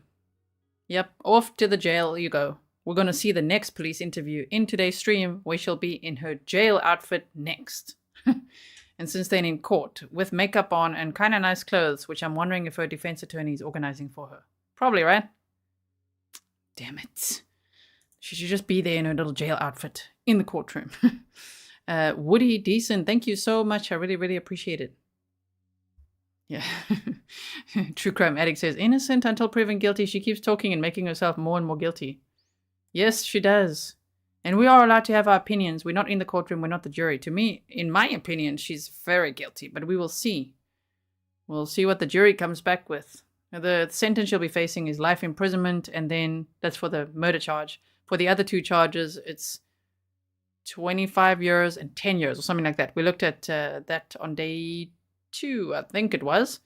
So, yeah, I think if she's found guilty, she's never getting out. But let's see. Taken herself. I don't understand that, and I don't understand that it was taken right before. I don't understand that because I don't know anything about it. I really don't. I understand things happen with pills. I'm not saying that's what she died of. Obviously, she didn't die. But even that, I know it takes a lot. I watched my mom try to commit suicide twice. Okay, it didn't work. I watched Lynn do it once before with pills, or at least get so sick where she puked them all over. I've seen a lot. I know a lot in that sense. I don't know much about. We agree because we didn't know either about. I think the most we all thought was the same thing you saw in Wedding Crash, the movie when you see it. So when we find out about and does it hear somebody can actually die? I wonder if she got the idea from Wedding Crashers. I don't know. Have you guys seen the movie Wedding Crashers? It's a really funny movie, actually. But I wonder if she got this Visine idea from there. Because she mentioned it a few times now. And she's like, like... That way, that's even more. Exactly. It's really odd. So when you start putting... Yeah. So, like, why would she do that? Let's say Lynn was able to figure this out. Hypothetically, she was able to figure it out. Why would she have to stage the pills? Why would she do that to herself? I'm going to kill myself, Chris, by using Visine, but then to make it look good, I'm going to, like, put a bunch of pills here. That's where, if you ask the average person, it's going to be, that doesn't seem right. Yeah. And you're the only one with the access. You're the only one there. You're the last one. Hour or 2, actually you're leaving around, I mean, it could have been there longer, but our phone has you there around 12:30. And then 4 hours later, you're back there finding her. I don't know. It looks odd. Yeah. The help us explain. I get it. I get what you're saying. I don't know how much more. I mean, I'm just trying to pinpoint everywhere I was that day, what I did. I don't remember being there that long, but I get it. Phone records. I'm not going to deny them. They show it. I only remember what I did that day when I was there that day. You know, that's the. I can give you bits and pieces or time frames. I didn't feel I was there that long that morning. Maybe I was. She's like, I didn't feel I was there that long. It's not about how you felt. It's about how long you were actually there. Yes, Hoppe. I know they're not supposed to show up in court in jail clothes because it's telegraphing guilt. I know. I just wish, that sometimes they weren't in ordinary clothes like that with their brows done, makeup done, and everything. Going, with access to a computer and pens and paper and writing all those notes. Yes. Really don't remember it, to be honest. And I didn't think I was even that day. But I will agree. I told you I've been doing here. I watch BIPD and all that. I watch all of it. So I know how the phone works. I know how things work. I'm not stupid, so when you say it, I'll take your word for it in that sense. You ask, oh, are you going to find anything in your searches? No, you're not. Search away. I don't have anything to hide in that sense. You can look at my financials and think I'm a joke and I did whatever, but like I know you like to gamble. I told him, I said, when it comes to money, that is not, I would never kill somebody for money. I mean, and I don't see why you guys would think that with her, because she didn't have it left. Hold on, I'll tell you because him and I disagree, but we agree on one thing, that you probably gave her some Visine. Yeah. That's what we agree on. Just motive we disagree on. Did you ever met Lynn's cousin John? What? Lynn's cousin John Fryatt. Ever met him? No. The reason this whole thing started upstairs with the medical examiner is John Fryatt's a former U.S. attorney, retired, and he thinks Lynn's death was suspicious. Okay. So he went up to the medical examiner's office and just asked the question, hey, I'm a prosecutor for 37 years.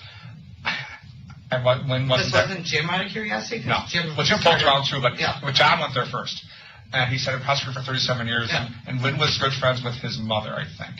His mother was in a home. Was it, was that Lynn's aunt then? It could be. Because she always talked about her, but I never... And so he goes, family tends to think, and again, I don't know that well, but this doesn't pass a smell test for me. Is everything in her autopsy correct? And that's what makes Dr. Linda look at her file again, because she was in the stack of routine problems. I'll get to this when I get to this. I have real criminal cases to I understand that. And that's when she looks at it, and I don't know who he is. She actually apologizes, saying, Chris, I missed this. Because she has all these medicines in her. Yeah. And then I overlooked this one, and I didn't know what this one was, and then she did her research, and that's when she found out that we have a problem. So again, I don't think you're a cold-blooded killer. I think you're a likable, decent person with a big heart. I think Lynn was dying, she was sick, and you helped her. And I mean, of course, the detective is just saying that, but it must have been quite hard to say that. I think you're just someone with a big heart who wanted to help Lynn. Ooh, just to get those answers out of her, right? Caroline, it says 97% guilty, her goose is cooked. Now it's 99%. Oh my word. And the state hasn't even rested their case yet. The defense is yet to present their case. I wonder if Jessy will take the stand. if I had to go in front of a judge, that's what I would say. I don't want to put him in front of it going, hey, look at all the money, because that looks real bad to you. I mean, let me ask you, how much money did you make at Potto last year? We hit a jackpot. A jackpot? How much do you think is the most you ever spent at Potto in one night? I don't know.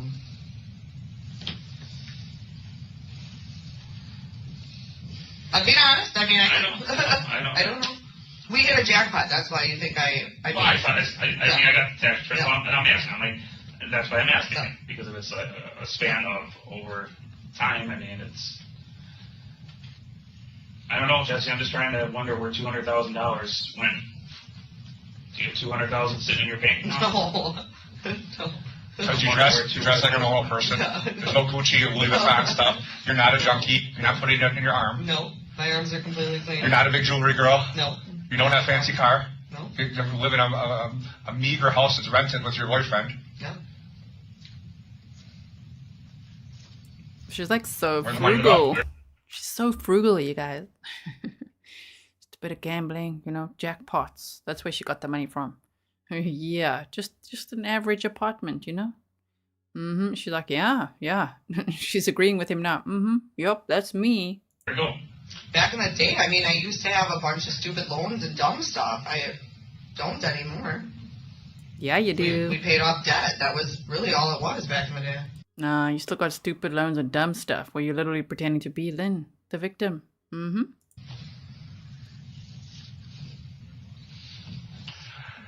I don't believe you have nothing to do with this. And I want to give you all the opportunity to come up with a plausible explanation. And again, I don't think you killed her.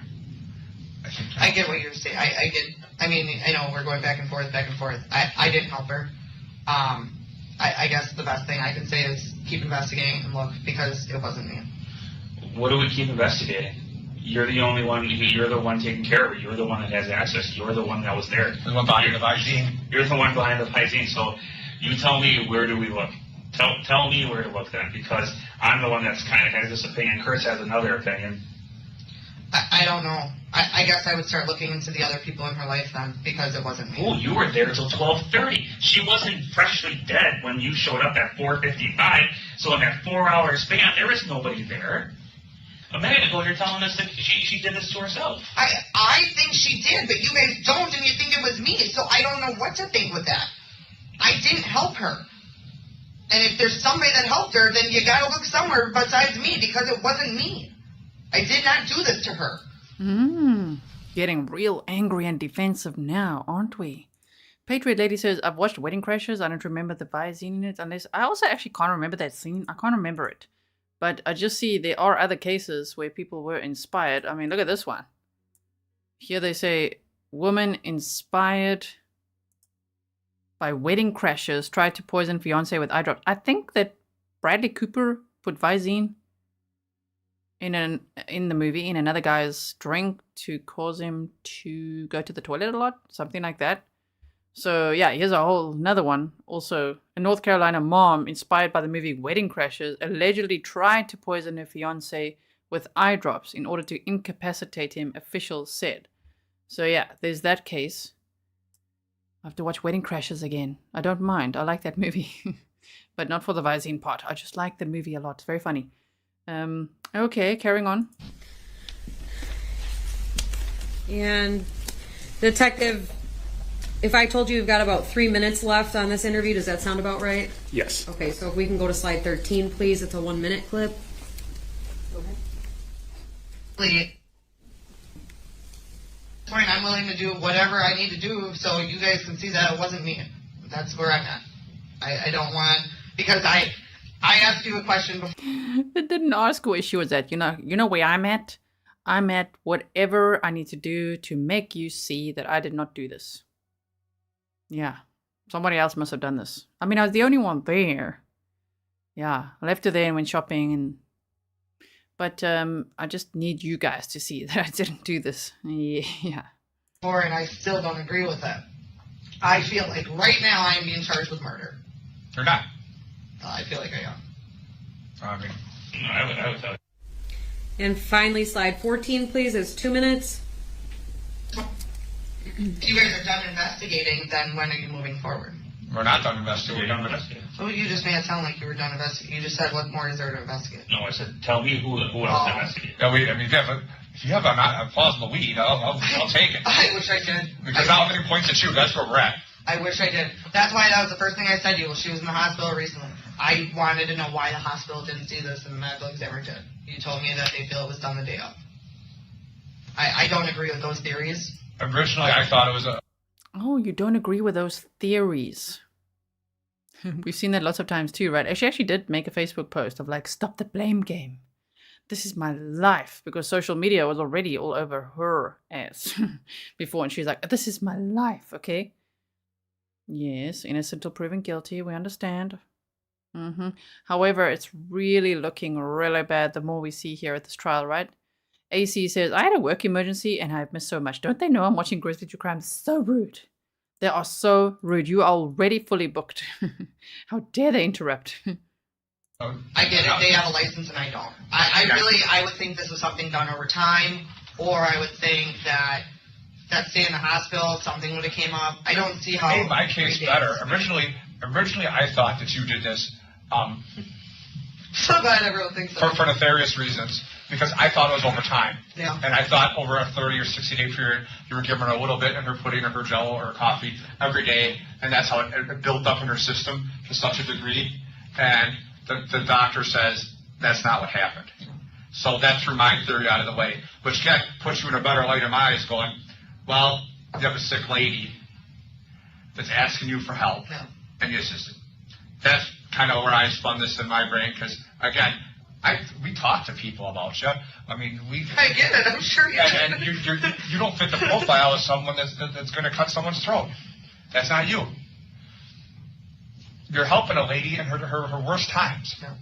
That takes a special person. And when I say helping a lady, not your mom or your father or your brother. You're helping a stranger, for lack of a better term. When I say a stranger, you know what I mean. It's not blood. Yeah. It's like my mom, though. But you're taking care of her at her worst time. And that says something about a person. So I was hoping it was over a little bit every day. It's building up in her system. And eventually, when it got more and more compliant and lethargic, and her system shut down. But that's not what happened. He's like, So we're 2 hours in out of 4 hours, 37. So we still have over 2.5 hours to go on today's footage. I hope that you are enjoying your Saturday with me. If you are watching live, if you're watching the replay, I hope that you're enjoying it as well. Essen says, theories, you were the first to announce Lynn being known for her eye drops. I know, right? Jesse's like, no, I'm not buying these theories. I don't like it. You had all the theories, Jesse. Sure. Which has been more to his theory then. So, I have to excuse myself for a second. I got a little bit of a thing going in my tummy. Detective Hoppe, in the portions that we just watched, do you recall a discussion about Lynn's estate and the personal representative? Yes. Do you recall Ms. Kurczewski saying she didn't know that she was? That's correct. Is that true? I'll Object. Sustained, thank you. If I can, please show the witness and publish Exhibit 83, which is already in evidence. Detective Hoppe, were you here when Attorney Nowakowski testified about the probate file? Yes, I was. And were you here when there was a discussion about Exhibit 83, which is being published? Yes, I was. What does it say for the scanned date on the top of this document? November 4th, 2019. And what was the date of the interview we just watched? July 9th, 2019. And on the top left, is that PR case number that Attorney Nowakowski talked about? Yes, that's correct. Okay. And if we scroll to page 3 of this document,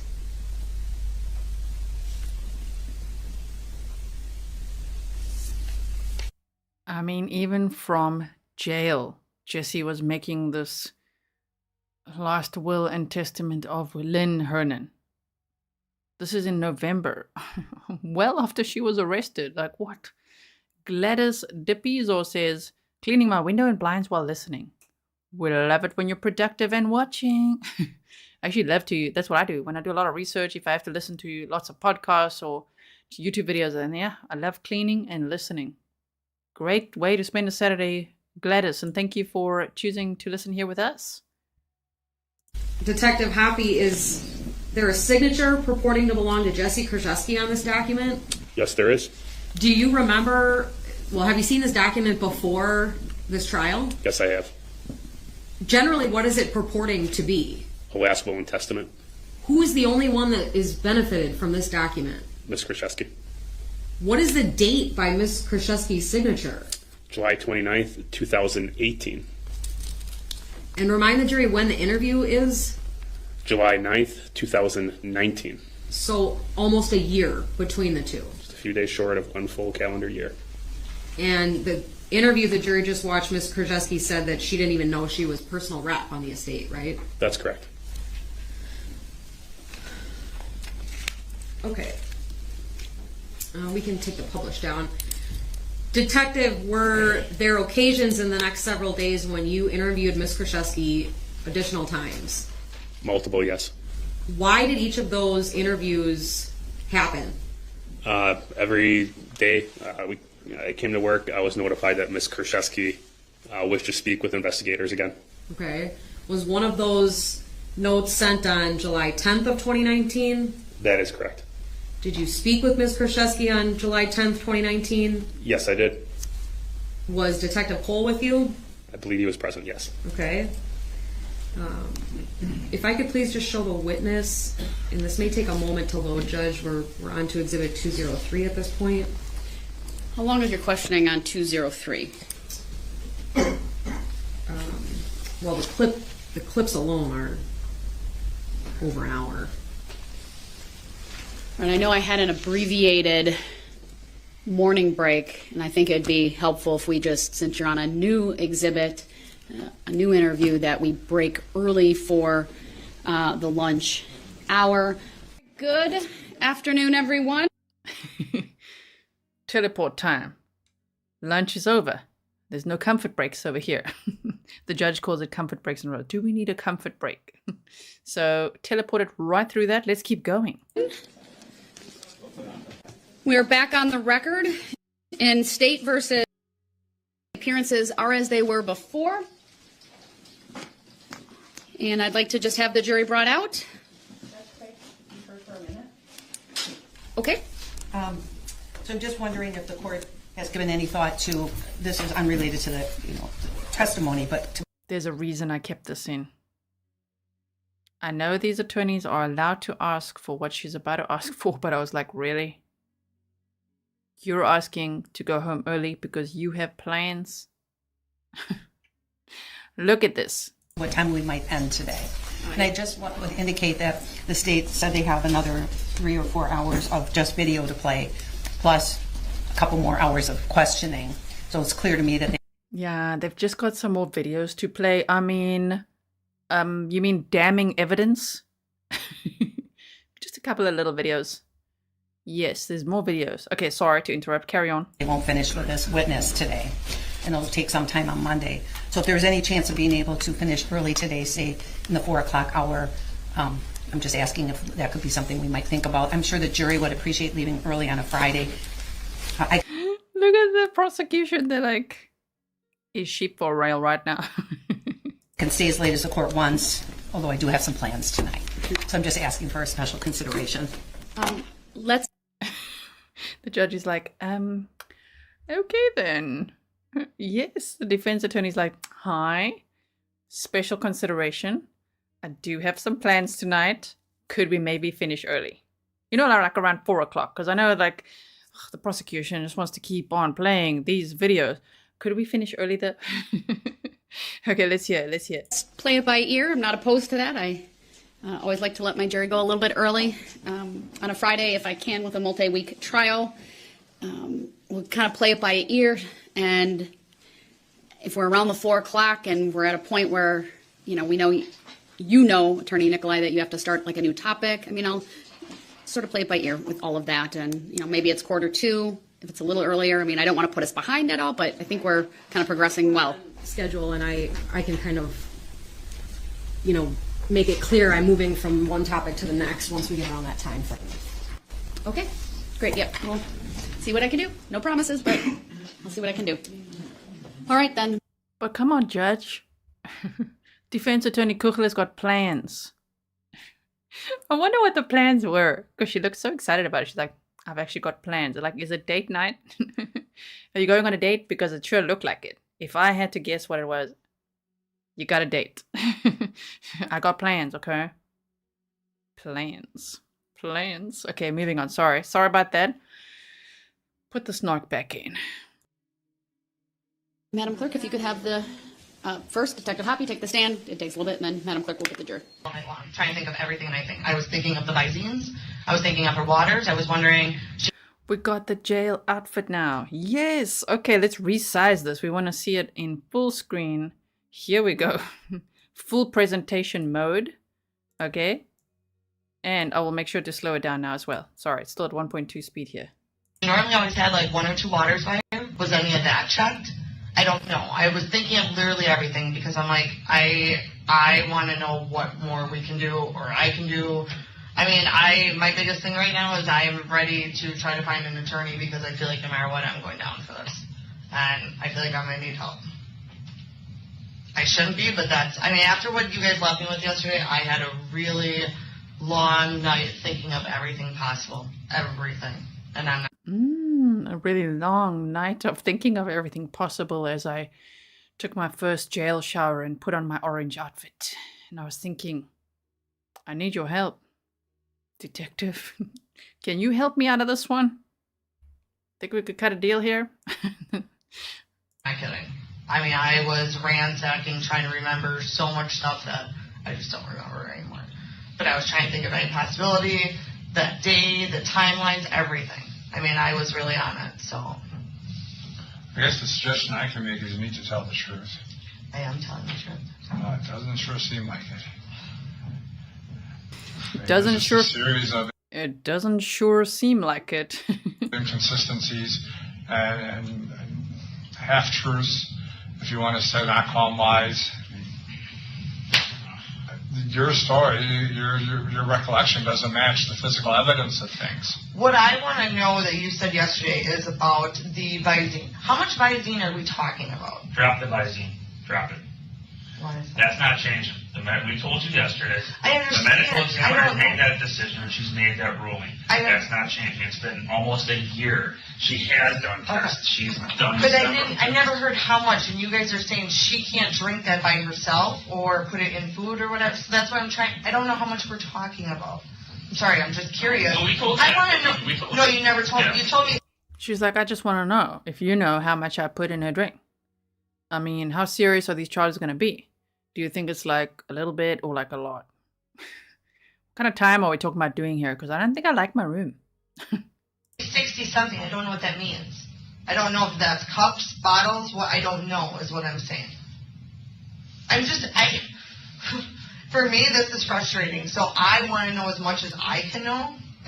Yeah, it's frustrating. I want to know where I messed up. How much are we talking here? Because I'm thinking like 6 bottles. She'll say later, right? You know, you guys think I probably She died from Visine. You said that already. Yeah. But how much? Ingesting it, not through the eye. No, through the mouth. you said that too. Mm-hmm. But how much, can kill a person is what I want to know, or how much was in her system? I mean, you should know. You researched it in January of 2019. You told Scott this is serious. This could kill a person. This should be reported to the police. Okay? And it's making she said a whole bunch of physical symptoms to her boyfriend. So, lady, Uncle Google has already told you. You already had your little PDF document on your phone that you deleted, looking up household poisons and making a nice Adobe Acrobat document for yourself. Yes, indeed. Didn't she also pay for that? I remember that from the beginning. She had the paid version. I only recently got the paid version because I want to highlight things and, redact things and everything. Of course, because we look at so many documents. But like this one, I think she paid for that on one of Lynn's cars, if I remember correctly. But she's like, what? So how much? How much would kill a person, huh? What are you guys trying to say? Wow, the question she's asking. That's what I'm asking. 160 parts are in her system. But I don't understand, is that this? Is that a whole bottle? Is that 2 bottles? I'm trying to figure out how much it was. That's what I'm asking. I can't give you an honest answer because they're still researching or developing. That was my science. curiosity, because you guys are saying she couldn't do it. I'm like, well, realistically, anybody can drink some water. And eat some soup and pudding and everything else that you put it in, likely. The reason that I think she's asking this question, in my personal opinion, is because she'd been dosing her with Visine for a long time. So she probably wants to know, well, how much? Are we talking about that one day with lots of Visine? Or are we talking about lots of it over time? Was it stored in her body? That's what the question sounds like to me. If it's in there or putting whatever, I guess I wasn't understanding, is it a little bit or a lot of it? I don't know. I don't understand. So that's why I'm asking it. Obviously, you guys don't like that answer, but that's the truth. No, I wouldn't be asking if I didn't want to know. It was on my mind. So you told me the 60 whatever, but I didn't know what that meant physically. So that's why I'm asking. Okay, I can't give you an honest answer because I don't know how many bottles. Okay. So where are things at then right now? We're still investigating you for homicide. That's what we're doing. And nobody else? No one at this point. You tell us. I mean, I asked you yesterday. The only other person I could think of, and I thought this last night, I'm not saying she would do it, I just was trying to think, she had the keys. Her neighbor. I was literally... Blaming June or Judy or whatever, because she never gets her name quite right? Ah, yes, the neighbor. The naughty neighbor slipped in as Jessy left to go and shop on Lynn's accounts. And then Jessy just so happened to get in that house, be there for a while, have a chat with her mom, see the scene, stage the scene, see the scene, and then be like, now I should call 911. It was up all night long. I'm not blaming her neighbor, accusing her. I'm just giving you a name. Well, Gene wasn't the one that was getting hundreds of thousands of dollars from Lynn, and Gene wasn't the one opening credit cards and trying to do loans in her name. Everything. Let me ask you something, Jessy.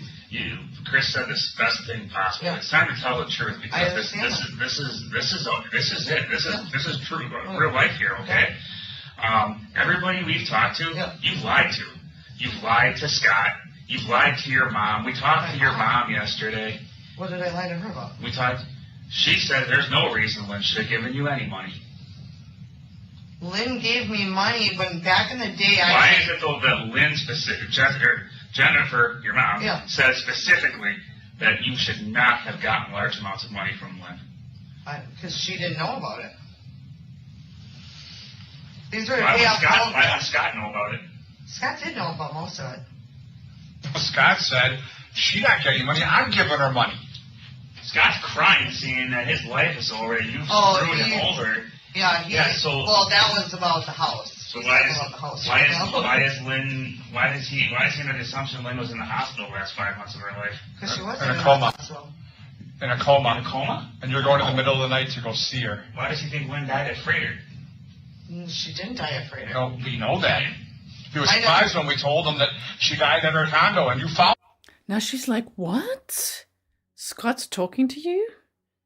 And telling you that I told him that Lynn was in a coma for 5 months and died at the hospital? Why would he ever say such a thing?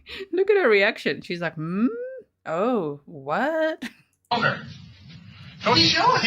he says, I no, she talked did. to him when I found her. She was at the hospital. Because I was supposed to drive his daughter to practice that day, and I said, I can't do it. You talked to him last night, and he was pretty clear. Talk to him today again. Yeah. No, I talked to him today, too.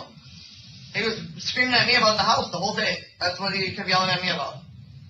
He said the house is trashed. Well, we searched the house. I get it.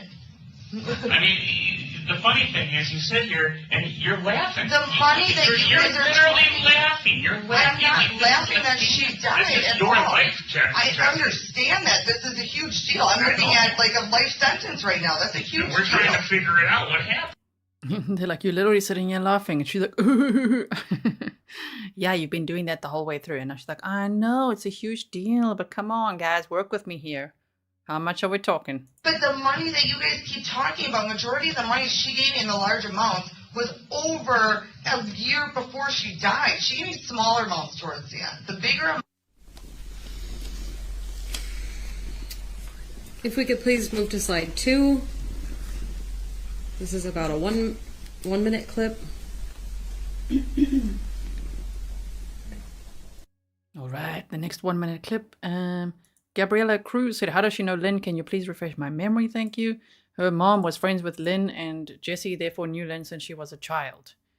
Shauna was asking, what are the giggles about? I think it's just her way of pretending like everything's fine. We're getting along great. We're building rapport, right? This is not a big deal. Come on, guys, work with me. I think it's just totally downplaying the situation, right? And probably a nervous laugh at the same time as disguising the anxiety. Right? That's what, Shauna said. Please explain the giggles. And let's see this one.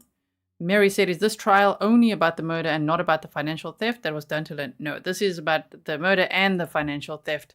And we did a very short trial day on day 7 and a shorter one yesterday because they went over receipt after receipt after receipt after receipt. And the full versions are available for you in the full concise versions to, if you want to look at every receipt like that, are pinned in the comments of those trial days for you if you want to see the whole 5.5 hours.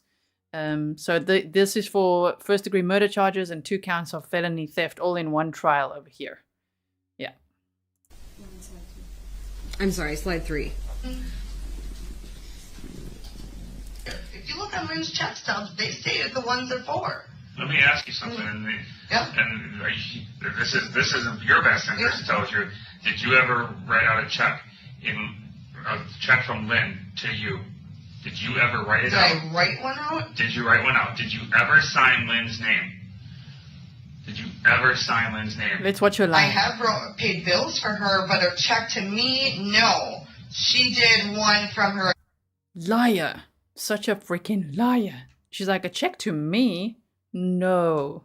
Oh, you mean like 28 checks to you? Yeah, okay. Account to rent it to me online, and I was with her in presence. But as far as writing, I don't think I've ever wrote one. I mean, I had access to all of her funds, but I don't think I personally wrote one to myself. Don't you think it's curious that somebody got like $200,000 minimum over a 2-year span? It was a 3-year span. And the bigger chunks were way before she died. That was not anywhere close to last year. So why is she giving you all this money? I just explained that. I had so much debt. So why does she care about your debt?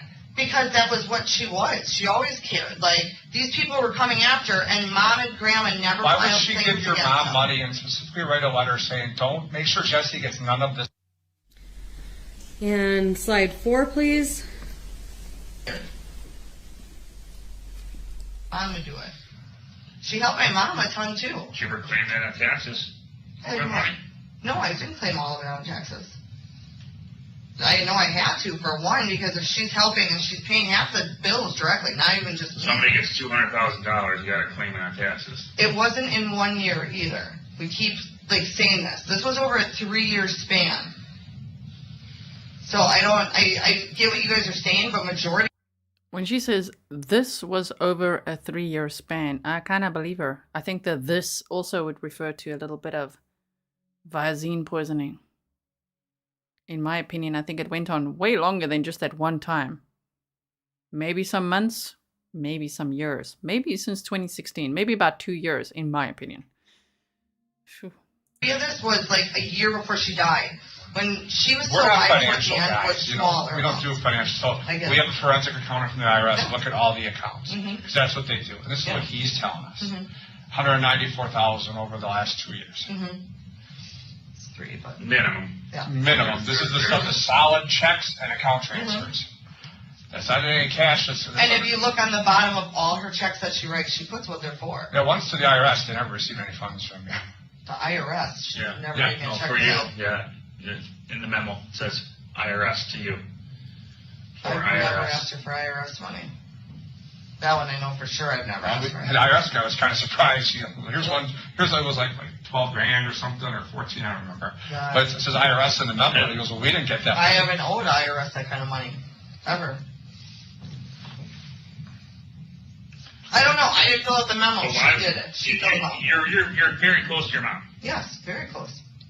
So why wouldn't your mom know about how much? Why don't you tell her? Say, Because my hey, mom didn't want. Your Lynn friends didn't taking her want care. my mom knowing half of it. So It wasn't me. your mom wasn't suspicious that all of a sudden now you Ah, so Lynn didn't want her mom knowing the half of it. Meanwhile, she has got 4 fraud and forgery charges from 2010, and in some of those, she was using her mom's identity to get loans and stuff. So, yeah, I think you didn't want your mom to know about it. Although I know the couple of red flags have gone up for the mom too. But I think Jessy over here is lying a lot. know your bills are paid, your debt's gone. No, she didn't really know half of it. Part of it, the few things that there was stuff in my grandma's and my mom's name. She covered those because we kept hearing from them. Slide 5, please. Do at this point. I'm not lying about that. I'm dead serious. How much you owe restitution? Yep. Quite a bit. When you hit the 70 large, Yeah. why didn't you pay the restitution off and get the monkey off your back? Because we paid our creditors. I mean, how much money were you in debt because you got all that money from when? Scott had a credit card of $17,000 and $25,000 was just for taxes. And then I had my few. Of all the people we've talked to in the last 24 hours, you know who's the most credible of all of them? No idea. Scott. Oh, I'm sure. He knows nothing about anything law enforcement or jail related or nothing. No, he doesn't. He doesn't understand shit Yeah. about what's going on. No, he doesn't. And at first I thought he might be a knob. No, he's not. He's a great guy. And I talked to him a couple minutes that morning. I'm going to be sitting on the porch. Mhm. And Aaron's talked to him extensively over the last 2 days. Mhm. And my heart goes out to that Oh, guy. yeah. Because he says, I don't know who she is. That's what he said. I know. It's I don't know. My world is crumbling. He's on his knees in the parking lot crying because all the lies you told him. I didn't tell him any lies. He just didn't know about her the money. It wasn't that I lied to him. I just didn't tell him. When he told her, Lying by omission. I mean, I kids, understand. come on. I get it. his heart was like ripped out when he says, well, she got about $200,000 over the last 2 years, and he's like, I'm at cardiac arrest, is how you describe it. He's like, I've been giving her money. She watches my kids. I don't know nothing of this. He's giving me money. Was he lying? That part isn't true. I mean, you're living together. Yeah, I mean, we both pay for stuff, but that part, he doesn't officially give me money for anything, no. Why? But he's a great guy. He's a great guy. He seems like a normal, yeah, I know. normal He's having a really hard shenanigan. time with all this right now. A really hard time. I mean, your house was clean. Yeah, it's completely trash. Well, when I said, it's not trash, it's been ransacked, it's That's what searched. he said. So everything has gone through. For a guy that keeps a neat house, it looks like chaos. Him. You know? Yeah. So that's the most baffling thing. Like, he is convinced that you told him when he was in the hospital for several weeks with a coma. And that's where she died. I said she was in the hospital. And I mean, I don't know how well you guys know guys, because you guys are guys, but I'll be honest. I can talk to Scott many times, it goes right in and right out. And I know you guys are thinking, yeah, whatever. But he never... So her boyfriend just didn't listen properly. So him thinking that Lynn was in a coma for 5 months and died in the hospital, that was just him not listening properly when she was actually trying to say that she was never in the hospital and never in a coma. Well, she was in hospital for 13 days in September, but you know what I mean. Not in hospital, in a coma is what I'm saying. Gabriela Cruz, thank you so much for your $1.99 sticker. Really appreciate it. Yeah, the Journey to Justice says knob is the UK word too. He said, I first thought it was a knob, but then spoke to him longer. Yep, heard that. Metlin. Yeah. He knew I was going out there a lot.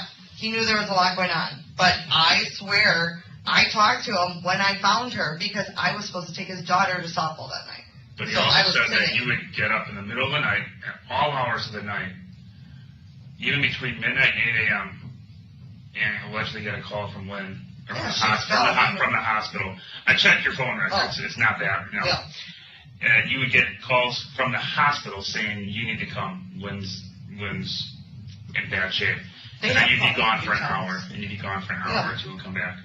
Where was I going? You tell me. I didn't have another boyfriend. I don't care. I don't care what you were doing, but I'm saying you weren't going to Lynn's house. Are you sure about that? Because I didn't have another boyfriend, so that's why I'm curious as to where I'd be going. Because numerous times is when she called me falling, so I'd be out by her. Again, this is the guy who swears he's told me she was in a coma. No. I never said that. Swear to God. Why do you think he's so upset? Oh, I get it. I'd be upset too. But why do you think he is so upset? Why does he think that he doesn't know you've totally ruined his life? Because he woke up to a morning with you guys at the door, coming to get me, which he knew last time I came in by you guys for a question. Yeah. He knew last week when I told him that you guys called. I told him all that. I don't lie, so I don't know where he's getting... Well, why is he even still today still so upset? It's not just because his house is a mess. Oh, he's going to be upset for a while, I'm sure. Well, why do you think he's upset? Why would he tell you you're done? Because he doesn't know everything. What doesn't he know? As far as the money-wise, he doesn't know all of it. When me and Lynn did a lot of this, we didn't talk about it.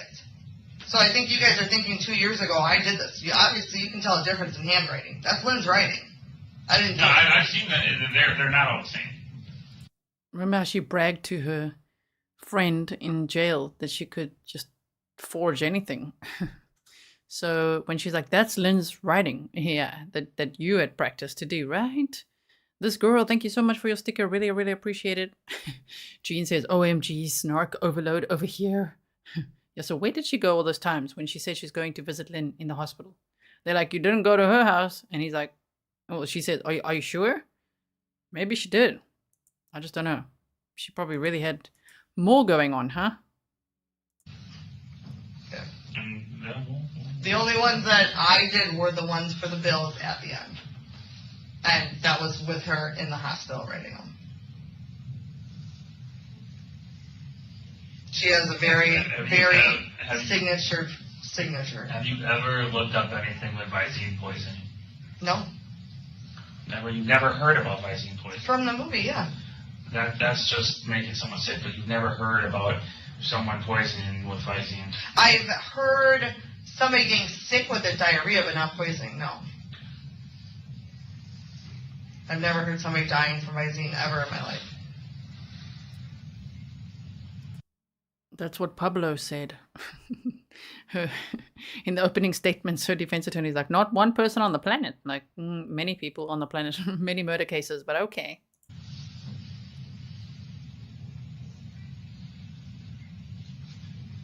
Never once. No. I've heard somebody getting sick from it, that's what I just said. But I've never heard somebody dying from it, no. Okay. Not dying. I didn't really know that was a thing, to be honest, until you said it. And moving to slide 6. Any reason, because she's a great person. She helped me money-wise, financially, and now you guys think because of that I killed her for it? And I told you yesterday, I think she wanted to die and you helped her. That's what I think. I think you picked out a perfect victim. I think you picked out somebody with no family and no friends. And I was her family. So was my mom. Exactly. That's it. You guys, just you two. Yeah. So why would I want to get rid of her? Because she was running out of money. And you were opening credit cards and you opened up loans in her name. I didn't do anything without her permission. Nothing. What's the jury going to think? What's who? The jury's going to think. I'm sure it's not going to look good. It's not going to look good. I get that. But I can't sit here and say something else. The truth would be nice. The truth, other than laughing, when we're telling you that we Because didn't it's kill so somebody, frustrating you're that laughing. I've been saying the same thing for days, and you guys want me to say something that I can't say because I didn't do it. I want you to be honest and talk about what happened that day. I am honest about it. I explained to you that I've gotten the Visine for her. I never put anything for her. Ever. Never. I bought neck for her. That's as far as I've gotten. I've never even put in her eyes for her. Where did you get the Visine from? Store. What store? Walgreens or Pick and Save, any of them. Walmart, I don't. Yeah, Walgreens, Pick and Save, or Walmart. She did mention Walmart again. Yes, she did. Maggie says, I need to go to the supermarket. I don't want to miss anything. Take us with you. This is why you need YouTube Premium. Remember, I don't do sponsors. It's not about anything. It's just so helpful. I didn't have it before. And now, like 2 years ago. And now I can't live without it because you could literally listen in without having your screen on. Put your AirPods or whatever in and just listen in with us and stay here with us with your phone screen not the whole time on. That's the great thing about YouTube Premium. And of course, no ads then. Not that the stream should have any ads. I hope you guys aren't getting ads because the stream is not monetized. I always make sure for these long live streams and things, actually for all the live streams, I do not monetize them until later. Maybe later, a few days later for replay watchers if they do watch later. But when you hear, that should be one of the perks for you that I turn that off. Okay, so they're like, stop laughing, Jessy. She's like, well, it's just so frustrating. I'm saying the same thing. I've told you guys all the lies I can already come up with. What more do you want to know?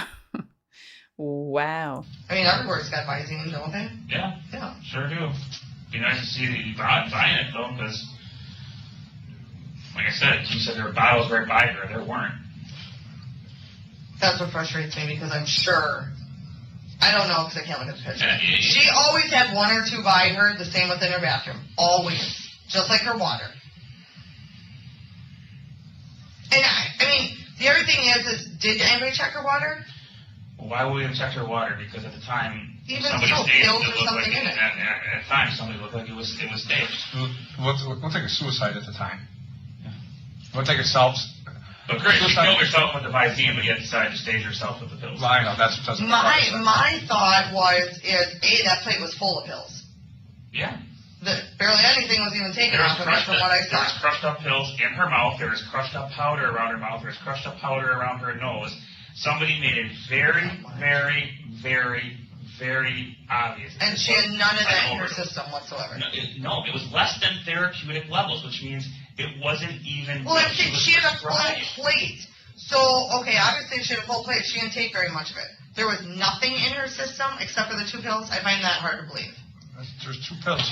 Because she also took more pills for that morning than 2 pills when I was there. Well, forensic pathologists and doctors and people who did testing disagree with you. And it's not just, it didn't happen yesterday, it happened almost a year ago. So it has been a very lengthy investigation on their end.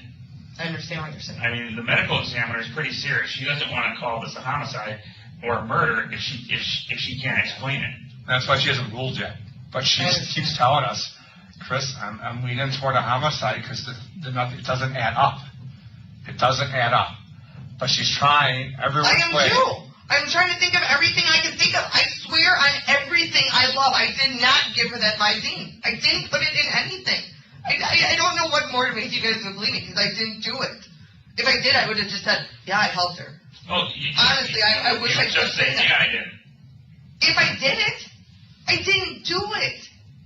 Because I'd be helping her. That'd be 10 times less worse than not helping her and just trying. Ooh, she's getting mighty defensive. I'm going to be off the screen for a moment here, but I'm still with you in chat, okay? Just quickly going to the kitchen. We've got to get a little refill, a juice or something. Because we've still got 2 hours and 12 minutes of trial footage to go. I'm loving this day with you. I hope that you're enjoying it with me. I'll be right back, okay? On camera. I'm still with you, though, in chat. Trying to kill her? It would be. I understand that. I understand there's a difference either way, but either way, they're both considered murder. But versus helping her where I'm just helping her, or helping her to financially gain myself. One's going to look a lot better than the other. One's explainable. One's, hey, I'm trying to have mercy on this lady who's having some really tough medical times. The other, which I think is just that this was all for financial stuff, that I think it was. I think either she was out of money, or... No, she wasn't out of money. Or she caught on to something. No. And I think she was real sick and wanted to die. And if you didn't squirt it in your mouth directly, you went and got it for her. I did get it for her. I said that. Disposed of the bottles for her, because they're not... that was the other thing I thought of. We have pictures all over. The last time I threw out Visine bottles was probably about 3 days before. Mm-hmm. And that was when I took out her trash, and there was quite a few in there. I did think of that last night. It was like 2 or 3 days before. It was after the hospital, but that was the last time I took out her garbage and threw out bottles. I did think of that because I was thinking of that over and over again. And before the hospital, it was probably about a week before that. This was recent. It was that day. They weren't that day, I'm telling you. I know that for a fact. Again, originally I thought this happened over a period of time. So 9 months. Let's get this. So you guys are saying, what happens if, I'm just asking, because this is my theory and I'm still thinking it, because I would love to see the pictures. I'd like to know if there was water by her. There was always water by her. My theory is, what if those were in the water and they were in there for days? Or they were in the vodka and they were in there for days? The Visine stays in there, does it not? Or does it disappear over time? That's what I'm curious about. Because you keep saying you're not seeing bottles, but there were other things in the room. So I'm trying So you spiked the vodka, is that what you're telling me? No, I am trying to think of different possibilities because I don't Why would she conceal her own? Why would somebody sit there and just drink a bottle of Visine? Because that's what you would do if you wanted to kill yourself, because you don't care anymore. That's weird to me. I would think you would put it in something. That's my opinion. But why is the bottle not around? Did you clean up lots of bottles from her? No, I said the last day I did was 2 or 3 days before. It was the last time I threw out a bunch of them. And it was maybe 4 or 5. And that was like her regular. But that was the last time. And it was not the day she died. I can tell you that honestly. I didn't throw anything out the day she died. I didn't, nothing. I'm still trying to figure out the phone call you saying to me, call my mom. Because I walked in and called 911. So I don't know if I called my mom when I was still outside. And I also know my mom didn't answer too, because I couldn't get a hold of her for hours that day. So how would you know when you called her? I didn't. Last night you told me you don't remember, but you remember you didn't talk to her. No. I'm saying I couldn't have talked to her. I couldn't get a hold of her after the ambulance came and I kept calling her. I couldn't get a hold of her for hours. So I'm saying if you saw a call 4 minutes before, it was probably just a phone call and not talking to her, because I couldn't get a hold of her all day that day. I thought of that. I was like, no, even if I called her, I didn't call her until not hours later, but I was calling her 4 hours. I couldn't get a hold of her. I also know you said you were only there for an hour or two, and you were there for almost 4 hours. I don't remember how many hours I was there for. And you were never at a Pick and Save in Hales Corners that day. Did you check all Pick and Saves in the area? I checked the one where you told me you were at. Okay. Did you check Lynn's WIC card or whatever? Because I used it at whatever store I was at, and I could swear it was Highway 100 Pick and Save. If it wasn't that one, it was Highway 100 and National. Those are the 2 I shop at. It wasn't the one by your house. I'm still waiting for the WIC card stuff. But I'm telling you. I can tell you, once you find it, though, that's going to prove where I was. I know that whole Where else did you go that day, then? I went to 3 stores that day. Okay. One was Walmart, one was Pick and Save, and I want to say the other was Woodman's, but I don't know 100%. And then where'd you go after that? I went back home to unload everything. I saw Scott before. Would you stay home in Franklin or West Dallas? No, Scott. Okay. No. Went back home by Scott. I unloaded whatever I had, and then I had 2 cases of water in the trunk for Lynn's house. And then you went back to Lynn, and that's when you found her. Nope. Yeah, and I was supposed to come back and take his daughter to softball practice the same day. And obviously you missed that. Yeah. Do you miss her? I miss her a lot. You sorry about what happened? Yeah. I miss her every day because she was fun. She was fun.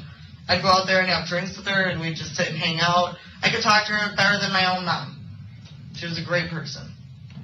She used to have the house, the lake house, and we used to go out there. I had my graduation party out there, my 18th graduation. Did you think your mom was jealous of your relationship, maybe? Do you think your mom's capable of this? I don't. Do you think your mom talked about the money? I think so, but I don't know. I know my mom doesn't know about the money, and Lynn didn't want her to know because Lynn did a lot for my mom.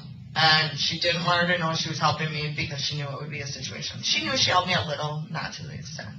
She did. But she didn't. That was Lynn's doing. Lynn did not want my mom knowing. It was not me. So if your mom found out, do you think she would have been upset? I mean, sure, she'd be upset. I don't think this kind of upset, but she'd be upset where she'd tell me. Is your mom capable? I mean, capable of going to kill her? I don't see it. Or she's capable of using very foul language. Now, finally, she's got something nice to say about Lynn. I mean, up to this point, she's only been victim blaming, right? How terrible. I missed a comment there. Sorry, I was going to put on the screen. You said, yeah, now she misses her because she doesn't have her money anymore, right? Voicemail, that's what she's capable of. I know that. She's probably a more likable person than that voicemail. My mom's a very feisty person when she feisty drinks. People with short fuses can do things. I couldn't tell you. Do I see it? No, but I don't know what everyone's capable of in the world. I don't know. It's your mother. I can tell you, my mother can't kill anyone. I don't think she could, but I know she's tried to kill herself numerous times. But I don't know.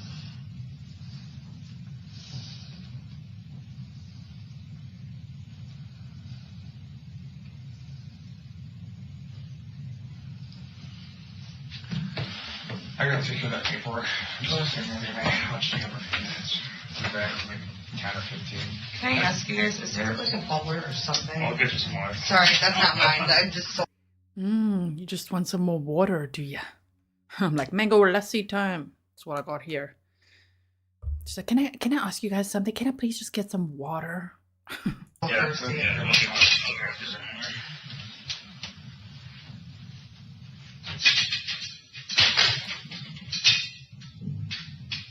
They leave her alone in this room for quite some time.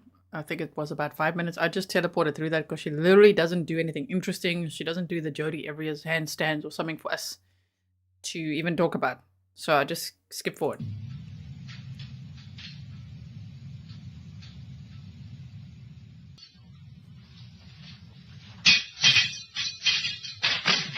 So when I talked to Scott today, he told me a really interesting story. Yeah.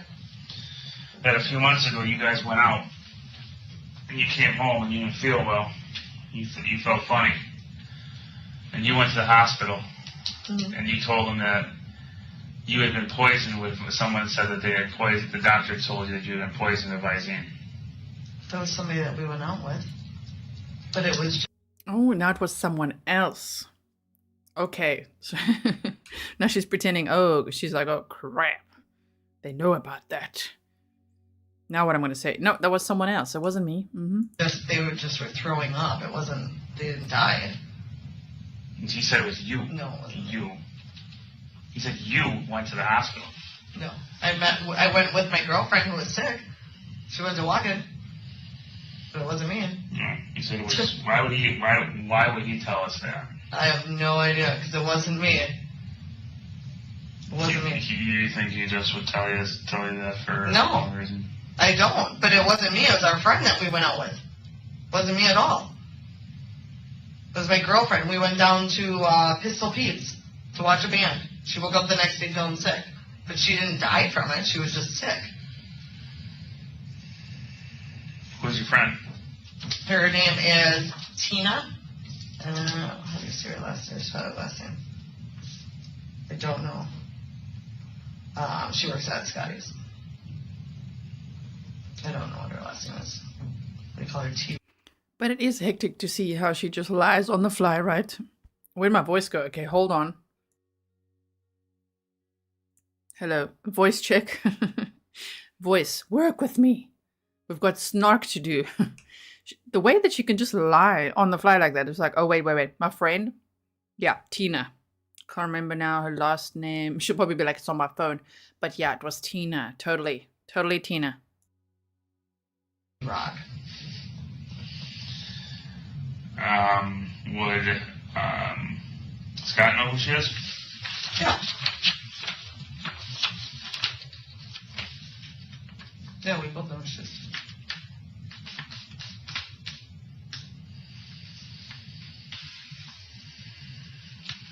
And I really would feel better if you guys just left Scott alone at this point. No. Because I have to too, obviously. No. Scott's her. He's like, no. I'd really feel better if you just left Scott alone at this point. Meaning like, maybe stop talking to him. Because clearly he's telling you guys some things that are making you put together this puzzle. Oh my. No more talking to Scott. He's like, no. Doctor, and he wants to help us with this investigation. Oh, well, that I'm sure is fine. Why would we leave Scott alone? Well, because if he's helping, that's one thing. I just don't want you guys bothering him with his personal life because he feels bad about his kids right now and the house and me, obviously. I think you're his first priority. He feels his world's been turned upside down. Did you hear her get the vocal fry on? She's like, yeah, he's obviously caring so much about me right now. Nope.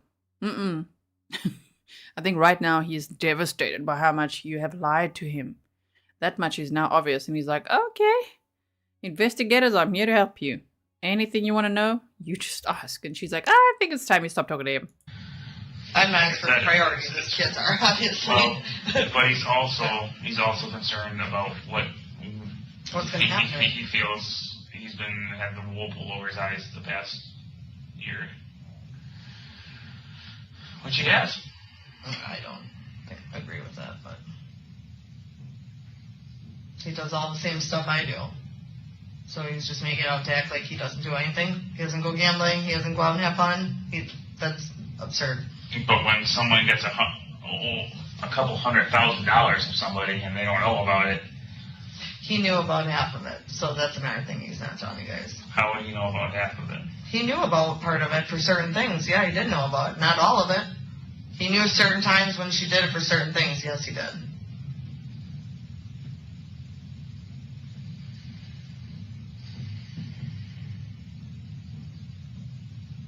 So you just have no explanation for this, Jess? I don't. I honestly don't. I didn't give it to her. I can tell you that. I bought it for her. I didn't give it to her. When was the last time you bought Visine for her prior to her dying? While she was in the hospital. Probably true though. She's like, It was the longest we've ever heard. Like how long ago? I want to say maybe her third or fourth day there she wanted it. And how many boxes did you buy? Probably 5 or 6 like usual.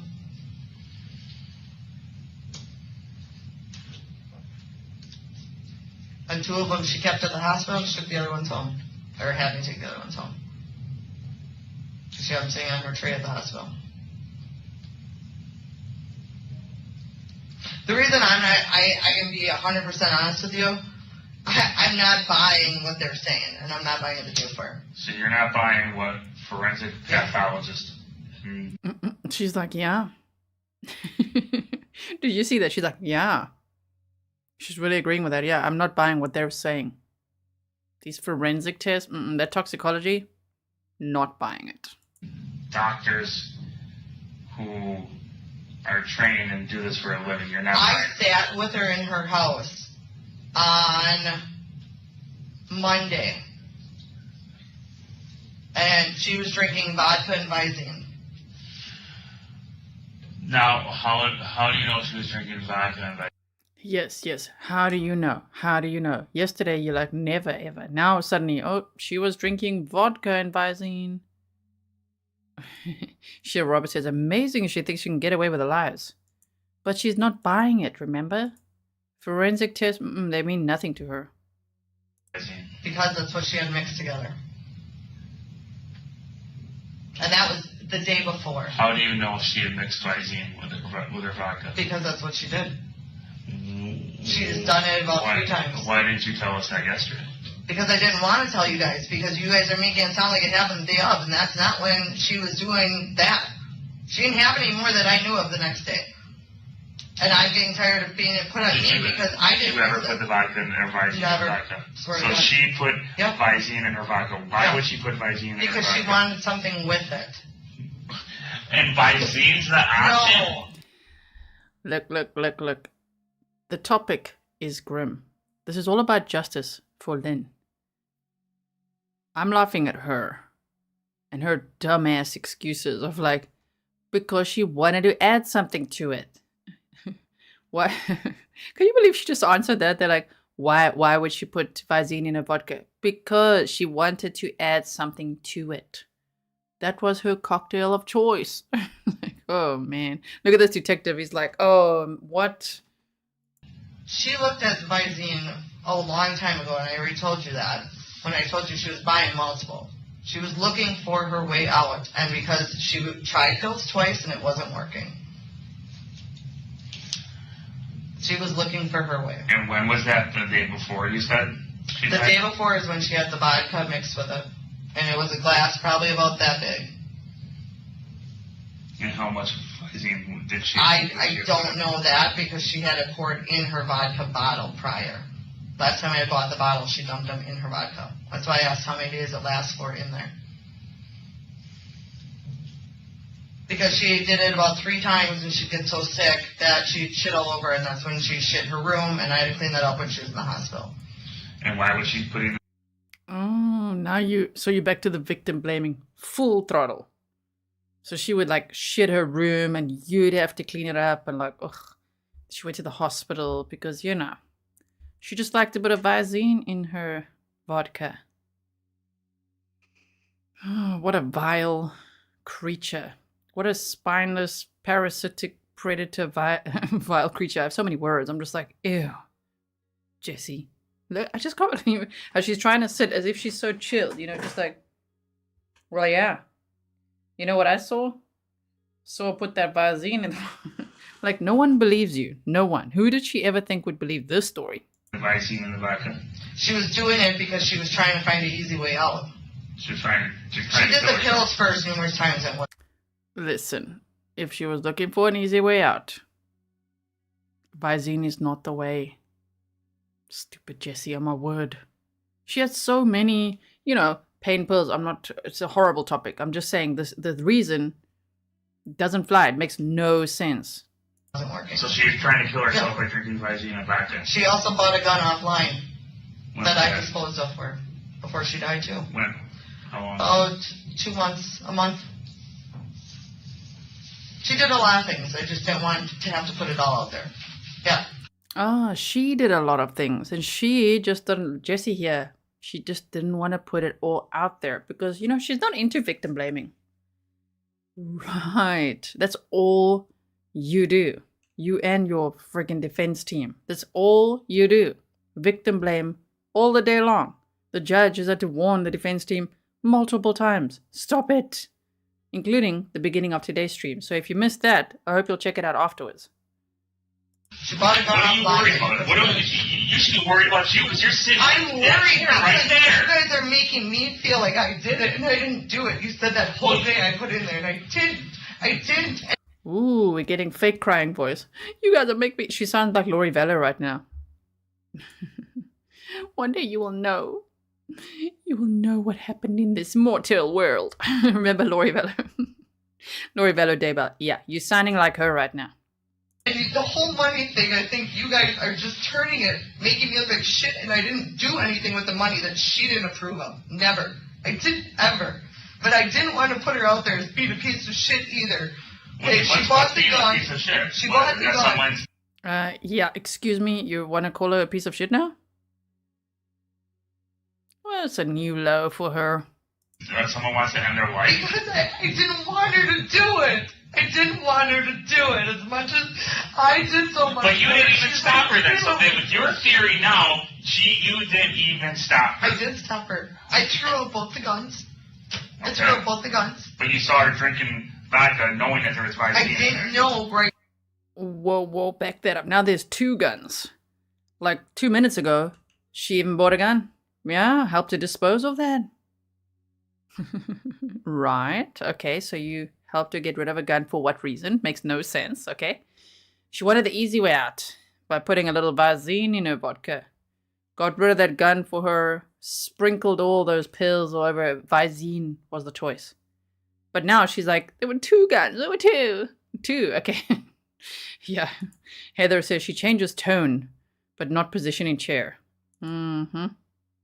Away. She told me after she had about half of the cup. I didn't know. She had to get rid of the Visine the day before. I didn't know she had put it in the vodka. I didn't know. She was going back and forth between her water. That's the honest to God truth. That's why I kept throwing out her waters on her. Because that's the honest to God truth. She was putting the Visine in water. Wipes fake tears. Like, it's very fun to watch this with you. I don't know if I could watch it. I've already seen it alone a little bit when I edit all this for you. You know what I mean? But it's way better with you. I don't know. It's just the honest to God truth. Threw the Visine out the day before too. Okay, now you know all about the Visine. Mm-hmm. Didn't want her to do it. And I didn't know. She drank about half the cup and then she started to get sick and I asked her because she kept getting sick off of it. That's the honest to God truth. That's why when you guys say it happened that day, it didn't happen that day. She was still alive that morning, so I don't know what changed. I didn't give her anything. She died? She was still alive that morning. Then I went shopping. Opened accounts in her name. And when I came back, she was just covered in pills. But then you guys did these little forensic tests that I'm not buying. And it turns out she was murdered? With Visine? No way. That day. She had no Visine left in the house that I knew of. And there was none that you guys found, except for there was 2 in the bathroom closed. So I didn't give it to her. That's why I don't believe what they're saying that it happened that day, because it didn't happen that day. I'm telling you. I didn't give her anything that day. It didn't even happen that day. I didn't give her anything that day. Okay, and then remember to make little fist. Come on. Look at this crap right here. No. Sorry, performance is a 0 out of 10. Sorry about that. Crocodile tears all the way. Look at this detective. He's just like, oh man. She was awake and talking to me in the morning. But she wasn't all there. You just said something that's really cute. You really did. You just said, I didn't give her something that day. Exactly. Did you ever do? Exactly. I didn't give her something that day. Okay, what about all the other days? Was it in the pudding? The soup, maybe? Water? Which days did you give her something? Because you just had quite the slip there, lady. Do it before. No, what I'm saying is I bought it. I never mixed it. I swear to God, I bought it for her, and I knew she was mixing it. I knew that. I didn't purposely ever mix anything for her. Never. I swear to God, I'm not lying. She put it in her water once in a while and in her vodka once in a while. Well, we know where you put it now. In her water once in a while, in her vodka once in a while, maybe in the pudding? And that soup. Everything, really. Right. And whenever, I swear to God, I didn't, that means you did. We already know your tells, lady. Well, she kept trying more different doses. I didn't agree with it. I kept throwing out bottles of water. Anytime, that's why I told you guys, anytime that the caps were open, I was throwing them out. Because I didn't like the idea of it. She was shitting all over. She wasn't dying from it. She was shitting. Oh, nice. Great way to respect your friend. She was just shitting all over, and I was the one cleaning it up and taking care of her. Taking bottle caps away. Saving the planet and Lynn one bottle cap at a time. I don't like the idea of it. Okay, then. It was disgusting. But that's not what it does. Well, that's what it was doing to her. It was eating out her body because she was literally shitting. She shit all over her bedroom on it. That was the first time she took it, and literally she called me, and I wasn't even there. She called me, and I got there, and she had shit all over her whole room. Dead serious. She couldn't make it to the bathroom. Really wish she shat all over you at this point. Mm-hmm. Yeah, hope you enjoy your prison food. Right now she's in jail. Still innocent till proven guilty. And that's the first time she said she tried it. And I got there and there was umpteen boxes empty. And I'm not lying. Dead serious. Before that, she bought a gun. She looked at trying to buy... What's that pill online? It's some... Yeah, what is it? Get in other states. Supposedly a pill or a shot or something. Other countries. It's like... Other countries. When in doubt, start saying things like other countries. Some European pill. You know what I'm talking about? The detective's like, I really don't. She didn't say European, I just added that now. She's just like some other countries, okay? Some pill, she's looking it up. She's looking up, guns. Right, but even if that's your narrative, you want people to believe that she had baclofen, she had Xanax, she had 2 guns. So 2 guns. Okay, we've got the baclofen, the Xanax, 2 guns. All of that. And yet she decided rather to put a little bit of Visine in her vodka. And then on the day she died, just OD on that. But also not have it right next to her anyway. Couldn't find the bottles. Wow. Okay. It's supposed to be a suicide pill or something. She looked at the hood method. She looked at... A suicide pill? Only you would know about that, Jessy. Only you. Right. The hood method? A million things that How I would she didn't look know. that up? On my phone. On your phone? Yep. She'd use your phone to look up All the suicide time. messages, or suicide methods. Every time I was there, she used my phone. She used my phone for her credit cards once in a while. She'd use it for shopping once in a while. She'd use it to show me something she liked. She did a lot of catalog shopping. Now she's saying Lynn used her cards? Like, oh my goodness. I mean, can you imagine? Because Lynn was struggling with a lot of these symptoms and issues for 2 years, since 2016, which is very concerning. On the day that Lynn died, she was found without clothes on the bottom. That's how Jessy allegedly left her. So humiliating. Just think about how long the suffering, the frustration, the humiliation went on. I mean, Jessy always says Lynn didn't want to see people anymore. She basically just stayed in her house because she had gained weight and she was having these stomach problems. But the thing is, I wouldn't doubt that Lynn was feeling utterly humiliated at that point and not able to figure out what is the problem. The doctors couldn't figure it out. What is this? It's just terrible. Marie says Jessy orchestrated the whole staging from, staging from the beginning. It seems so. Mm-hmm. She looked up a ton of stuff. She's bought 2 guns, and I've gotten rid of both of them. Where'd she buy? So she bought 2 guns from your phone. 2 guns, using her own shit. 2 of them. From where? They're online places. Shit, I don't even know the names. She looked around. You custom put them together. They're not even fully put together guns. Now, how would Lynn suddenly be looking around? Because she's almost implying, Googling. Looking up a suicide pill, the hood method, 2 guns, all this stuff that she's just said. But from everyone we've heard from so far, including Jessy initially, Lynn wasn't tech savvy, didn't like tech, she had a flip phone, people had to call on her landline if they wanted to talk to her. She wasn't spending any time on Google or social media or anything like that. Yes, and Barbara says those tears aren't for Lynn, they are for herself. Mm-hmm. She's a felon and so am I. And my mom knew about that because she knew I threw it out. I found her hiding spot and got rid of it. because I didn't like that. Does Scott have any guns? Not that I know of. Maybe have a hunting something. Or not. I don't know. You had 2 guns under your bed that you guys slept in. You didn't know that there were guns underneath your bed? I did not. I'm not supposed to be There were around 2 guns. long gun cases in the house that Were were they clearly hunting obvious. Doesn't matter if it's a hunting gun or a handgun. No, I don't. Yeah. I don't You know that. I know his cousin used to have one. I didn't know he had 2 of them. I did not. You didn't know there were 2 guns underneath No. your bed? I didn't. I thought those were bow and arrows. I swear to God. I don't open them. I've never opened them. I don't have anything to do with Every time she says, I swear to God, that's just literally directly a lie. Now we know. hunting, period. I know they're hunting, the outside is like hunting. This is why Scott doesn't know a lot of this.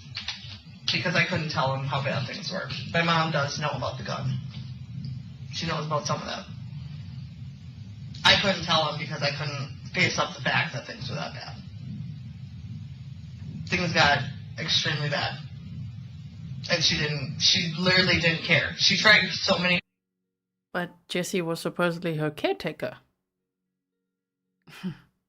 And she's like, yeah, I couldn't tell anyone. Why not? You're supposedly her caretaker. So why aren't you asking people for help? Why aren't you talking about Lynn with any empathy? Why aren't you helping her? You know? I mean, we know the answers now. I'm just saying, based on what she's saying. She's like, yeah, I know. I couldn't tell anyone about this. Why not? If you care about her and her well-being, you would tell people. You would tell your boyfriend. You would tell your mom.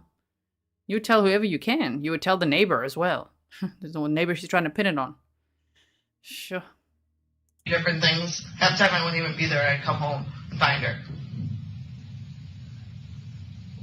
And usually every time I could either get her to the hospital or do whatever we needed to do. And this was the one time I couldn't.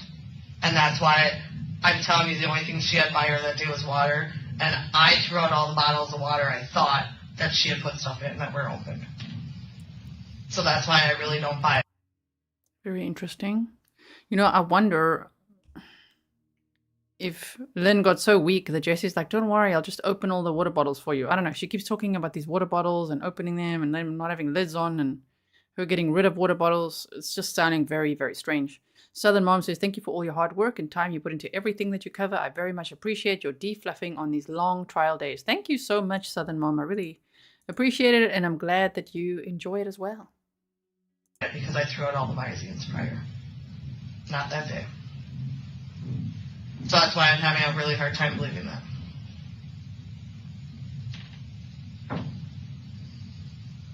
Now, you know why I didn't want to tell you everything? Because that's everything. No, I don't know.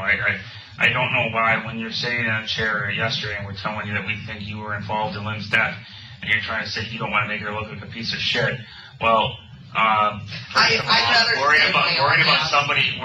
So you would rather sit there and be accused of murder than just say Lynn was killing her, Lynn was trying to kill herself. There's a reason why I kept wanting to talk to you guys, and I was having a hard time trying to say it. Okay, I was having a hard time in general with this for the last 2 days. So, because I got everybody in my world just lost what I had left. And I'm really bad. Yeah, I think she's crying for herself now. She hasn't once shown any empathy for Lynn. She literally stole all her money, spent it all. Her inheritance money that Lynn got from her parents, which I'm sure her parents worked really hard for. Spent all of that. And not just like, I mean, they said she gambled quite a bit, but she spent it on things like showing off in front of her boyfriend's ex-wife. She bought the boyfriend's ex-wife a dozen roses and a spa voucher. She got her boyfriend's kids shoes, Game Boys, laptops. She got her boyfriend and the kids new bedroom sets. I mean, it's so over the top. No respect for anyone, actually. It's just completely boundary breaking stuff. This one doesn't know boundaries. But she also doesn't know empathy. You can hear it. She has no care in the world for anyone but herself. So I really think when she's crying here, she's crying for herself. Carrie says, not credible that Lynn would take tetrahydrozoline that brings a painful, nasty demise when she had no other means. Yeah, and who would want to, on purpose for years. If it's it's a hard one to say. If, according to Jessy, her goal was to end her life, why would you humiliate yourself for 2 years? You know what I mean?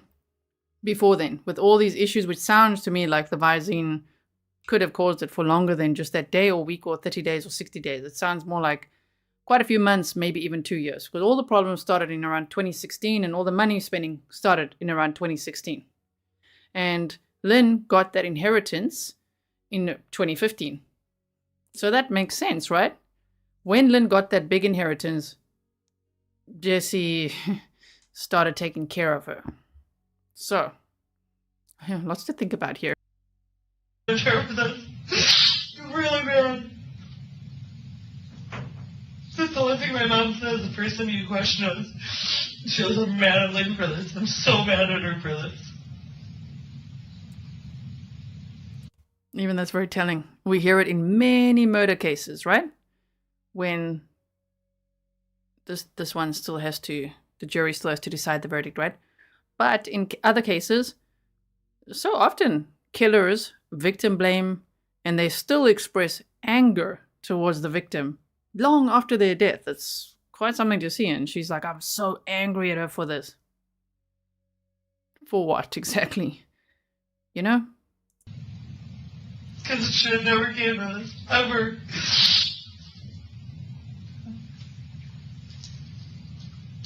I get it, you don't want to be here, but there's got to be a better. I honestly believe that we should have that thing where if you're so sick, you can go to the doctor or whatever, and the other states have. Because some of those things are just not the way to do it. Twice I caught her with the gun in her hand, and she couldn't do it, but that terrified the shit out of me because I have a really hard time with that kind of stuff. I don't think that's the right answer. I get it, she was sick, but I don't think there's an easy way out. I think you go to the doctor and you find out what's going on with you is what I honestly think. And she got tired because it was 3 years of them not telling her. I mean, she's confirming it was 3 years of the same symptoms. That matches the time of when Lynn got the inheritance. She got the inheritance after her mom died, because her dad had already died in 2015. And Jessy keeps saying for 3 years. I mean, previously we'd actually heard for 2 years, like since 2016. Money started flying right into Jessy's hands. It seems like she just spent a lot of Lynn's money. There was only $88 left at the end of the day. But Lynn got the inheritance in 2015. And Jessy keeps saying for 3 years. Well, you're telling on yourself.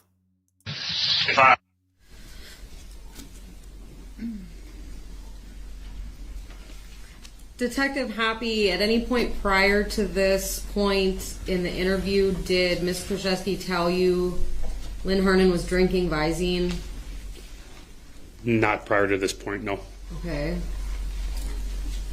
When did Ms. Kurczewski tell you Lynn Hernan drank Visine near her death? A few minutes prior to the ending of the interview. I'm sorry. I'm sorry, that was a bad question. In terms of October of 2018, in the clip the jury just saw, when did Ms. Kurczewski tell you Ms. Hernan had consumed Visine? The day before her death. So that would have been October 2nd of 2018? Yes, I believe she might even reference Monday, but later on she referenced the day before. Okay.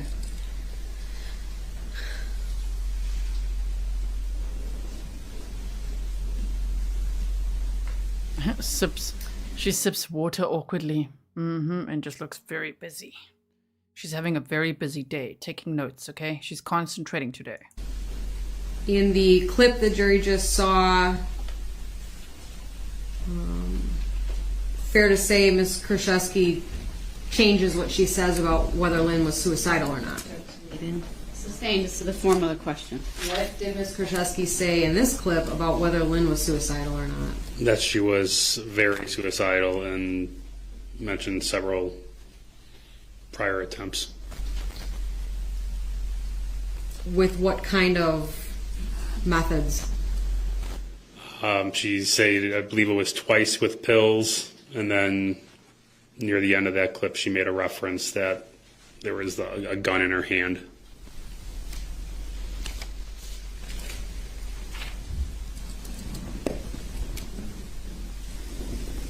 In the portion of the interview that we just watched, does Ms. Kurczewski explain to you how Lynn Hernan was researching ways to kill herself? Yes. What did she say about that? She said that Ms. Hernan was using hers, meaning Ms. Kurczewski's cell phone.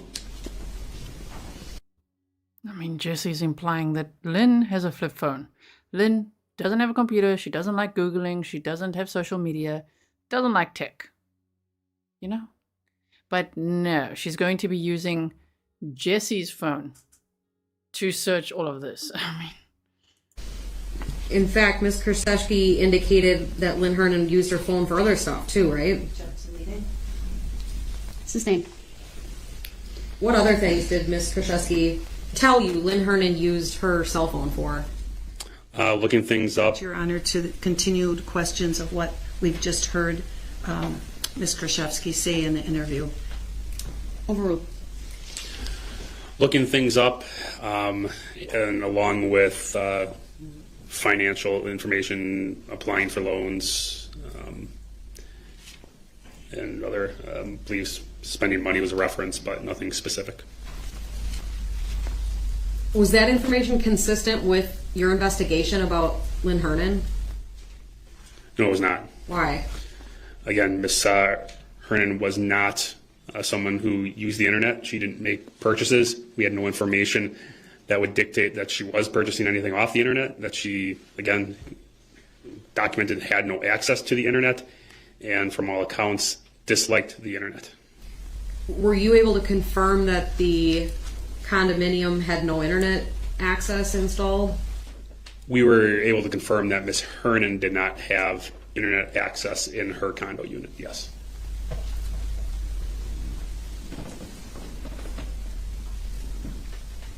In the clip,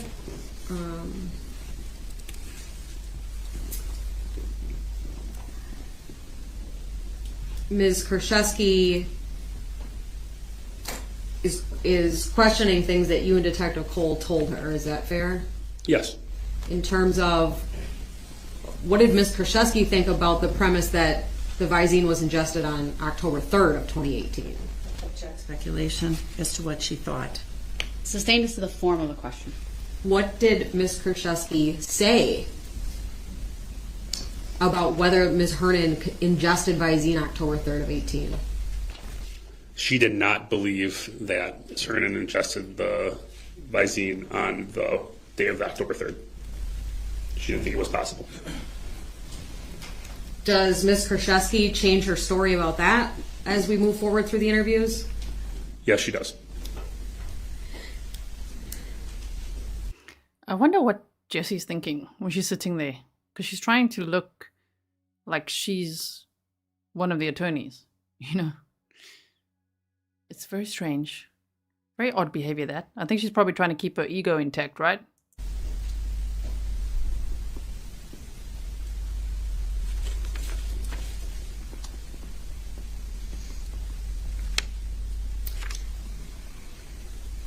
In terms of State's Exhibit 88, which was 188, can you remind the jury what that was around the time frame of January of 2019? I believe that was the demonstrative exhibit of the messages between Ms.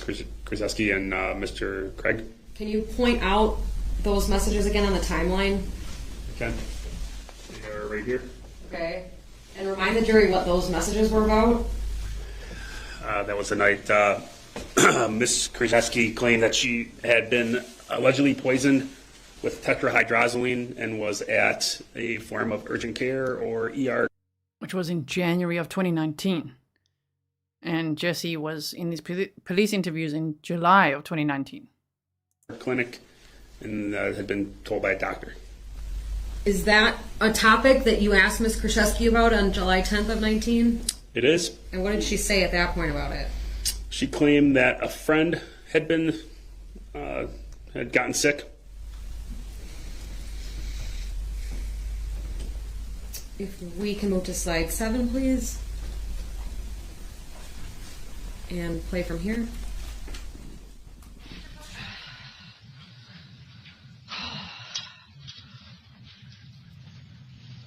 As far as T-Rock, yes, she was with me that night. I actually took it. I was having a night where I was mad at Lynn, and I took it because I wanted to know what she was thinking, so I tried a little bit, and I was sick.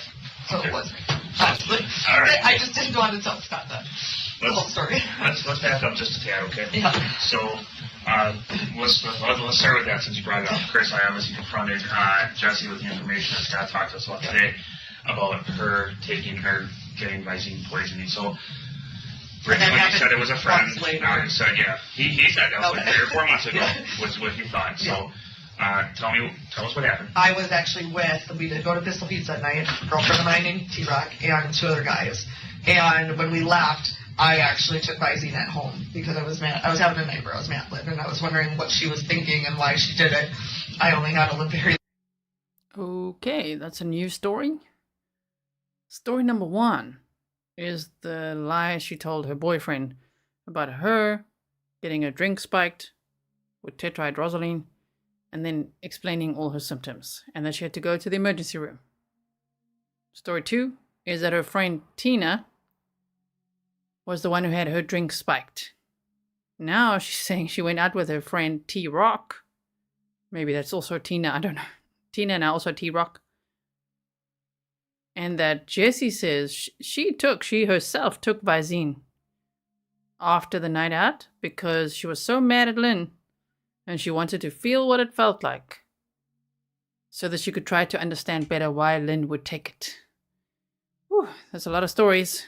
A little bit, that's why I don't know, I got sick from it. But that's true. And that was just a few months ago. I was just having one of those nights where I was mad at her for everything. I don't know her thoughts. So I get them, but I just don't. She took the easy way out. Is my opinion. And then while you were gone... I don't know if we've got the same opinion there. She's like, she took the easy way out, is my opinion. That's definitely not the easy way out. Visine. And it sounded like for a long time. And I mean, Jessy's saying she liked it in her vodka. So, long time use of Visine. The easy way out. No. Yeah. Marilee says crying and laughing at the same time. Chrissy, Jessy talked about how Lynn was putting Visine in her vodka. And her water. That's why I was mentioning if her water was checked, because that day I did not give her any and there was none around. Day before, when I was staying with her and she was drinking some vodka, she did have Visine in it and I didn't know until she had a few drinks of it. And then she told me afterward. I didn't know. She used to take it and empty it when I wasn't there. And I would just find the bottles. She has tried it for a few months. She also... So now she wants us to believe that Lynn put Visine in her vodka. And after a couple of vodkas and Visine, then she told Jessy, yeah, I put Visine in here. Two handguns offline that you put together. I've gotten rid of both of those. In the meantime, I found them in the house and got rid of them. She's looked at trying to get the suicide pill. It's from out of the country. I don't know what it is, but it's called a suicide pill. She's looked at numerous different things. She wanted to try to hang herself from her ceiling fan in her bedroom, figured she'd be too heavy for it. She had for months. I can't even. The level of victim blaming and disrespect.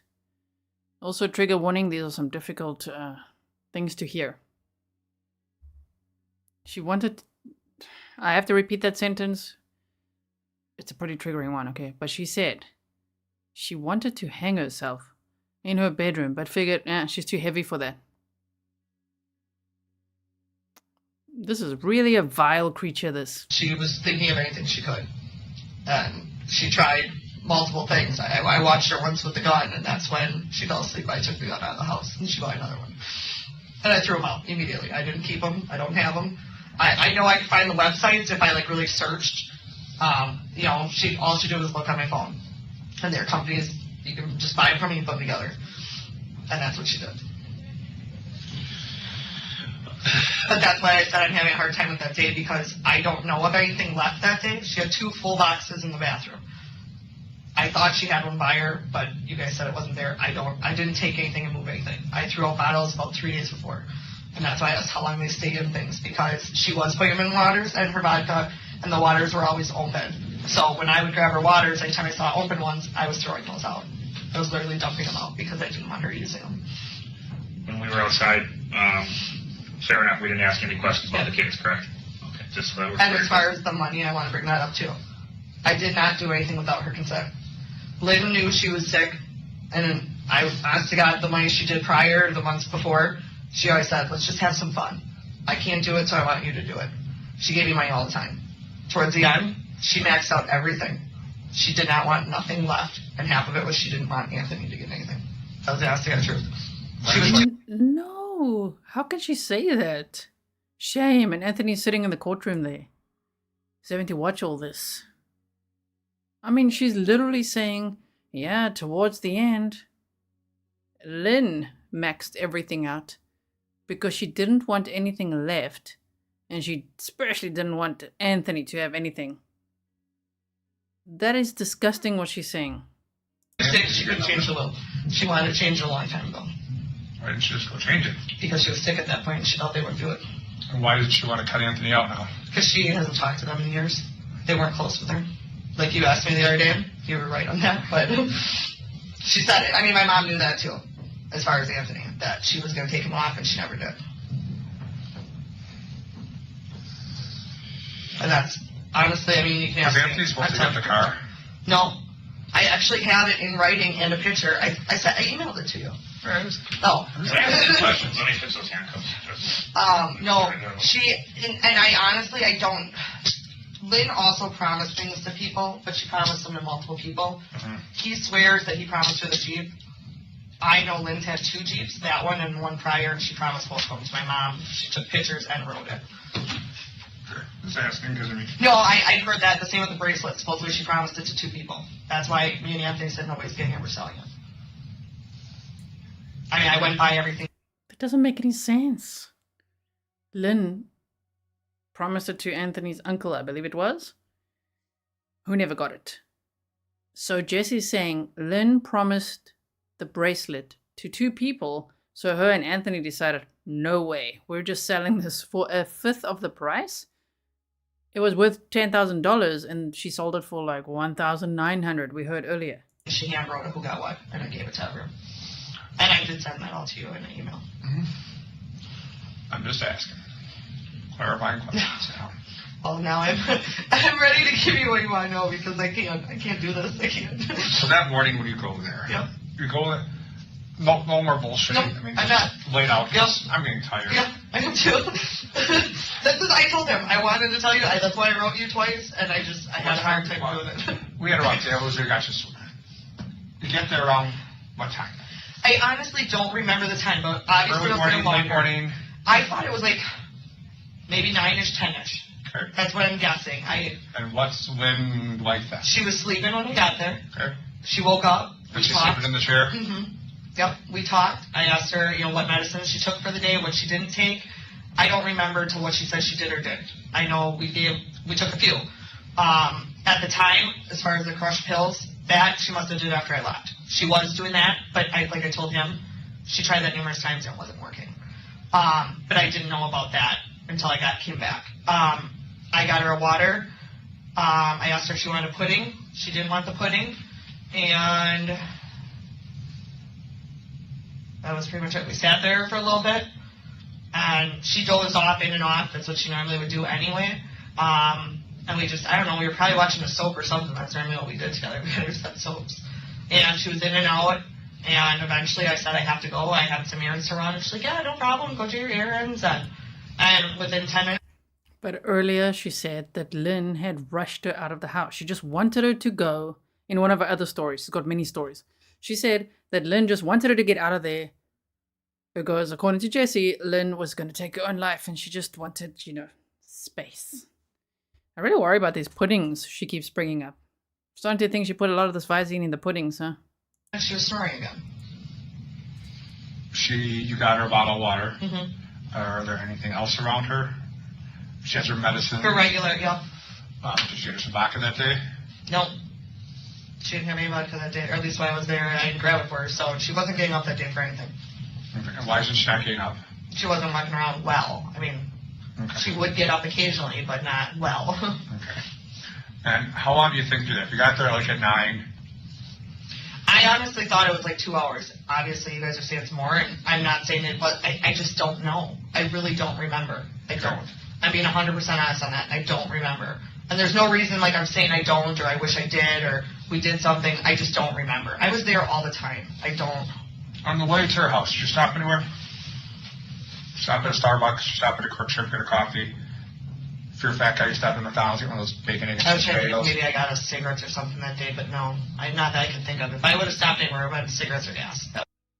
She's like, I had to go run a few errands. I mean, the errands that she went to go run included opening a JCPenney's account in Lynn's name, while Lynn was at home with no pants on, sitting on some kind of pad, which is just so humiliating to leave her like that. On that recliner seat, she was dying alone. Jessy went out shopping, committing fraud. We're not a coffee girl, or nothing like that. I drink tea. I drink tea. I drink that for a tea. If anything, it would have been gas or cigarettes if I stopped. Trying to jog your memory a little bit. Some people have a routine every morning, and they stop. I stopped. Well, honestly, I was stopping every couple of days because I was driving back and forth so much. But I'm not ringing a bell of anything I did except going there. And you're driving the car you have now? Yep. So you go there, you take care of her a little bit, you watch a little TV, and then you go run and do your errands. And you're doing errands for you mostly. Yeah, the only thing that she needed was water, and I think that was it. Maybe pudding? I don't know. This water and the pudding, what red flags? She talks about that all the time. So,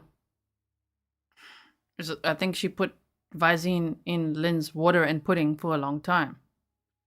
Yeah, Jean says 4 to 6 hours of errands. But I don't think she did. No, when I went for the store to her, it was literally she wasn't eating, so it was water, the same things I'd always get her, water, Visine, and she really was putting Visine in her eyes too, like crazy. I'm not saying that's where it all went, but she did. She used half a bottle in her eyes in a day. They were so dry. I don't know where that came from, but was it dry in her? She used a half a bottle in her eyes because her eyes were so dry.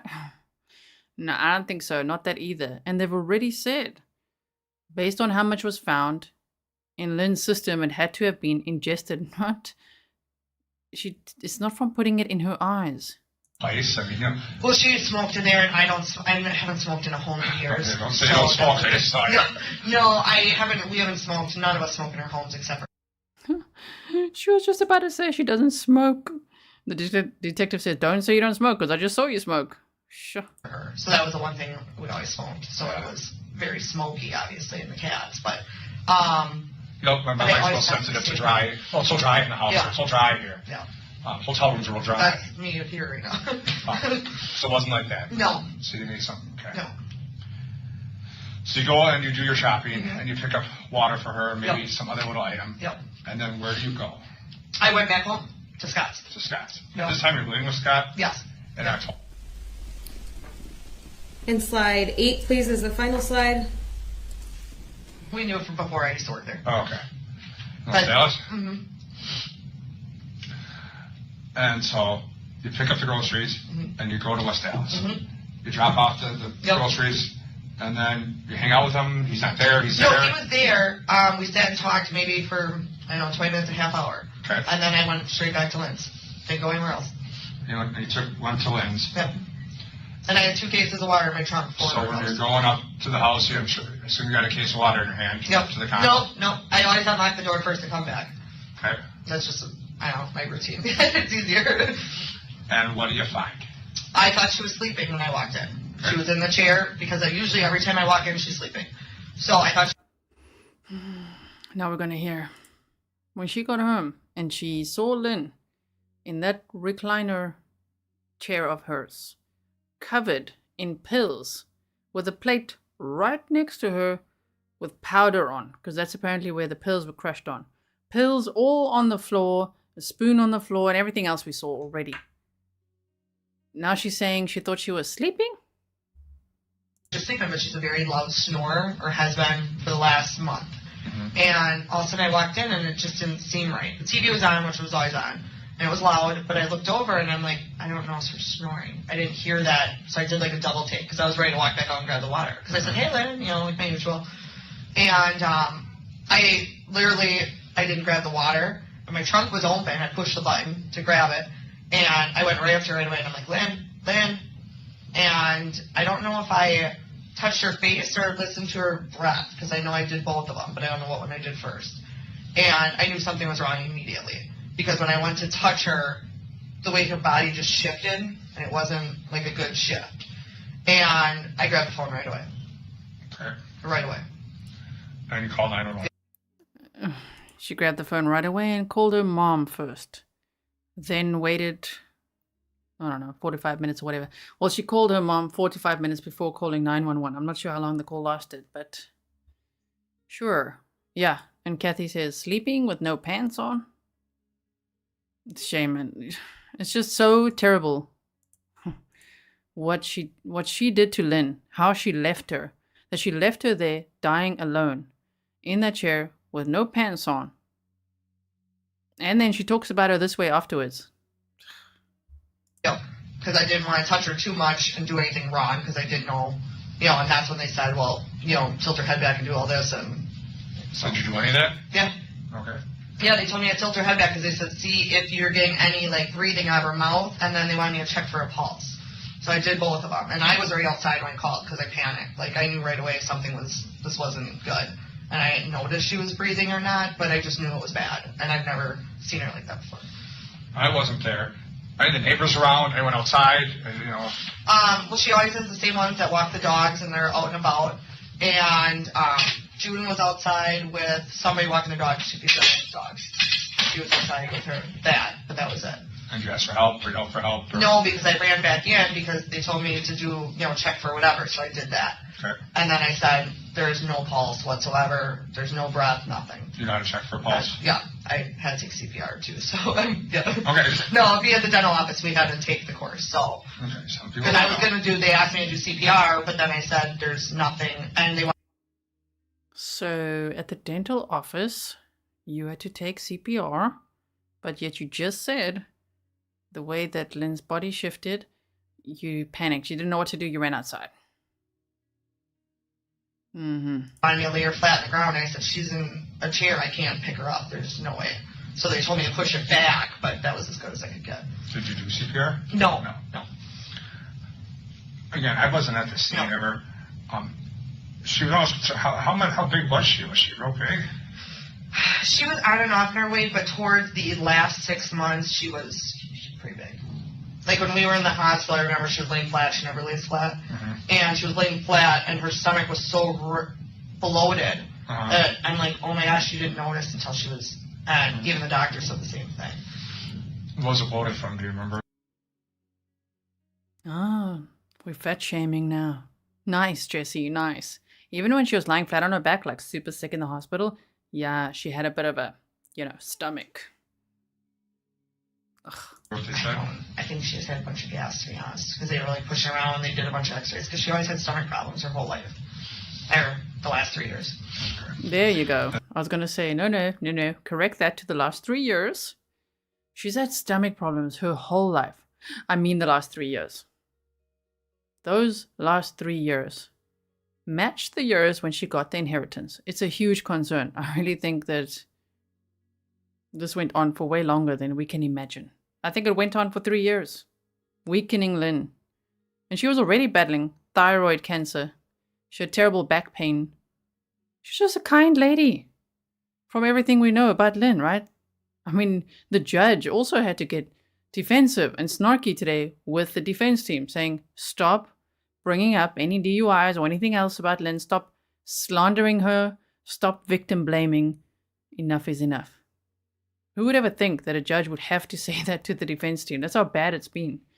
And I mean, Jessy, their client, is the worst. And obviously the troops come, the police and the firemen, and they take care of business. and you provide your statement, and you probably don't recall this, but did you see water bottles or anything around her at the time? I don't recall, but I know she always had one or two by her, because usually when I left her, she always asked for a second, just in case she couldn't make it up. Hold on a second. Pardon me. No, you're fine. She had something going on. But I'm pretty sure she would have. Detective Hoppe, after this point, was the interview ended? Yes, shortly after. Okay. The jury just heard Ms. Kurczewski kind of explain what she saw when she came back to Lynn's condo on October 3rd. Is that true? Yes.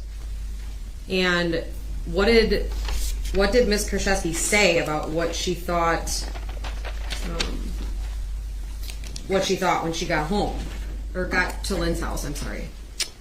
She basically said she came inside, said hello, and then at this point she believes almost immediately she noticed that there was a problem.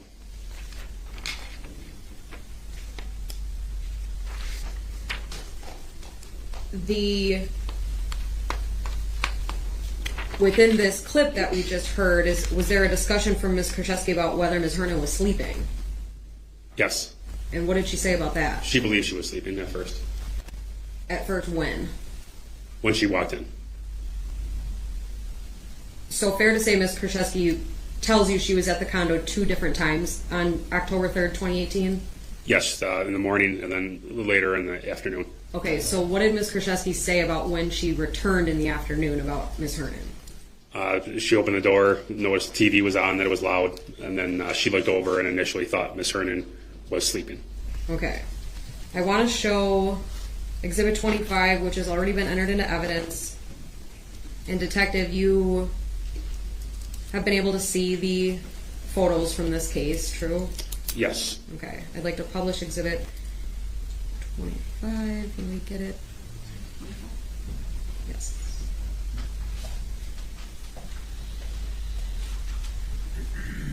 We're all set, Madam Clerk.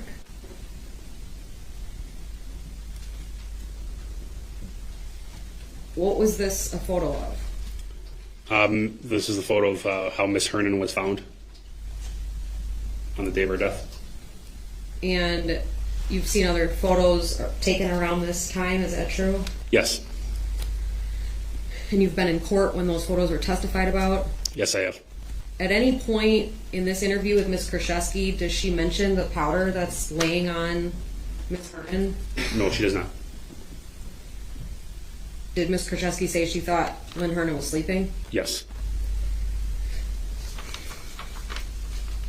In the interview, State's Exhibit 203 that the jury just saw, we can take this down, thank you.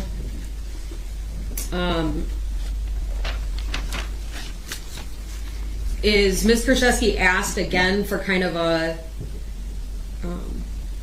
detailed analysis of the things that she did? Look, she's in lawyer mode, everyone. She's concentrating on all this evidence.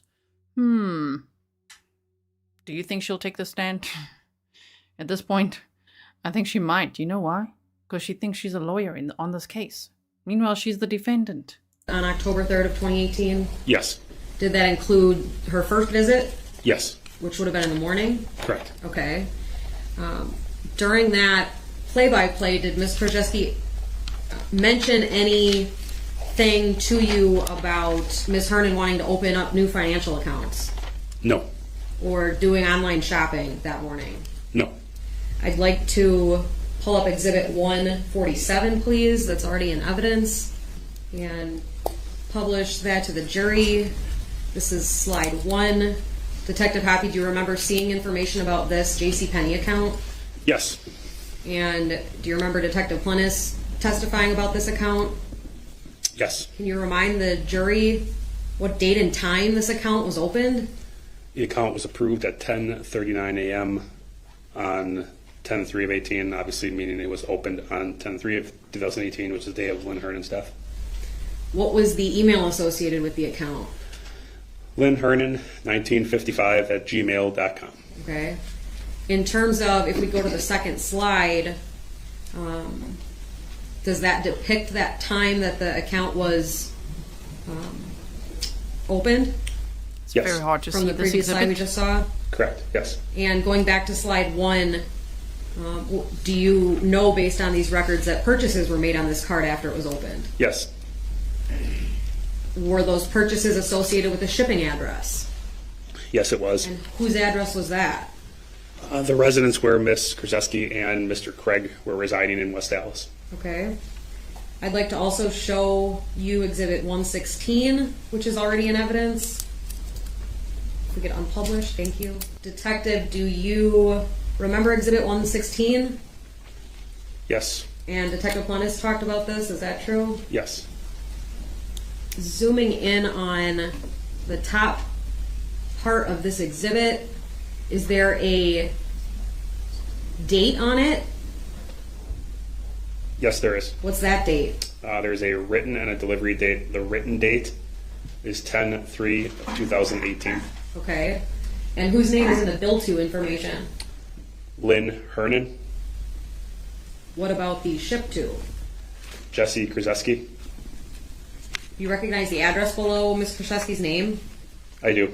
Whose address is that? The residence of her mother, Jennifer Flower.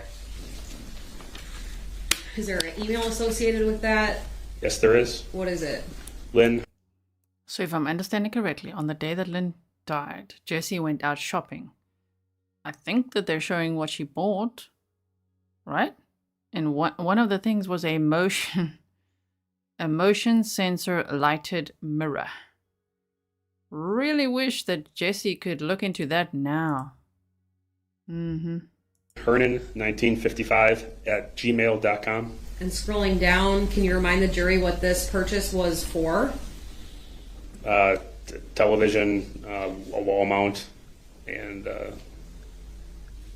we know that the last purchase, or this is the watch series 38 millimeter, is going to which was the $279 purchase.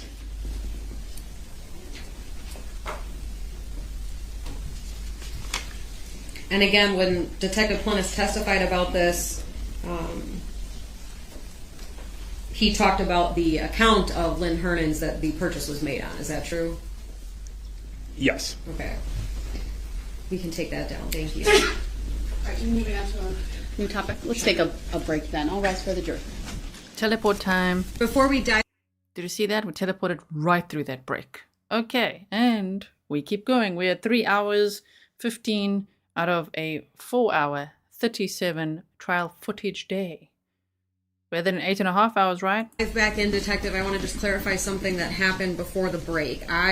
You and I discussed that electronics purchase, right? Correct. And I showed you Exhibit 116. That was that ABT receipt. Yes. In reality, that exhibit is actually the third slide of Exhibit 148. Is that correct? That's correct, yes. Okay, so the ABT receipt is in Exhibit 148. Yes. And that's in evidence. Yes. Okay, thank you. I have a couple other things I wanted to ask before we start the next interview. So going back to Exhibit 203, which is the interview from July 10th of 2019, do you recall having a discussion with Ms. Kurczewski about the friend of hers that was poisoned with tetrahydrozoline? Yes. Did that story change again throughout that interview? Yes. Ultimately, toward the end of that interview in 203, what did Ms. Kurczewski tell you about what happened in January of 2019? She stated that she was the one and that she actually had taken the Visine herself. Okay. The other piece I wanted to ask you about, do you recall in Exhibit 203 during the interview talking with Ms. Kurczewski about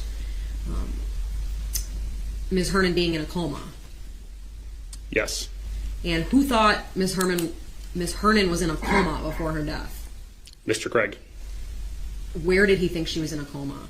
At Freighted Hospital. Did you ask Ms. Kurczewski about that in this interview? Yes. And what did she say? She denied that. She stated she never told Mr. Craig that Ms. Hernan was in a coma. Okay. Do you know that to be false? we know that Mrs. Hernan was definitely not in a coma. Correct. Sorry. Okay. Yes. And now I'm going to show you the paper versions of exhibits 182 through 186 and ask you to look at them.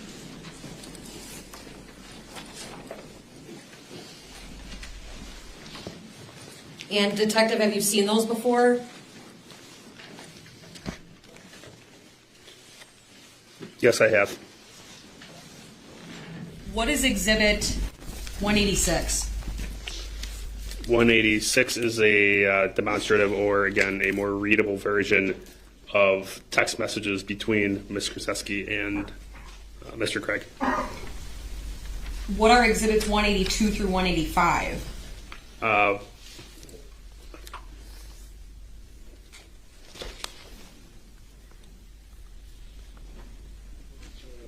Another version, it would be the PDF version off the download for Mr.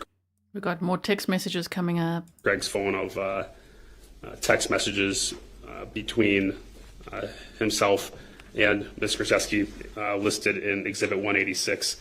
Again, it would just be in a timeline format. Okay. Have you checked to make sure that the data from the download is reflected correctly in Exhibit 186? Yes, I have. With that, I'd move Exhibits 182, 183, 184, 185, and 186 into evidence. No objection. All right, exhibits 182 through 186 are all received. Permission to publish granted. If we could please publish Exhibit 186.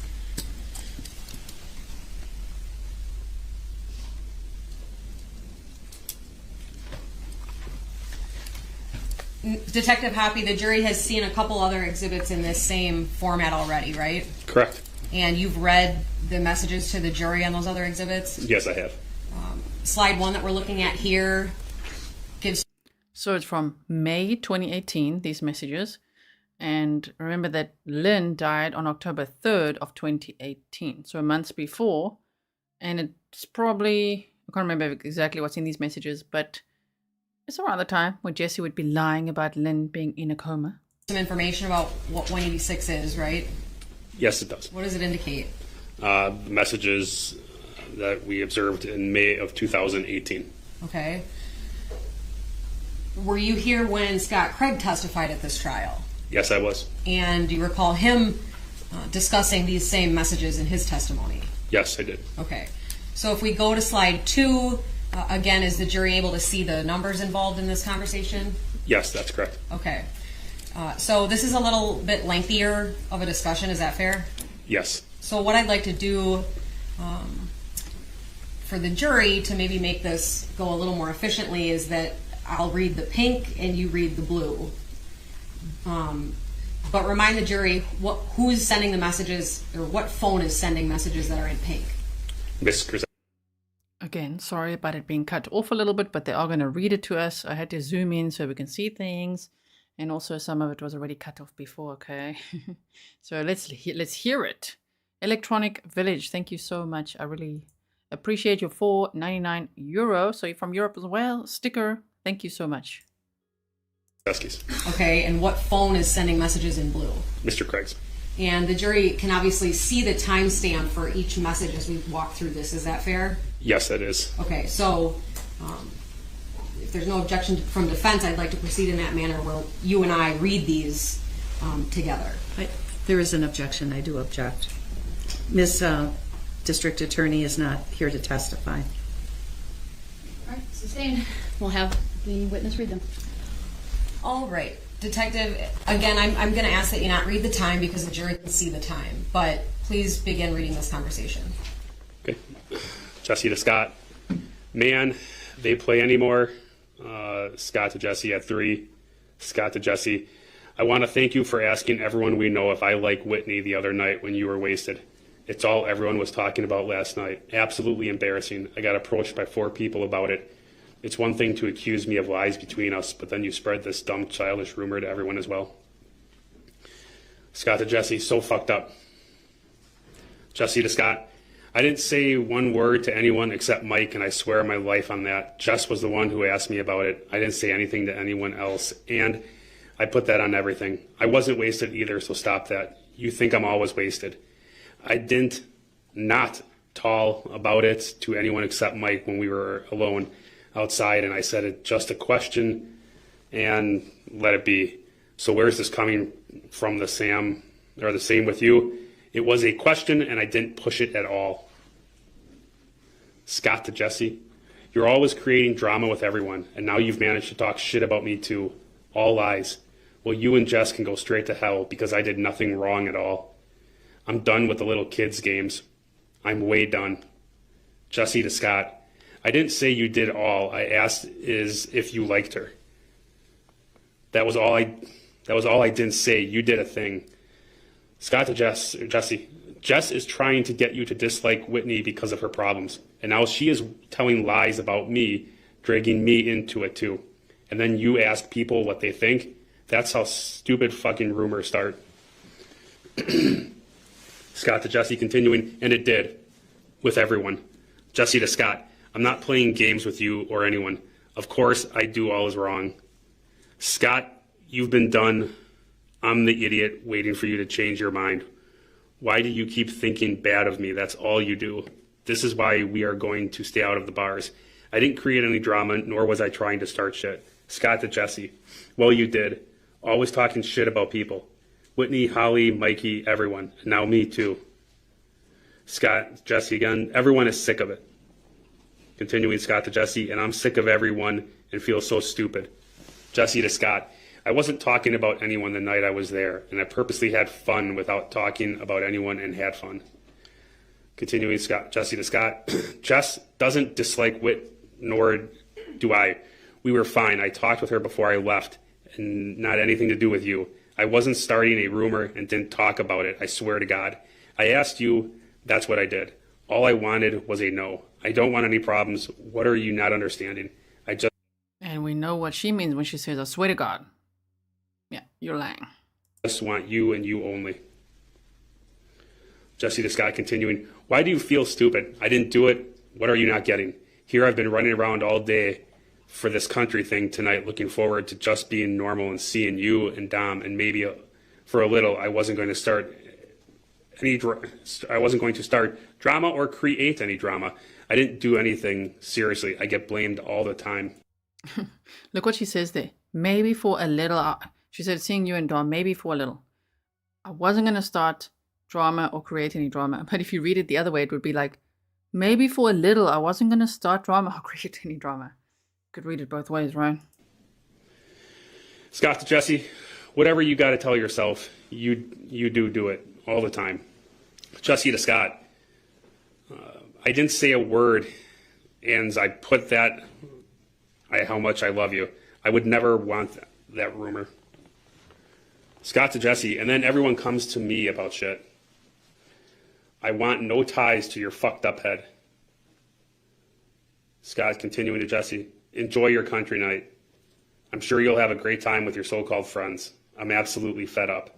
Jessy to Scott, I didn't do anything and I'm not lying. Do you ever think that nobody wants us together and is creating a problem? Do you ever? All I do is for everyone, and all I do is get shit on. I wasn't talking about anyone. Why would I want people to think you like Whitney? And why would I want that think for 1 minute? It doesn't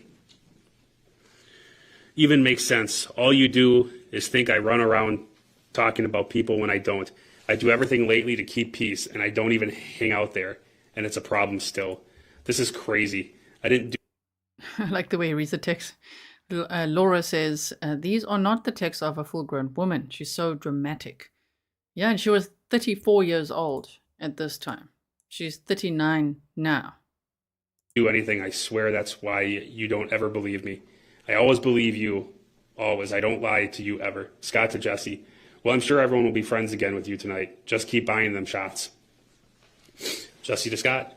You think I just wasted a shit ton of money on flowers so I could talk about you and lie to you so you hate me? Seriously. Think for once I do all I can for you. All I can for you. Because I want you, and that's why I was willing to give up the bars and bullshit. I'm really only trying, and I'm getting shit on for things I didn't do. I never said a word about Whitney to anyone whatsoever. One question to Mike outside when you were alone, and you. That's it. I put that on everything, and I wasn't fucked up. I had 4 drinks all night.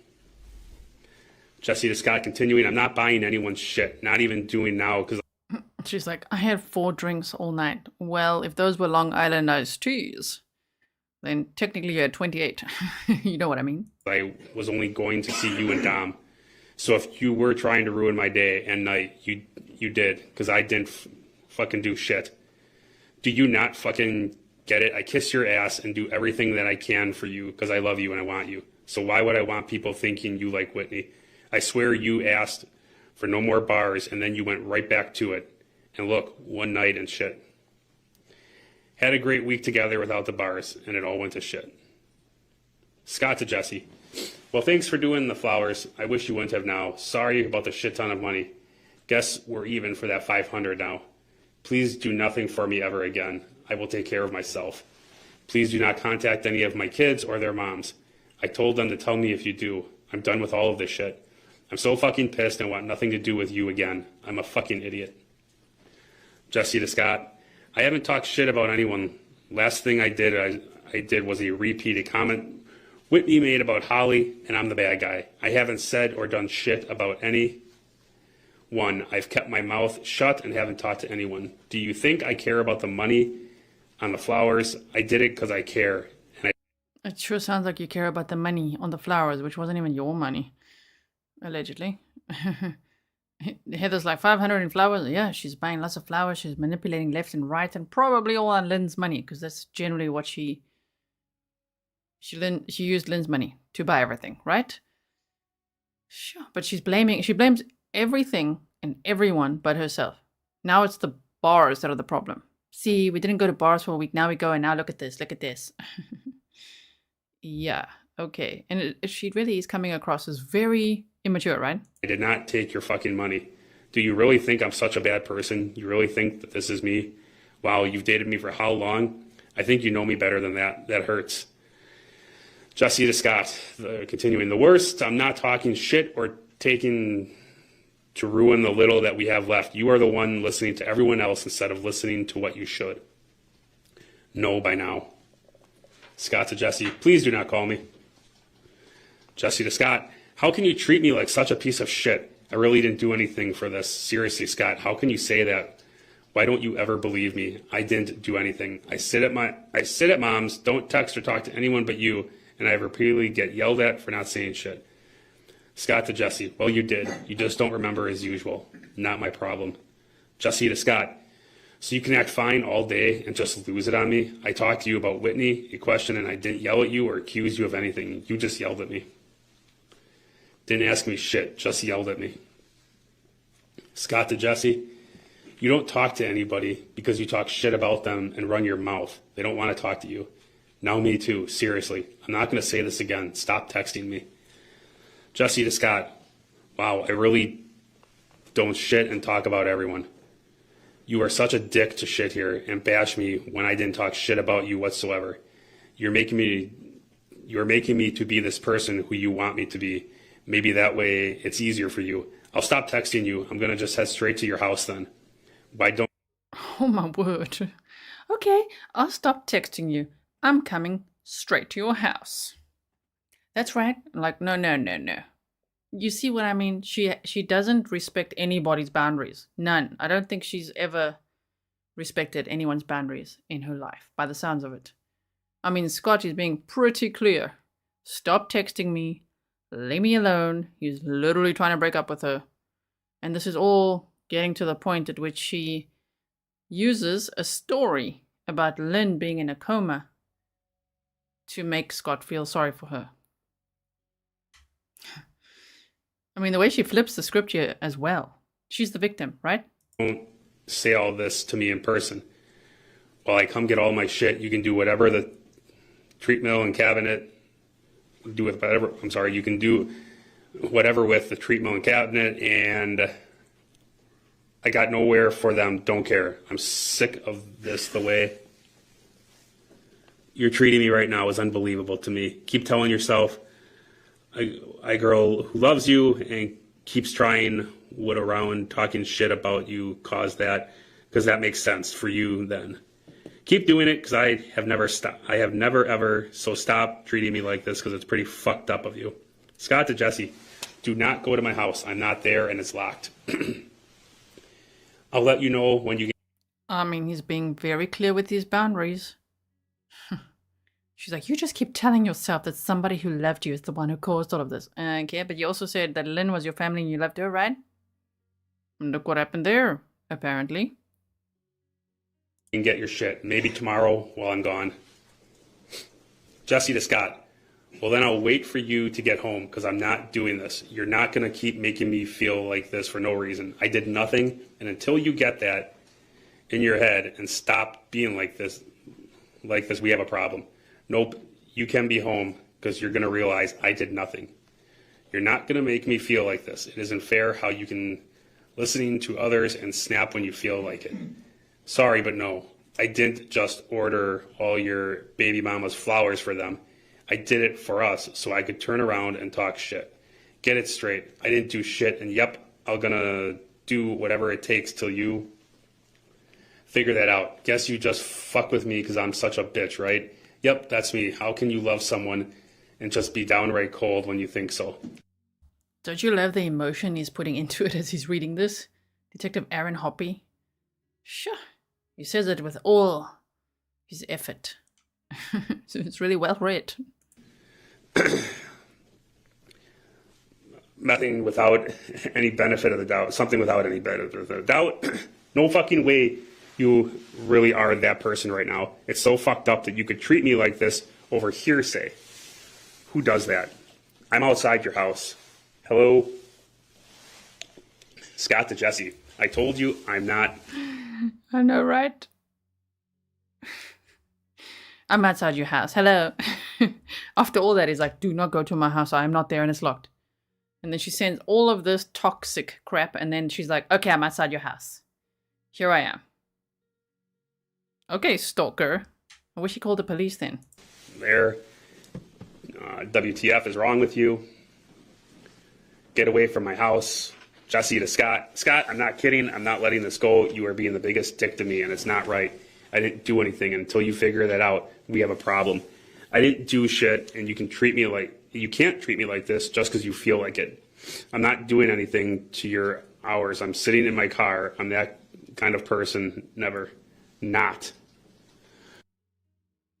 When she says, I didn't do shit and you can't treat me like this just because you feel like it. He actually can. He's allowed to have his own boundaries. You do not own him. You're not entitled to his life or his time. When he says, I'm done, then he can be done. Consent. Okay, hello. And she's just like, hi, I'm outside your house, but I'm like really good because I'm sitting in my car. That's the kind of person I am. Wow. What is wrong with me? Really, you're asking me that? You are choosing to believe BS that I didn't do, and it's fucked up. Scott to Jessy. Why are you by my fucking house? Jesus Christ. Crazy fucking person. Jessy to Scott. Because you need to talk to me. Scott to Jessy. I'll just call the cops and tell them there's a suspicious person outside my house. Jessy to Scott. This isn't right. I didn't do anything, and you just lost it on me, and it's wrong. I'm not crazy. I'm normal. You're the crazy one who talked to me all morning like nothing and then just lost it. I didn't do anything. Not a damn. Guys, when she says, cause you need to talk to me, isn't that also so telling? Because it's not like because I need to talk to you. I need to talk to you. That's why I'm here. She says because you need to talk to me. She feels entitled. I mean, she really has an entitlement problem, right? That's quite the theme we're hearing throughout this trial. Think I talked to you. Yeah, of course you'd call the cops on me. Wow. Scott to Jessy. So you're going to sit outside my house till I get home? Fucking psycho. Jessy to Scott. If that's what it takes for you to realize I didn't do anything, yep, and that's what it takes. Do you not get it? I'm willing to do whatever it takes for you to realize I didn't do anything. Scott to Jessy. Fine, you didn't. What the fuck ever. Get away from my house. Jessy to Scott. You get mad and just keep talking. Just keep calling me names. That's awesome. Most people talk, but you just say everything and anything. You never loved me. Nobody would say that and act like this. You don't even get it. What you did and said today is unreal. You just straight up fuck because I'm such a bad person and want everyone to think the guy I love likes wit. Yep, because that's normal and that sounds completely right. Everyone said it's so true. This girl I spent most of the week with just decided to bash me to everyone when she wasn't trying to get you back and do anything she could for you. Scott to Jessy, I didn't bash you at all. WTF is wrong with you? Why would I want people to not like you? You're fucking being stupid. Please leave me alone. Obviously, I need to cool off, and you're making it 10 times worse. Jessy to Scott, whatever. I'm sure you're sitting in-house laughing at me because you've got me so fucked up right now that I literally want to crash my car because I'm tired of feeling like a piece of shit. Well, let's see. I walked in on Lynn thinking she was dead. Instead, just coma, probably to never wake up, and then you yell at me repeatedly over. And there's the manipulation. Yes, to Dolly Daydream, I don't know what you mean by feeding a narrative. Yeah, this is literally stalking 101. It's boundary breaking stuff. It's not okay. If Scott wants to break up with her, he's entitled to. If he says, do not come to my house, it means don't violate that boundary and come to my house. If he says, I'm going to call the police on you if you do that, and she's still there like, I'm a good person, I'm sitting outside. Her abandonment issues are not his responsibility. She's not entitled to him. If he doesn't want her there and he's setting the boundary, this is the problem that we see. And sometimes it's the other way around, like we saw, as you guys mentioned, in the Gareth Purse House trial. It can go that far. Stalking is incredibly dangerous. And now we can see, I mean, Jessy is a very dangerous person based on the charges that she's facing now and the one she had before. So this makes me extremely uncomfortable and mad. And it shows the toxic level of manipulation that Jessy lived by. I mean, look at her now. Here she goes again, flipping the script. It's not working. She's not getting through to Scott. She's not getting what she wants and feels entitled to. So now she's like, oh, okay. She says, whatever. I'm sure you're sitting in the house laughing at me because you've got me so effed up right now that I literally want to crash my car because I'm tired of feeling like a piece of shit. So now she's using the, I'm going to kill myself because you don't want to talk to me. Go and get help, please. Go and get help, lady. Jessy, Scott doesn't owe you this. And then she's like, then she says, and this is a total lie. They've proven this already. Well, let's see. I walked in on, she says, well, let's see. I walked in on Lynn thinking she was dead. Instead, just coma. I'm saying it like that because how could she say just coma? Just coma? I thought she was dead. Just coma. Probably to never wake up. And then you yell at me repeatedly over something I didn't do. And I lost you all over again. Whew. That's an incredible amount of manipulation. It's very sad to see. And as we said, when Scott was on the witness stand, it'll take him a long time to recover from even these trust issues, right? And this that he's been through with her, it must be terrible. We saw him there. I hope you guys saw that. I can't remember which day it was, but it's all timestamped for you. There's something I didn't do. And I lost you all over again before I could get you back. Ever get you back. Scott to Jessy, I'm sorry for your problems, but I don't need this right now. I need to cool off. Detective Hoppe, can you please circle the word coma in this slide? And I would ask Madam Clerk if we could please save this annotation and have it marked as Exhibit 186A. I like how they can just mark it like that when they need to. I mean, that was a complete lie. And Scott didn't find out until the day. This was May 12th of 2018. Months before Lynn died. Scott only found out on July 9th of 2019 when the police arrived, executed a search warrant on the apartment that he shared with Jessy. He then found out that Lynn was never in a coma. She was not in a coma for 5 months. This was pure manipulation. I did some courses with Laura Richards. I don't know if you've, hope you guys have heard of Laura Richards. She's got a channel called Crime Analyst, and she's also on a podcast called Real Crime Podcast. And there was a course there on stalking, coercive control, domestic violence, and all that. It's very informative. And this behavior here is dangerous and not okay. Sure. Okay, continuing on. And I'd move it into evidence. Receipt. And we can clear the screen. Now, Detective Hoppe, remind the jury what Ms. Kurczewski said during the interview on July 10th of 2019 about this situation. That she never told Mr. Craig that Ms. Hernan was in a coma. We just saw that. She was like, what? Why would he say that? Why would he say that Lynn was in a coma? Because you told him that. You literally manipulated him for months saying, no, she's in a coma. Even pretending to go and visit her in the hospital all those 5 months. It's really terrible. I'll have you continue on page 27. Continuing Jessy to Scott. I get it, but didn't do anything, and I'm so tired of everyone blaming me for everything. I didn't say anything, and then you bash me about calling your baby mama's kids, and when I haven't been. I am just trying to hold it all together, because this is probably the worst day I ever just thought things were good, not together. But good, and they went to shit over one night in the fucking bar again. I'm just tired of you yelling at me when I didn't do it, and you made me feel like the idiot again for nothing. Money's in your grill. Enjoy your night. Maybe you should have.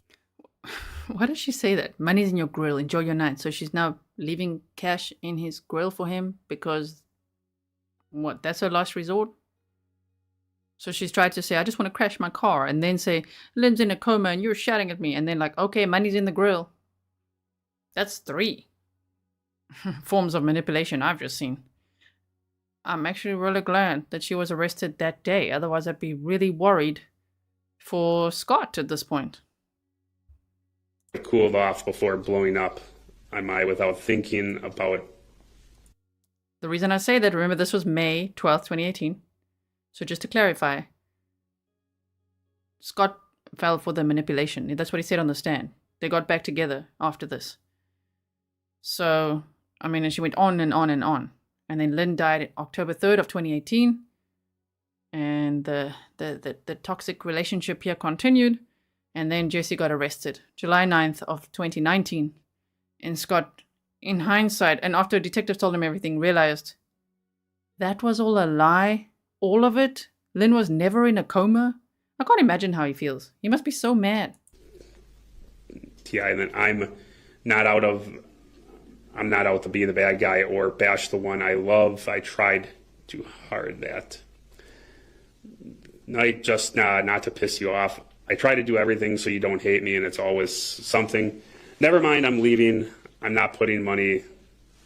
I'm not putting money there because Dano's here again for nothing. Money's in your grill. Enjoy your night. Jessy continued to Scott. You begged me to keep you from the bar last weekend, and see what happens. I didn't even want to go, but I wanted to see you. I was looking to just chilling, going to Bella's game, and seeing Dom tonight. And now they all just think Jess fucked up again. Crazy bitch. Excuse me. Scott to Jessy. I didn't say anything to my family. Shut up. Stop with your shit again and again. Get away from my fucking house! Exclamation points. Oh, whoa. He sent that all in separate messages.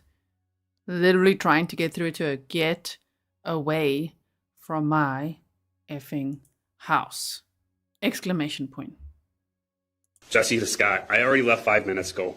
Why bother cool off? Do whatever you need. Clearly I need to get the fuck away from you. What day are we on, Detective Hoppe? This is now May 15th. So a few days after the conversation you just read? That's correct. Okay. Scott to Jessy. At home.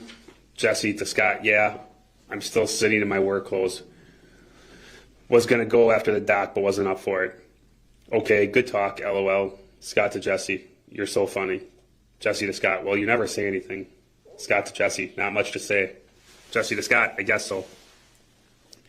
Say anything, keep my company for a little with small talk. Scott to Jessy. What's up with Lynn?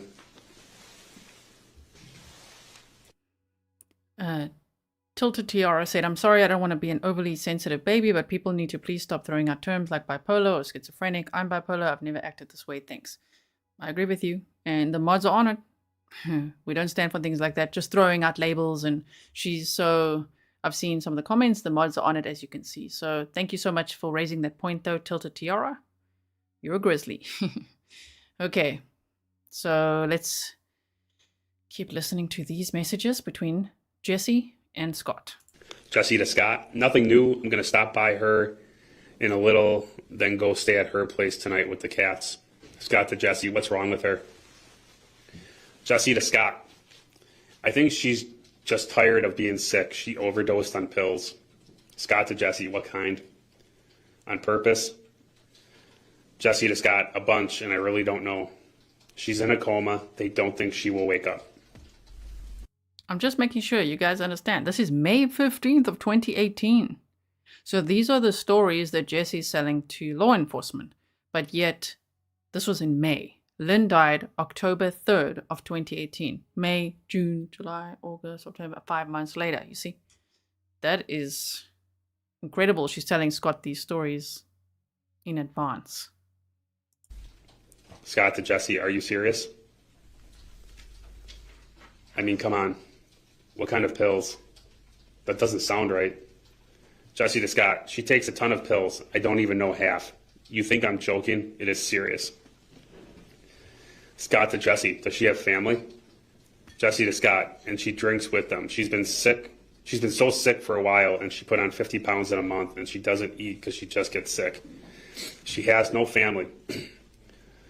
She was adopted. Her parents both died in the last few years. It's just mom and I is all she has, and like 2 other friends. Scott to Jessy. Well, who is responsible for her? Like power of attorney. Jessy to Scott. Me. Scott to Jessy. Like legally? Written somewhere? Jessy to Scott. Don't you ever listen to me? I tell you this stuff all the time. I've been to the bank and attorney with her many times. It was mom. Then when I got out, she changed it to me because mom can't handle anything. She has no family whatsoever left. That's why she always made sure I knew everything. Scott to Jessy. Well, I heard you before, but sometimes I don't know. Just kind of weird. Jessy to Scott. What's weird? She used to be mom's neighbor in those apartments I grew up with. Her mom and her were best friends. Her dad died and she bought the condo. She likes my aunt, but not related. It's a little overwhelming, but I try not to think about any of it. Docs get shit wrong all the time, and she might be wake up, you know. I don't know. Mom thinks it's probably better. She said she wouldn't want to live being sick all the time. I don't know. I couldn't imagine growing old with no family, nobody. Are you done now? Scott to Jessy. I guess. Sorry, geez. Jessy to Scott. You didn't say anything else, so I don't know. Jessy to Scott. I didn't mean like that, silly. Jessy to Scott. So what else? Scott to Jessy. Nothing, I guess. Picking up Bella soon. Jessy to Scott. Okay, have a good night. If you get bored later, I'll be cat sitting, so if you want to message me. Scott to Jessy. More cats. Jessy to Scott. LOL, she has 2. She has strict instructions, so if she doesn't wake up, they get put down. They are older and picky. She knew we couldn't take. That's just a lie. Oh no, she's telling Scott that as well, that if she doesn't wake up, we need to put the cats down. Yeah, that's what she would want, because they're picky. Definitely not what we heard from Lynn's friends. No, no, no. Yeah, Renee says, cat sitting? Remember, this is all a lie. She's making up at this point that Lynn is in a coma, which Lynn wasn't in a coma, because she wasn't getting through to Scott. She felt entitled to him, possessive of him. So she needed to open her toolbox of manipulation. She first said she wants to just crash her car, so she went with that. That's emotional blackmail, just about like, if you don't let me in, I'm going to kill myself type of thing, manipulation. The second thing she said was, I can't believe you just keep yelling at me. Then she talked about Lynn being in a coma. She thought she was dead, but just coma. Like, this is 5 months before Lynn died. It's very scary, isn't it? Them with ours. And that's what she wanted, there to be creamed and put with her ashes. But for now, I'm just keeping an eye on them. Scott. Sorry to pause all the time, but can you believe how she talks about the cats too? Apparently, Lynn's cats were a whole world. She loved her cats so much. She was so worried about her cats. That's also something Jessy said, that she was always worried about leaving her cats behind. So worried about the cats. Okay. But here she said, and that's what she wanted. They are to be creamed. Like, who talks like that? Jessy, how's Lynn? Same. The docs are talking about trying something tomorrow to see if there's any response and check her brain activity. Too many big words. I don't know. So I said, talk to me so I know what you're saying. How's Bella? Scott to Jessy, fine. I dropped her off at Hale for a track meet with her friends. Jessy to Scott, oh my God, now track. I don't know how that girl does it all. It's too much. Scott to Jessy, no, she's just watching. Jessy to Scott, oh, so you just sitting at home then? Scott to Jessy, yeah, laundry, dishes, stuff. What day are we on? May 16th, 2018. Scott to Jessy, Jesus, are you getting paid? Jessy to Scott, yeah, thank God. Scott to Jessy, well, that's good. Let me get it, LOL, JK. No, hun. Jessy to Scott, no, hun. No, but you should get your overall health checked out. Plus, it's important. Okay, get back to work. Just checking on you. Scott to Jessy, how's Lynn? Jessy to Scott, same. They said she had a rough night, so they aren't going to try what they were going to today. Maybe tomorrow. I just keep reminding you, in case you forget, that this is all a lie. Lynn wasn't in a coma. So all this crap you're talking about, doctors checking Lynn out and that they're checking for brain activity, all that, it's all a lie. And she's just going with it. And she went with it for 5 months. Scott to Jessy, what is going to happen? Jessy to Scott, I don't know. I really don't. Not looking good, though. Totally random. I was going to ask yesterday and forgot. What's the deal with Jackie and McGuanago? Scott to Jessy, who knows? Detective, was Lynn Hernan ever in a coma at Freighter Hospital? No, she was not. Through your investigation, did you become aware whether after the conversation that you just read, Scott Craig and Jessy Kurczewski stopped seeing each other? No, we were not aware of that. Okay. In fact, did your investigation reveal they stayed together after this discussion? Yes. Do you know how Scott Craig found out that Lynn Hernan did not die at Freighter? Just hold on a second. If Lynn had this do not resuscitate order that Jessy talks about, because Jessy was like, oh, Lenny's so mad that they resuscitated her because she had a do not resuscitate order. Then why would she call her mom on the date that she found Lynn dead in the recliner chair in her home? Why would she call her mom, then 911, especially if she was medically trained, and then say, yeah, she followed the instructions to do CPR? So you were going to try to resuscitate her, but you were so mad with her just days before that she was resuscitated. Oh, wow. From us, the detectives. Now, Detective, I'm going to move forward to Exhibit 204. Did you speak with Ms. Kurczewski again on July 11th of 2019? Yes, I did. Why? Again, she reached out and asked to speak with us. Okay.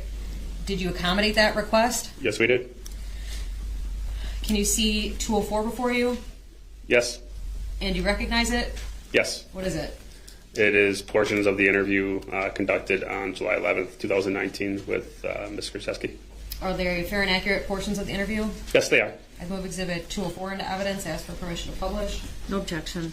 When I left, I did use another card too. So I don't know if that's on mine. I have multiple, but I thought you guys can check that too, I'm sure. So, because I know for sure I went shopping. I'm positive because I brought home groceries. And when you say card, you're talking about the shopper's card, right? I used Pick and Save card. I used her, like the state food card, whatever, because she always would tell me, oh, I'm not using it, make sure you take it. And then my card. Okay. When I say the Pick and Save card, like the Savers card? Yeah. Okay. Yep. And use yours or hers, you think? Mine. Okay, and is that under your phone number or? Under mine. Okay. And then you said you went. Because I usually punch in the number, I don't even scan the card. Okay. And then you went to Scott's house? Yes. I mean, I believe I went to Walmart and maybe Woodman's. I know I stopped at a few places, but I know for sure Pick and Save, and I want to say, I think Walmart. When you say Woodman's, which Woodman's would you It would be the one in Franklin. That's the one I always go to. Or Oak Creek, actually, sorry. Oak Creek. Yep. Then you went to Scott's house? Yep. And you talked for a while, you said? Unloaded stuff and talked to him. And then you drove to Lynn's? Yep. And you popped the trunk? Yep. If I'm wrong, I gotta say you're wrong. Oh, I will. And your key, was the door locked or unlocked? And her door's always locked. So you unlocked it? Yep. And you entered? Mm-hmm. And tell me again what you find. At first I said, well, hi, Lynn, and she was sleeping, or so I thought she was sleeping like she usually does when I come in. Now I say hi. Well, I did a double take because I was actually turning around to go to the trunk. And I did a double take because I realized, A, she didn't answer me, and I didn't hear her heavy snoring like I normally hear. So I literally turned back around, and I went, well, that seems odd. So I walked up to her right away, and I'm like, Lynn, just talking to her, And then I'm like, I don't see her, I don't hear her snoring. I don't see a movement whatsoever. And that's when, right away, I checked just to see if I felt any breathing, and I called 911 immediately. Okay. And then 911 tells you to do some, check the pulse. Check the pulse, and then they wanted me to lie her on her back, and I said, I can't. She's in the chair. There's no way I can move her. Oh. So they said, lay it back as far as you can. And then the troops come. Mm-hmm. I stood outside from there. I didn't want to be inside. I literally, when I finished doing what they told me to do, I walked right outside and just stood there. And was Jean around at the time when you were outside? She was next door with a neighbor. I believe she always used to give treats to the neighbor's dogs. And I believe she was with a neighbor and a dog. I don't know what neighbor, but they always walked by. But she specifically remembers seeing Jean? Yes. And you know Jean real well because she's helped you over the years? Mm-hmm. She just helped me a day or two prior to pick her up off the floor. Did she have a button or something, or she would just call you? Who? Lynn? No, she would call. If she fell. Nope, she would call. What if she never phoned? She'd have to call to get the phone? Or? She literally had the phone on her at all times or right next to her where she could reach it. What kind of phone did she have? Just a cordless. Oh, so it's not even a cell phone? Oh, she had one, but that one she wasn't using for... So she used a landline? Yeah. Yep. Okay. It was a cordless. So Jean was there, you said, the day before, you said? It was the day before. It was either the day before or 2 days before. I don't remember. She fell. I was out with Scott, and that was one of the times that I had to leave and go, and then Jean helped me because I had to find help. Why wouldn't you take Scott to help you? I'd never asked him to help me. He doesn't know Lynn. Lynn never wanted to see him like that. No, I know, but a dude's really nice when you got to pick someone up. He is very nice. And he's a nice guy. I mean, basically. I totally understand, but Jean's helped me about 3 times, and I've never taken him. And he was also out. Did you call Jean first? Nope, I waited until I got there. Or I think. I might have called her, I don't know. Sometimes I'd call her and say, can you at least go over and sit with her or whatever until I get there. And I raced out there. I literally fly out there, so. You said you and Scott were out together, or were you out separately? We were out together. And when you say out, I see him, when I say we're going out, you're out at a bar? Mm-hmm. Did you go out together in the same car? I don't know for sure. I just find it odd. I don't know. You don't take the guy I've never. 3.5 years. But he's never met her, and that was her. That was her biggest thing. But if you get there, can you get her off the floor by yourself? Well, with Jean, we always could. But what if Jean's not available? I've never had a problem. So. Okay. I mean, I don't know. Well, worst case scenario, I'd call an ambulance because that's what we did once before. Because my mom's in assisted living, and if she goes down, I have people there to help. Yeah. Otherwise, I would bring my wife with me. I guess I was just used to it because I've done it numerous times. Numerous. Do you remember which bar you were at when she came? I would have had to be the usual Sales Palace. It's right down the road from my house. That sounds so established. We know the owner. That used to be the bouncer at Scotty's, owns the bar, him and his wife. Oh, okay. Thanks. Because you were a Scotty's girl. And then you give the deputies your statement. There's no other civilians there, though, right? It's just... Well, now all her neighbors are outside. No one goes inside. No. Nobody has walked inside. I walked out while I was still on the phone with 911. I walked out because I couldn't. I was just in shock. I couldn't even sit there. But you remember pretty clearly what she looks like. Yeah. I can't get that image out of my head. Can you describe it to me again? I mean, she's sitting in the chair. That's how she always was. But she wasn't obviously looking at me or talking to me, and she was just sitting there. And when I went to touch her, the way her body just shifted, it was just one of those feelings. I can't explain it. I've never touched anybody in hell before because I've never seen anybody dead before in my whole life. Or at least I can think. I mean, besides going to a funeral. I got you. I was going to say, I wonder if she's going to add more to her sentence, and she does. It's like, well, not that I remember. Not that I know. Okay. Stop talking. You know what's amazing is she did 6 interviews with the police. They read her Miranda rights every time, and she just said all the stuff, offered up all these changing stories, all the ever-changing information. emailed them as well, stories that contradicted what she was saying here. Unbelievable. It's like, I mean, and that's the hardest thing for me is because I've seen her a million different ways, and to see that, I mean, that image, I mean, I told the guy on the phone, I'm like, I can't sit in here, I had to go outside. Like, I was like sick to my stomach just seeing it, because it's something that you can't get out. And again, we talked a little bit earlier, but I've seen lots of dead bodies, so I'm pretty used to it. When you see her, I mean, what is she wearing? Do you remember? I know she had a shirt on. I know she had no pants on. She was sitting on, her pee pad thing that we kept down.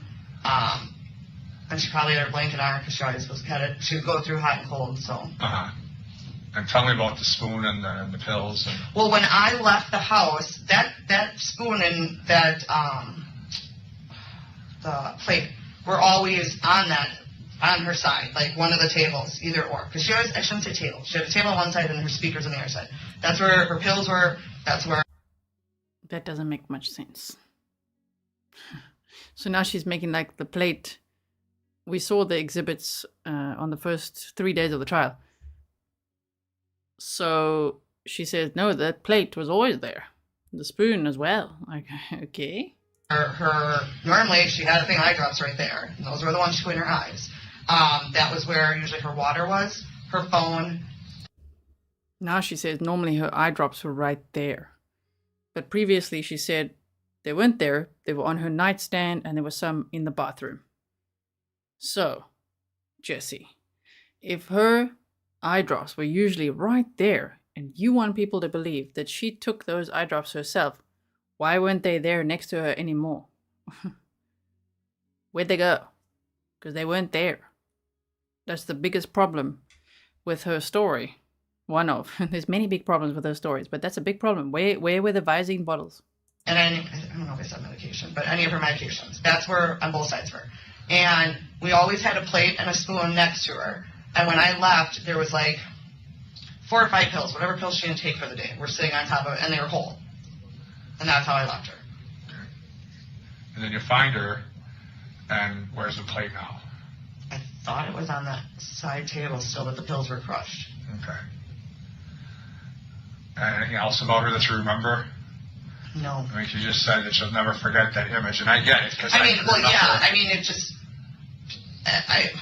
I really can't say anything else differently, than just seeing her not, the biggest thing for me is I watched her body, because I was so used to seeing, she was a very deep, heavy breather, and I was so used to always seeing, you could literally see her moving, the breathing, and I couldn't see anything.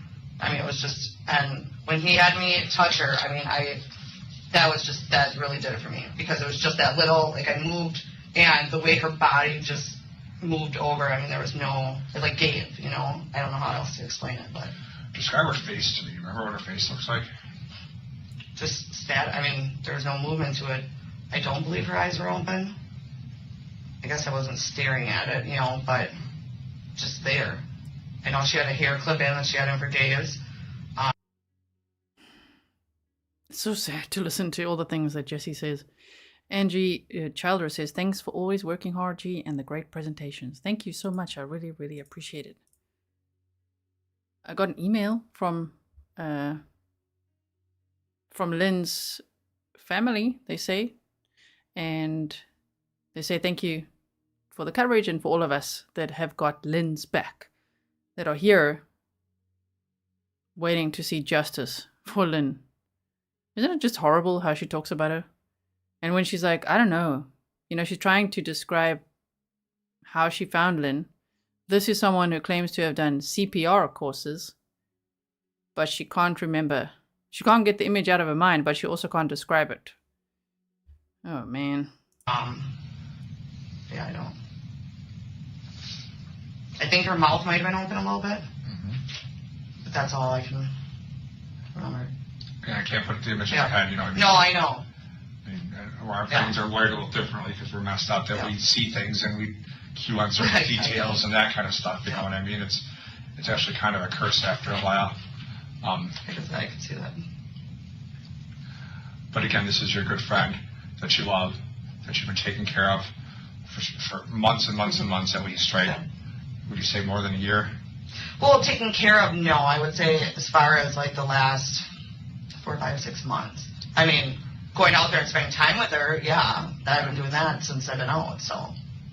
And the last couple of years, let's say the last couple of years prior to her death, at the beginning of that time period, she's not as sick as she is at the end, correct?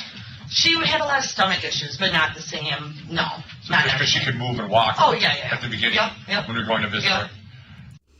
Isn't it amazing how Jessy has always glazed over the other health problems that Lynn had? Like thyroid cancer is a pretty big deal, and back problems, back pain, and taking baclofen and struggling with that. She never talks about that. She just talks about the stomach issues. It makes me wonder if she even knew or cared about any of the other health problems that Lynn already had battled. She just focuses on these stomach problems. I mean, she'd go to the store, but she'd still use, like, the cart, to walk around or stuff like that. I mean, she wasn't the best, but she was way better. The cart or the little trolley, electric trolley thing? No, the actual, like, shopping cart. Okay. And eventually she got to the point where she could drive and she couldn't shop. And that's more like the last 6 months or 9 months? I would say when she stopped driving, it would probably be maybe 4 to 5. Okay. Yeah. And that's when you really are kind of assisting her with day-to-day operations. Would you say at least a couple hours a day? Usually, yeah. Every day? Yep. One of the things I forgot, on top of taking care of her, I was taking care of her cats, too, because they have the litter box, the food, all that. A lot of times she could feed them, but going to the room to do the litter box was just too much work for her. I did think of that last night. How many cats did she have? She had 2. My mom has one of them. We put the other. Well, we had both for a while, but she put the other one down. Okay. I was sick. You see? There she says it. She had 2 of them. My mom's got 1 of them. We had to put the other one down because the other one got sick.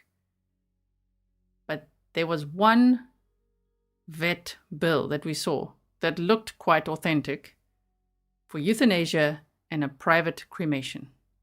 Then there was a forged vet bill for the second cat, which was dated the very next day, and that was for euthanasia and private cremation. But the second one they showed was a forged one. So we were all wondering the other day, so did they put one of the cats down? And what happened to the other one? And here she's saying her mom has the other one. Now we can say, I'm not buying it. Not buying it. Very worried about those cats. Shame. And you never miss a day? Once in a while I would. So very rarely? Rare, yeah.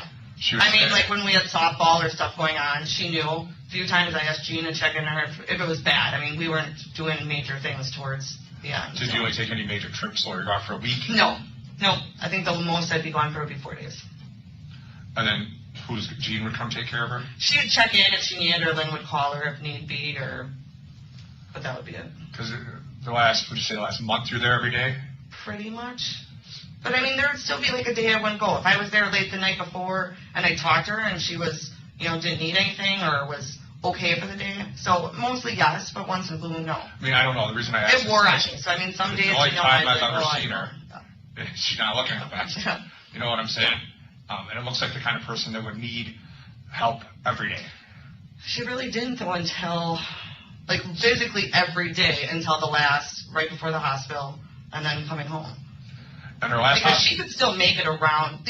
Honestly, the walker, the potty thing, and what else did we get her? All those things, we got her literally, like, probably 3 days before she went to the hospital. Okay. So, I mean, she would still get up and go to the bathroom. When you say hospital, I mean her last trip. Yeah, the last one.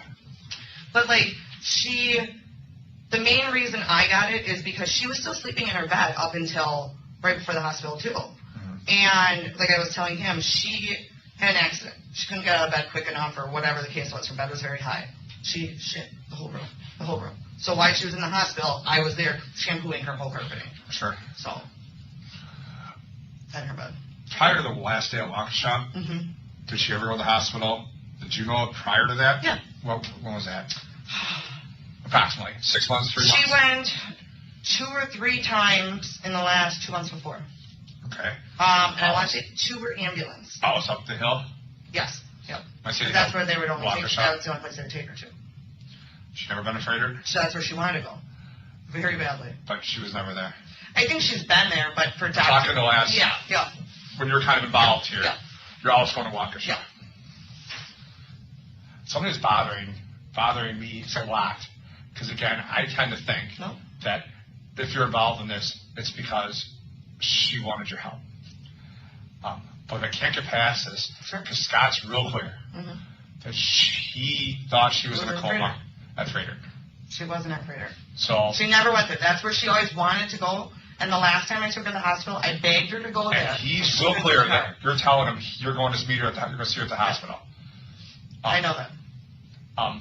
Which you're with this guy for 3.5 years. Either he's the stupidest guy I've ever met, or you're lying to him. I did lie to him. I did. Why? Because she didn't want anybody knowing she was in the hospital or at home sick, except Mom. But she never met this fucking guy. She never met him. That was her biggest thing. She thought, though. So you like, get more points to lie to your boyfriend? It wasn't. A guy she never met. I'm looking at it now going, I should have never lied to him because I ruined everything. He's crushed. I know. And it makes you look real guilty. I understand that part, but I honestly I can't get past it in my brain because I'm the one who just kind of likes you. And I completely get it. She's really very argumentative with him, right? Sure, she's got a lot of stamina for arguing. We've got 36 minutes left. And he seems like I'd like to hang out with him. That's how nice he is. She wanted Freighter more than anything. That's where I wanted to take her to the last. But she's not there. You're telling him that's where she's at, in a coma, which is a double lie. I don't remember saying coma. I always said she was in and out of it because she was at home, and that was the truth. She was in and out of it all the time. No, but I did tell him Freighter. We just saw the text messages, so now we can see. I'm so glad how the prosecution has decided to show these exhibits. So there's the portion of these police interviews, then some text messages. Then they show. It's going to be so clear to the jury. I mean, here she's like, I don't think I said coma. We just saw the text messages. You literally said coma. And I'm not going to lie about it. I'm telling you, I want to tell you everything I possibly can at this point. Well, we need to get there because you are involved in this. And I'm trying to put you in the best light to the court. I get it. That this didn't happen for money. This happened for love. It didn't happen for money. I'm completely honest. And I will tell you. And I know you're sorry about what happened to her. You told me that yesterday. I'm more than sorry than what happened to her. Because when and it's chewing you up inside. I know this because even yesterday when we talked about the magazine, I could see just kind of whip out of your body. I left here last night and I told him, or one of you, I slept for a little bit. Not the best. I slept good because just getting it out, it's been wearing and tearing on me. I mean, more than you know.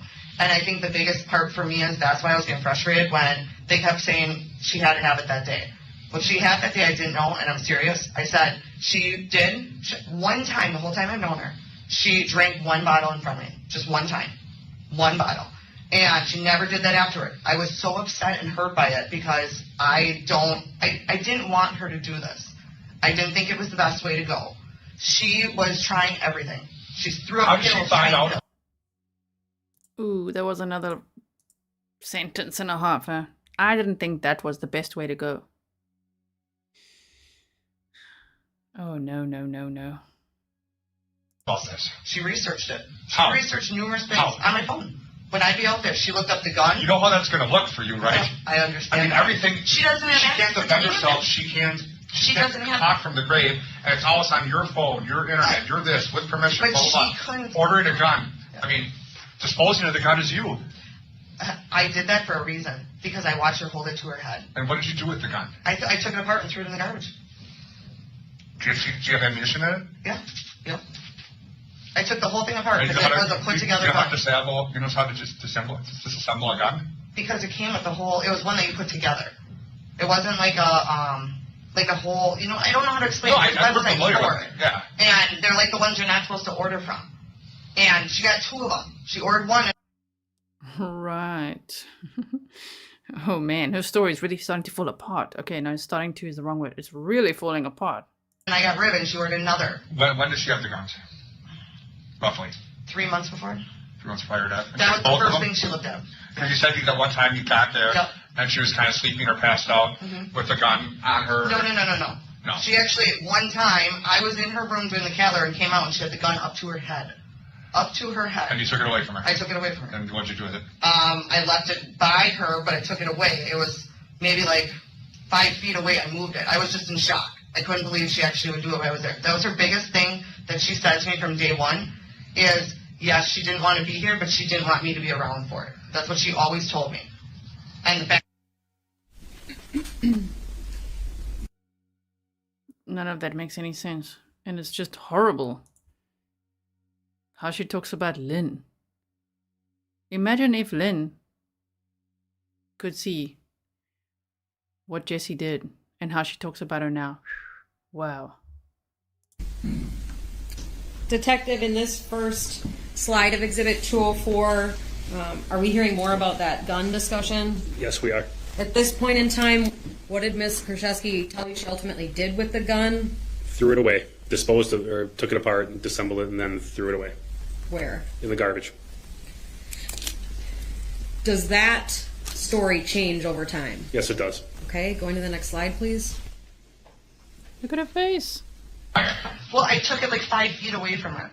I couldn't take it. Yeah, you can. But I was in shock. Did you call the police and say, hey, listen, we got a problem? No, I didn't. Because that's not... Ultimately, I knew what her goal was, and she was going to achieve it one way or the other. But now it's kind of on your conscience. You think? Yeah, I know. And even with the Visine. Told you, she drank the one bottle in the Why did you keep buying her for? Because that's bottles and bottles and bottles at a time. That's what she wanted. You buy her one bottle. My brother's a junkie. I don't give him $500 at a time. She also, I give him when $20 she for first started this. taking it, her thing was that she liked the way she felt. It would knock her in and out. She'd wake up. She said she lost, like, feeling of her body. It made her feel good. Nope. That is not what Visine does, based on what I think the medical examiner said that, right? Debunked that it would make you feel good. You're not supposed to ingest it. I'm not saying this is what I wanted, but I know somebody who was so sick that I get what she wanted. But a little bit of weed or something, but you don't give her a Visine. I mean, come on. It's weird. I get it. It doesn't make sense to a normal person. I get what you're saying, but at her thinking, I didn't want to deny her everything, but I didn't want her to take the easiest way out. And honestly, she was doing it for so long that I didn't think she was going to die from it. I really didn't. I thought, okay, she's getting some sleep from it, that's it. She was doing it for 2 months at least. Doing what? The Visine. I thought you said you only saw her with the bottle one No. I bought it for her. I only saw her physically drink the bottle, from the bottle one time. After that, I'd come there and to the garbage and so forth. She got to the point where she said, the first time she took it, she said, this is kind of boring. I go, what do you mean it's boring? It just doesn't taste like anything. That's when she started mixing it. I swear to God, on everything.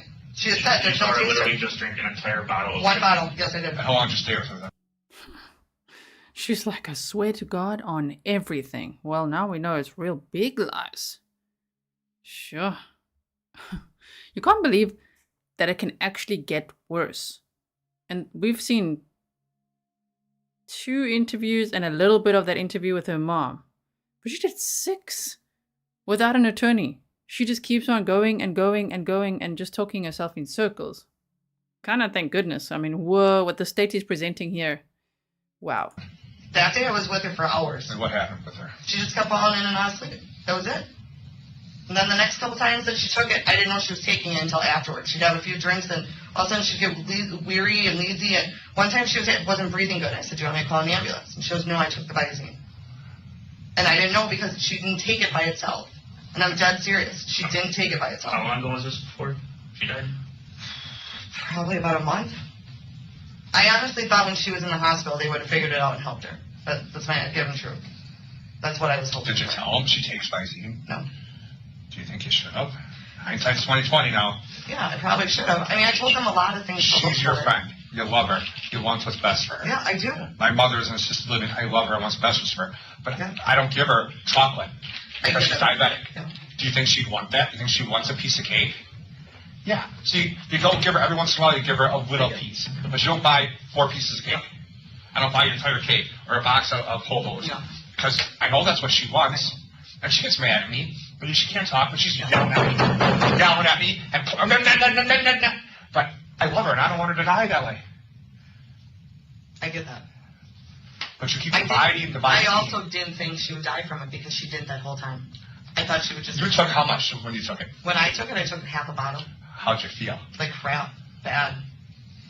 Yeah? Yeah. I mean, I was down the whole day.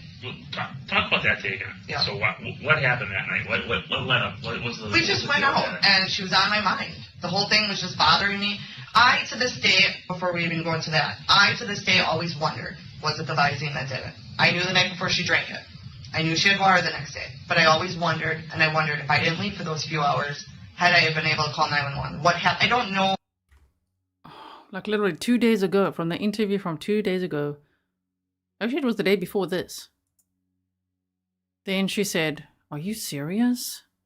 Tetrahydrozoline? Eyedrops? No way. Visine? No."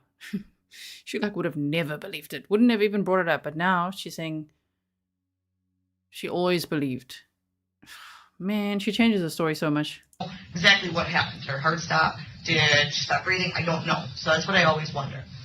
Now, that night, I was just, having a few drinks, I was thinking about her. It was bothering me because I used to sit and drink with her and hang out with her, and she was on my mind heavily at the time. I was frustrated. I don't know. Just I had a bad night overall, and she was on my mind. And I came home and I thought, I'm just really curious what her thought was on this. What would make you want to do this? Just what do you feel like? I wanted to know. I wasn't trying to kill myself. I just wanted to know what it was. That was plain and simple what I did. I just wanted to know. And you're home alone? No, Scott was home, but he was trying to sleep. And you feel sick enough that you want to go to the hospital? No, I just left the house. I told him I went. I just left the house because I didn't want him. So you lied to him again? Yeah. I knew what I was sick from, so I wasn't going to go to the hospital and say, I took some Visine for the fun of it. And then you came home and told him that someone roofied you at the bar? Yeah. Because I didn't know what to tell him. I didn't want to tell him, I thought I'd try this. But she didn't tell Scott that initially. Initially, she pinned it on her friends, saying that I think some of our friends that I went out with last night, someone spiked my drink. Someone poisoned me with tetrahydrozoline. That's what she told Scott. Now she's saying, no, she took it herself for the fun of it, to feel what it feels like. And then she just told Scott that she was going to the hospital, but she wasn't going to go there, because how would you explain that to the hospital? I mean, wow. I wonder how the jury's feeling right now. I know that in the beginning of the trial, in the beginning of the trial with everything they initially presented, I mean, this is day 9 now, and they've really presented a lot of evidence now. To me, it's becoming increasingly difficult to not feel absolutely heartbroken and just, I cannot wait for sentencing day. To me, there's no possibility that someone on the jury is going to be like, yeah, no, I think she's innocent, right? So, I don't know. Let's hope the jury is like one of us, because Lynn absolutely deserves justice. This is terrible what happened to her. She was taken advantage of. Her kindness was taken advantage of. She was exploited. And she suffered for a long time. It's not a quick death either that she had. She suffered for a long time and was left in the most humiliating way. She was humiliated before her death, on the day she died, and after. It makes me really sad. It's a really, really devastating case. So we've got 27 minutes or so left. Here's a key to positive relationships that last 20-some years of marriage. Honesty and integrity. I get it. And it seems like you have a hard time telling the truth. And you have rationalizations and excuses of why you don't do things. You know the right thing to do. You do. Yeah. I can tell that kind of person you are. But you have a series of events here that are predicated in lies and half-truths and withholding truths and all those kind of things. Is that who you are? No, it's not. It's not who I want to be. For him, I obviously lied to him more than anything. I get that. Do you love him? I love him to death. But not enough to tell him the truth. Well, that's all I want to do now is I want to sit and talk to him, and it's not going to happen. Oh, no. She's like, that's all I want to do now. Now? It's a little late, right? Nancy says, what in the world is the defense going to come up with? Someone mentioned a good one earlier in chat. Sorry that I don't remember exactly who said it, but they said, remember Scott Craig, her ex-boyfriend, was already on the stand, and it's the one witness that the defense didn't want to release from his subpoena, meaning they're going to, and they didn't want to question him on that day either, even though the judge said, please Please think of the witnesses.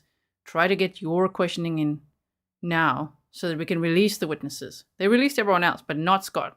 So I think they're going to try to poke holes in Scott's account of events to try to like catch him in a lie so that they can debunk everything that he said, like throw out his entire testimony. That might be one of their strategies, because I don't know what else it could be, right? Because the judge has already said, do not victim blame. Stop slandering Lynn. So, shame. I feel sorry for him that he's going to have to be back on the stand, but it's part of the process. Does your mother know about the Visine stuff? No. Why won't you tell your mother, who's Lynn's real good friend? She's going to offend She her. knew about Lynn's giving the her gun. cash just with a letter saying, don't tell Jessy I gave this to you. Yeah. She knew about the gun, and she knew that Lynn was taking her pills every so often too much, but she was trying things. She did know about certain things because when I told her about the gun. Detective, in this clip that the jury just watched, would it be fair to say that the story about what happened in January of 2019 changed again? Yes. What is it at this point now? That she just took a half a bottle and got sick from it. In this clip, does Ms. Kurczewski talk about being in the hospital because of that? No, she does not. What did she say about that? She lied about that. To who? To Scott Craig. Okay. I like how he's like, yep, she lied about that to Scott Craig. Hoppe61 says, that was me, G. And that was a good one you mentioned there. That's a good reminder because that's the one witness they didn't release from subpoena. So I think they're going to absolutely grill him. I hope he's ready. Hope he's watching. Is he watching? Is he allowed to watch? Probably, right? And that he knows what's coming. I can only imagine that. I don't know what else they're going to go with because this is absolutely damning evidence of all her lies, and they've done it so well chronologically here. It's very easy to see how much her story changed. And that as soon as she hears something, wait, now they're onto the Visine. Okay, go with the next story. She's just the whole time fishing for what they know, and then she changes her story. In this clip that we just watched, does Ms. Kurczewski provide some reason that Lynn Hernan was drinking Visine with vodka? Just wanted to mix it again. Why? Because it didn't taste like anything. The vodka didn't taste like anything. She wanted to put it in there. Okay. During this clip, does Ms. Kurczewski talk about how Ms. Hernan said the Visine made her feel? Kind of like numb, kind of her whole body. Is that... Ooh, that was a good question. Because remember how she just said that the Visine, that Lynn used to drink Visine in vodka because it made her feel good. But then when they asked her, oh, so when you drank the Visine just for fun to feel what it was like, how did it make you feel? She's like absolute crap. Okay, well, it's completely opposite to what you said Lynn was using it for. That different from a symptom that Ms. Kurczewski told you about in the last interview that would happen when Ms. Hernan would drink Visine? Yes. What was that symptom? That she would, quote, shit all over. And again, in this clip, what does Ms. Kurczewski say as a result of Ms. Hernan drinking Visine? That it would make her numb and drowsy. My mom knows very well that Lynn did not want to be here anymore. She knows that. She'll tell anybody that because she does honestly know that. She knows what Lynn was like for 20 plus years and what she was like at the end. If you're struggling so much, why aren't you telling anyone what's going on? If you're struggling internally with Lynn trying to kill herself, taking this Visine, which you know is wrong, not normal, especially if she tries to drink a whole bottle in front of you, right? The gun thing, everything, but you don't seem to tell anyone what's going on. No, do you know what I did? I drank. I drank it away. That's what I did. You gotta. It seems odd that you don't ask your mother. Caretaker of the Year award. She's like, no, you know what I did? I drank it all away. Oh no. You can just see how manipulative this woman is. Even in her third or fourth police interrogation day here, police interview, she's literally in her orange jail outfit, and still she's manipulating, changing her story, changing the narrative completely all the time. When she's caught out in her lies, oh, nope, there's another story for that. And just now being like, nope, you know what I did? I drank it away. Oh, because you're the victim now. For Scott, for some assistance. Not even assistance, go in there with you. But just, Well, Scott, what should I Mom do? did know some of it. Scott, what should I do? She And my took me to mom this got ID. to the point where she didn't want to be around it. What do you think Scott would have said if you would have said, hey, Lynn's drinking Visine, what should I do? He would have probably called the cops immediately. Because Scott does the right thing. Yeah. Did you know that? That's the reason you didn't tell him. Because you knew it was wrong. I knew it was wrong, but at the same sense, there's only so much you can do. And I just feel like I don't know. I didn't know what to do anymore. You said earlier. But she was her caretaker. That's what she said her role was. She said she quit her job to full-time caretake. Of course, what we know about the financial stuff is because she quit her job to full-time spend Lynn's money while taking care of her as her health deteriorated at the same time. As if that's not a red flag, right? I love her to death, and I didn't want to watch her anymore being miserable, but I didn't want to let go of her at the same time. I went both Were you ways. with her the night before the death? Yeah. Because you said earlier, about 6 minutes ago, that you knew she drank a bottle the night before. Yeah. She drank, not a bottle, but she put it in her vodka. I did know that. I said that yesterday. And then you go there the next day and she's fine. Yeah. I mean, she was in and out, sleeping, awake. But she said, yeah, I'll see you later, darling, or something. When I left, she said, I'll see you later. She knew I was coming back. And she didn't seem in distress? No. Medically? Not any more than she ever did. No. She's not having diarrhea, she's not throwing up? No. No.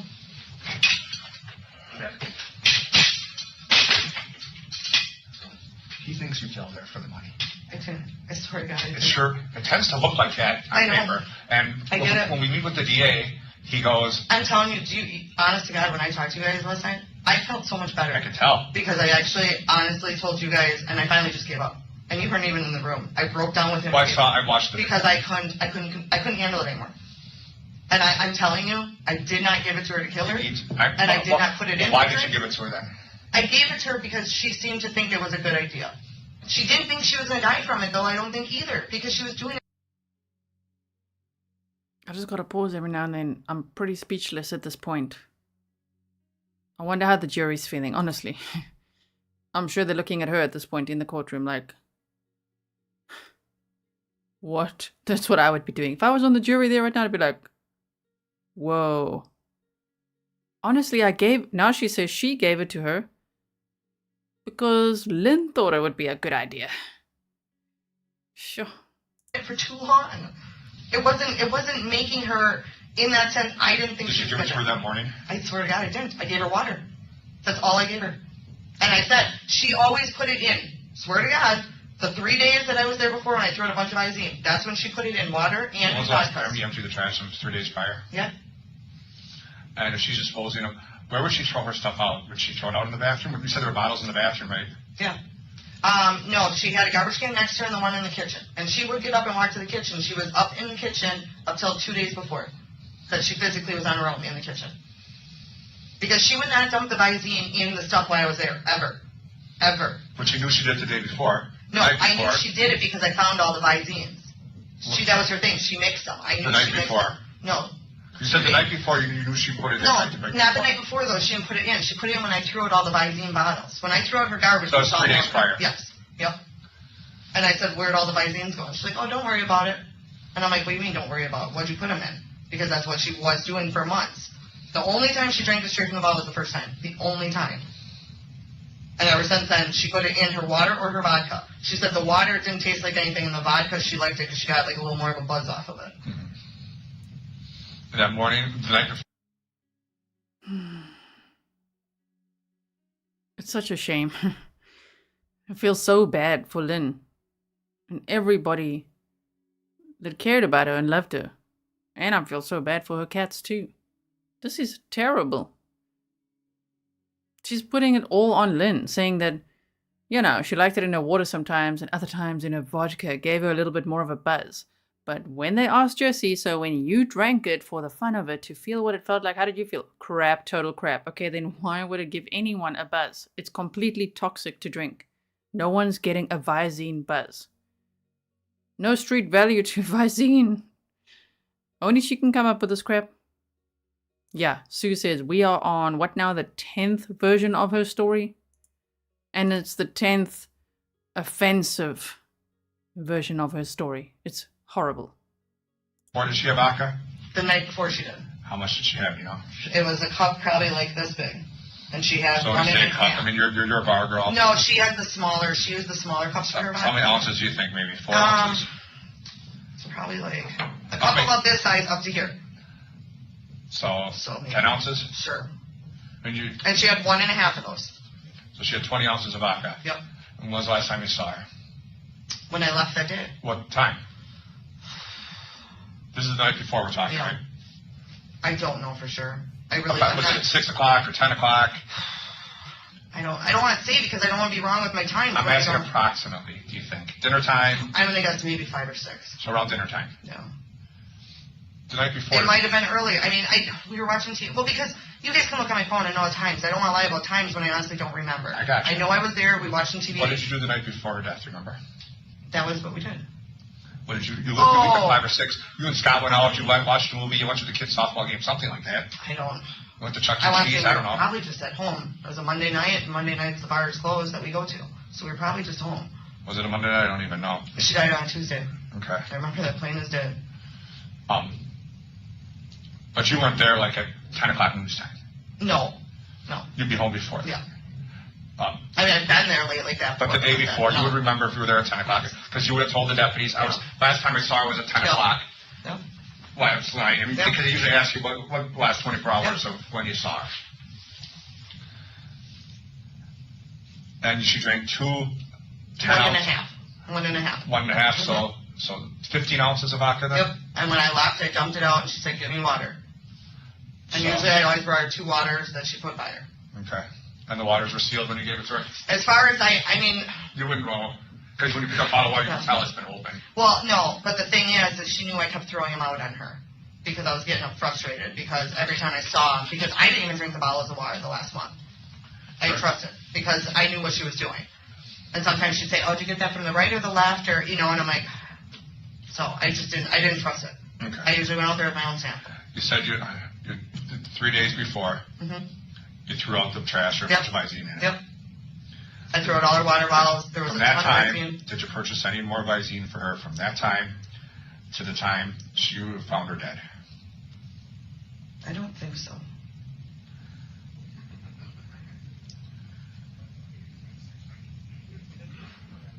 I don't think so.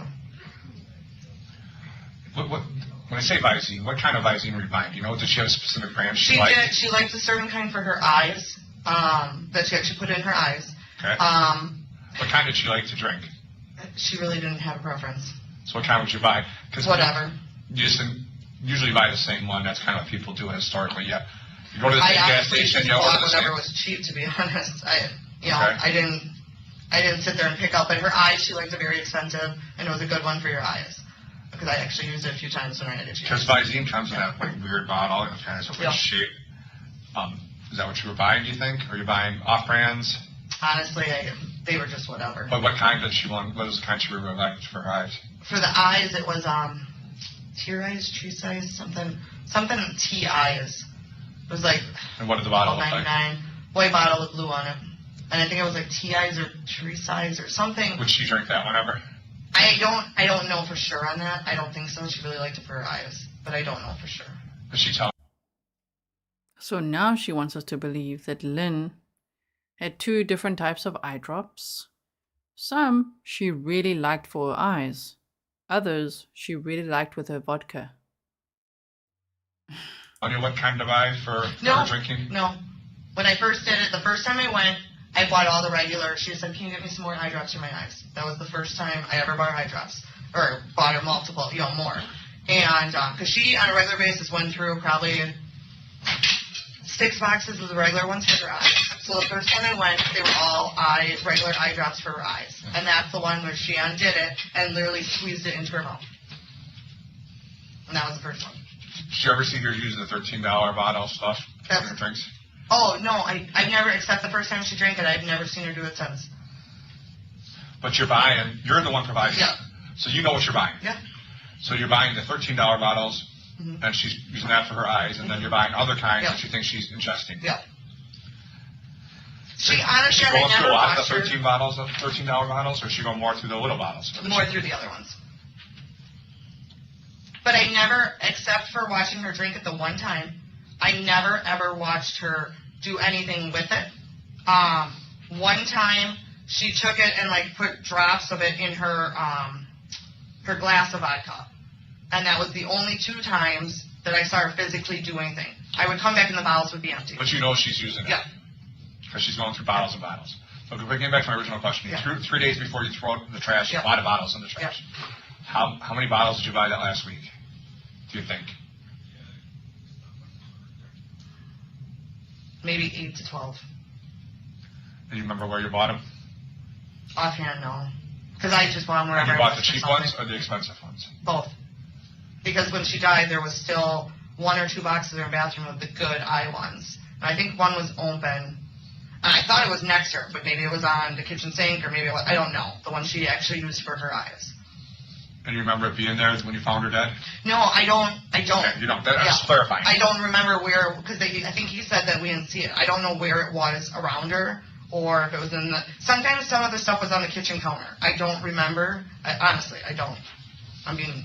I get you. And when I ask questions, it's because when you say something, it comes out a certain way because your brain, it's your life. So I want to make sure that we're clear on the same page. So I'm not saying you're lying. I just want to make sure that you and I are 100% on the same page. Does it say, is that my report? Yes. Does it say what source I went to on there? I was going to ask him. No. But I do have a question. Yes. Suzanne says, taser, taser, taser. It's shocking, right? Just when you thought it couldn't get any worse, it did. And yes, while Jessy's innocent till proven guilty, she is having her right to a fair trial. The prosecution is presenting a lot of evidence. A lot. And we, as the public, are allowed to share our opinions. That would be the whole point of having a live stream about trials. We are allowed to discuss what we think and feel. I'm just saying, for those virtue signalers out there, like, how dare you people say this about her? Hello? How is anyone fighting for her right now?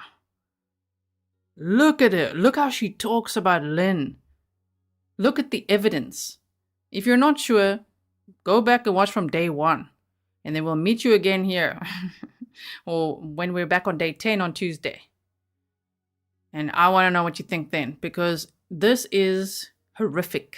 It is so shocking. And I mean, this is the homicide angle of things. Layered in with that was also spending all of Lynn's money. Until there was $88 left. From $250K to $88. So then how else could she exploit Lynn?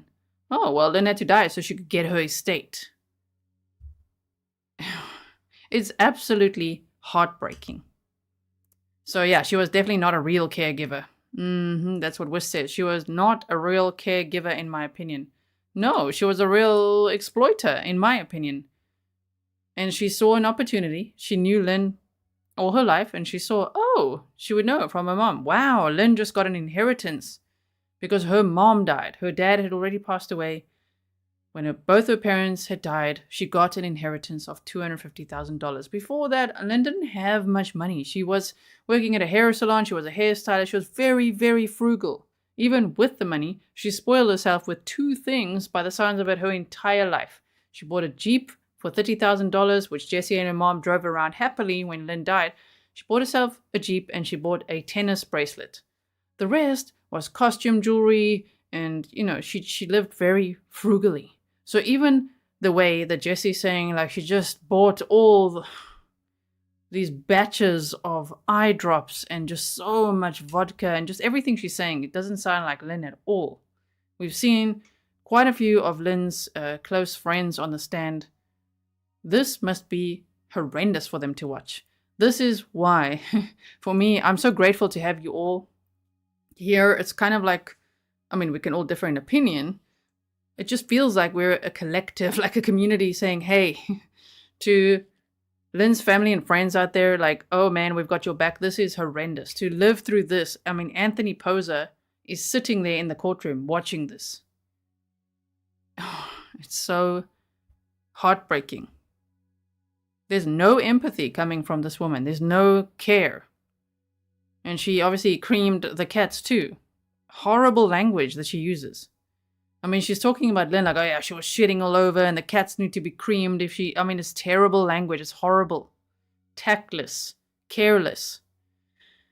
Okay, we've got about 13 minutes left of this. So during their follow-up question with you that night, they asked you, do you think Lynn was suicidal or wanted to die? Mm-hmm. You said yes and no. I know she loves her cats and always worried about them, but she was tired of being sick and tired of not being able to get around as she used to. At what point did you tell the deputies that she was suicidal? That not too long before this, she held a gun to her head. She bought a gun off my phone and put it together. I mean, she's dead, so don't worry.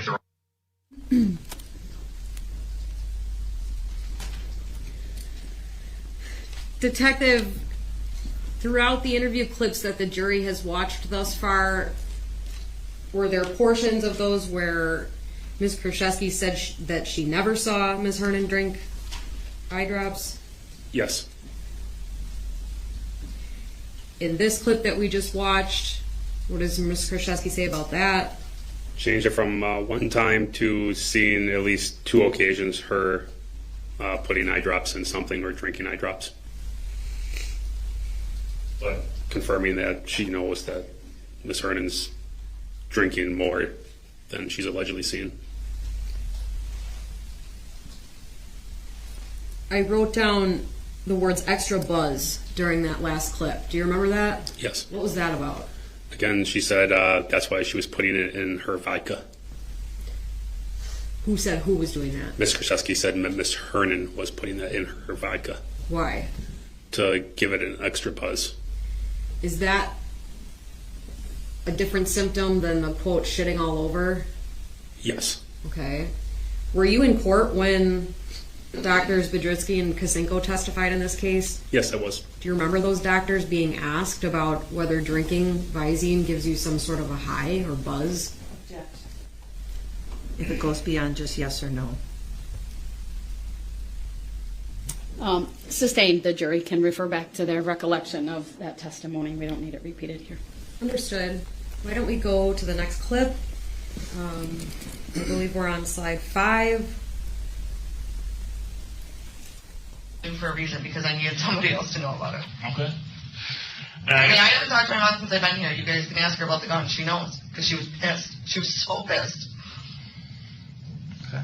You know, and what I keep coming back to, Jesse, is when we talked yesterday, something keeps playing back that you said to me, and I think that this is where you're kind of concerned about possibly getting yourself in trouble.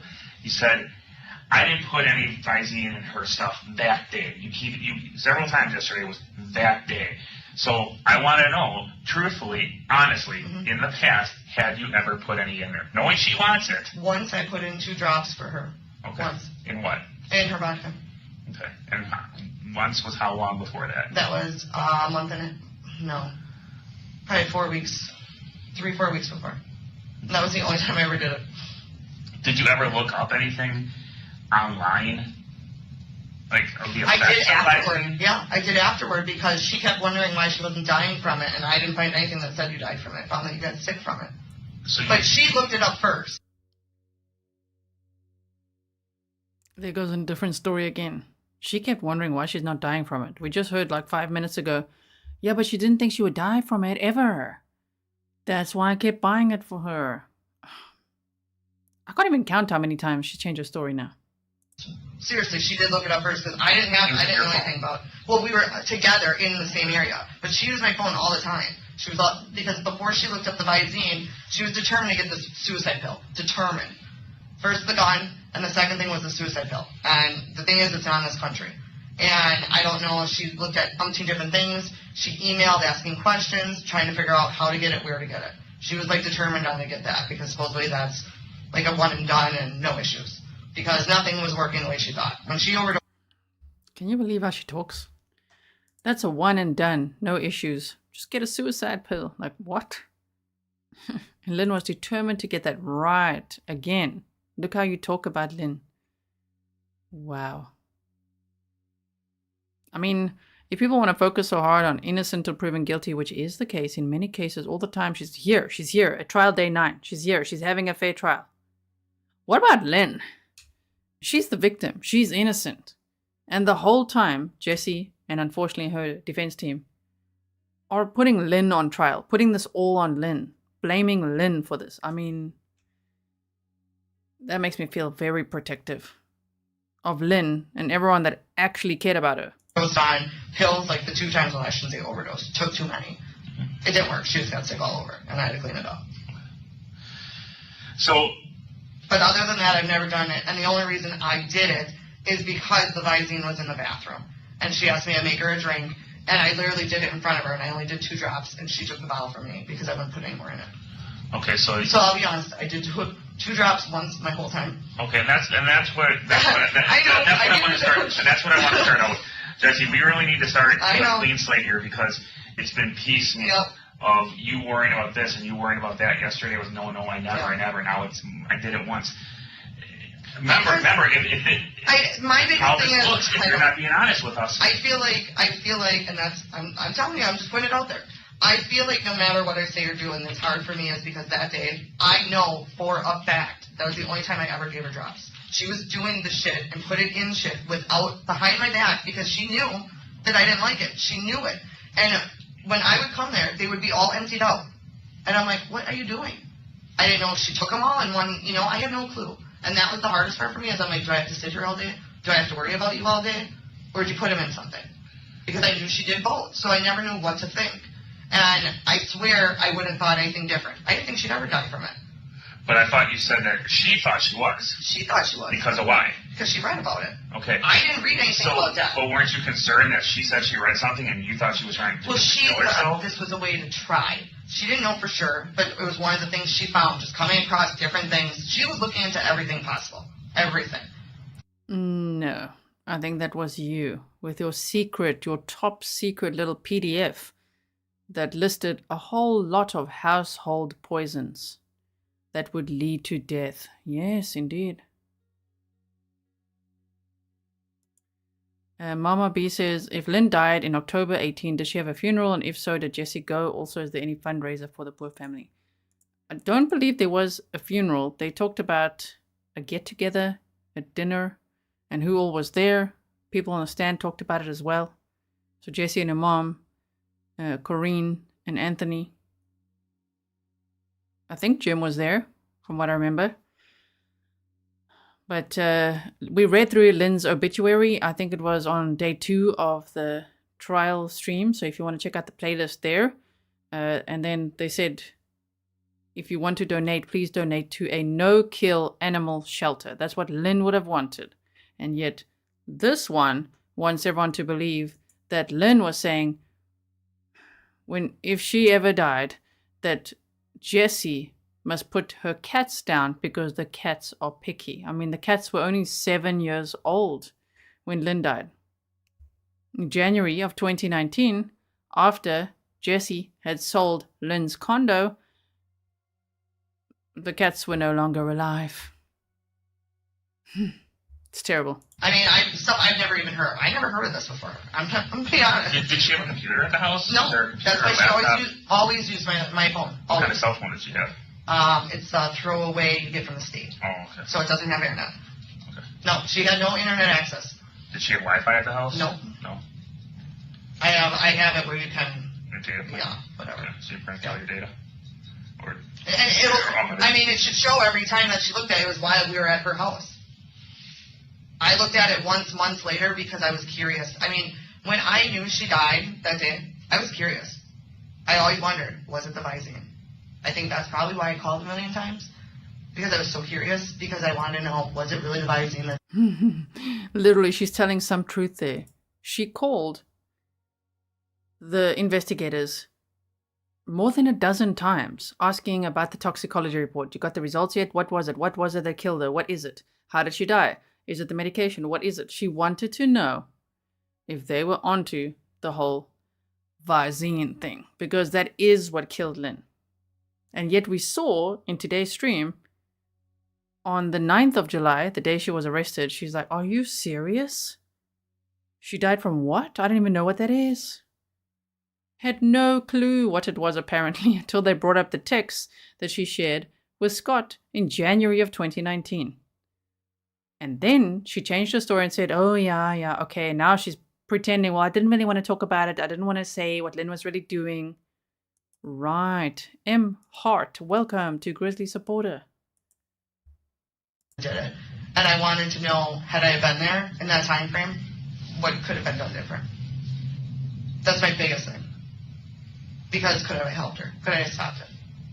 Well, I mean, you knew what she was trying to do. You could have stopped her then. I mean, let me ask, was there a part of you that, and maybe Chris is right, and maybe you just thought she was sick and you were going to let her do her thing? I mean, she was sick for so long that I honestly think, had I left that gun there, had I left it, I think she would have used it. The way she pulled it out, I mean, I was terrified. I've never seen somebody stick a gun to their head, I'm telling you that right now. That image alone sticks in my head for a long time, too. And it's because that's just not normal. I get it, she was so sick. And I get that she just hit a point where she didn't want to do it anymore. I get that. But I think part of me always thought, she's not going to go through with it. It's not going to actually happen. You know, I went both ways with it. I really did. I didn't think, because she was drinking for so long, I didn't think that she would actually die from it. I really didn't. I thought, well, she tried the pills, that's not working. She tried this, that's not working. You know, so my thought is... Isn't that so scary, how she talks about it? That's how she's talking about her narrative of suicide. Well, she tried pills, that wasn't working. You know, she tried the gun, but I took that away from her. Trying the Visine, that's not working. That's not working. I mean, who talks like that? Hoppe61 says, a cyclone of lies, and she's riding a bicycle in it. Very well put. That morning, I go, what was she thinking when she crushed those pills? What was she thinking? Did she already know what she was drinking and trying to do two things at once?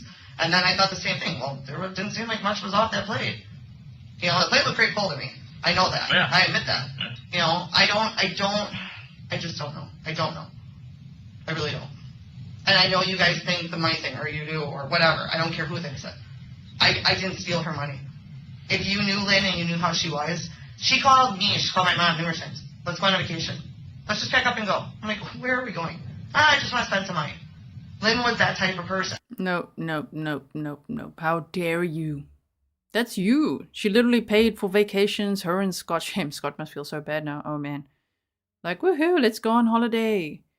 Everybody gets a bed, too, and a Game Boy, and a laptop, and shoes. All on Lynn's money. It's just so shocking. And it was not rational, but she was like me. Back in the day, she didn't have money. So when she did, she wanted to do stuff. When they took down her one credit card, they took like, I don't know, maybe like 10,000. I don't know, she called me screaming. She called my mom about you.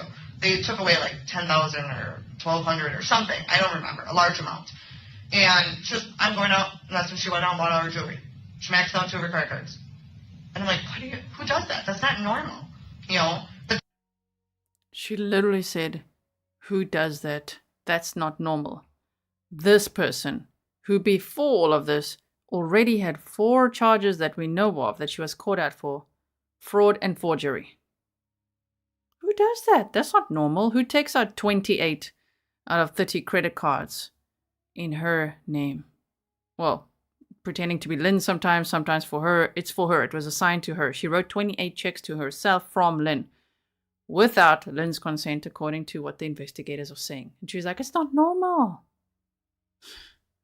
Yeah, we know it's not. You did it, though. Why project that all on Lynn? It's horrible. That was her type of... She just didn't care. I mean, she was on a point where everything changed about her.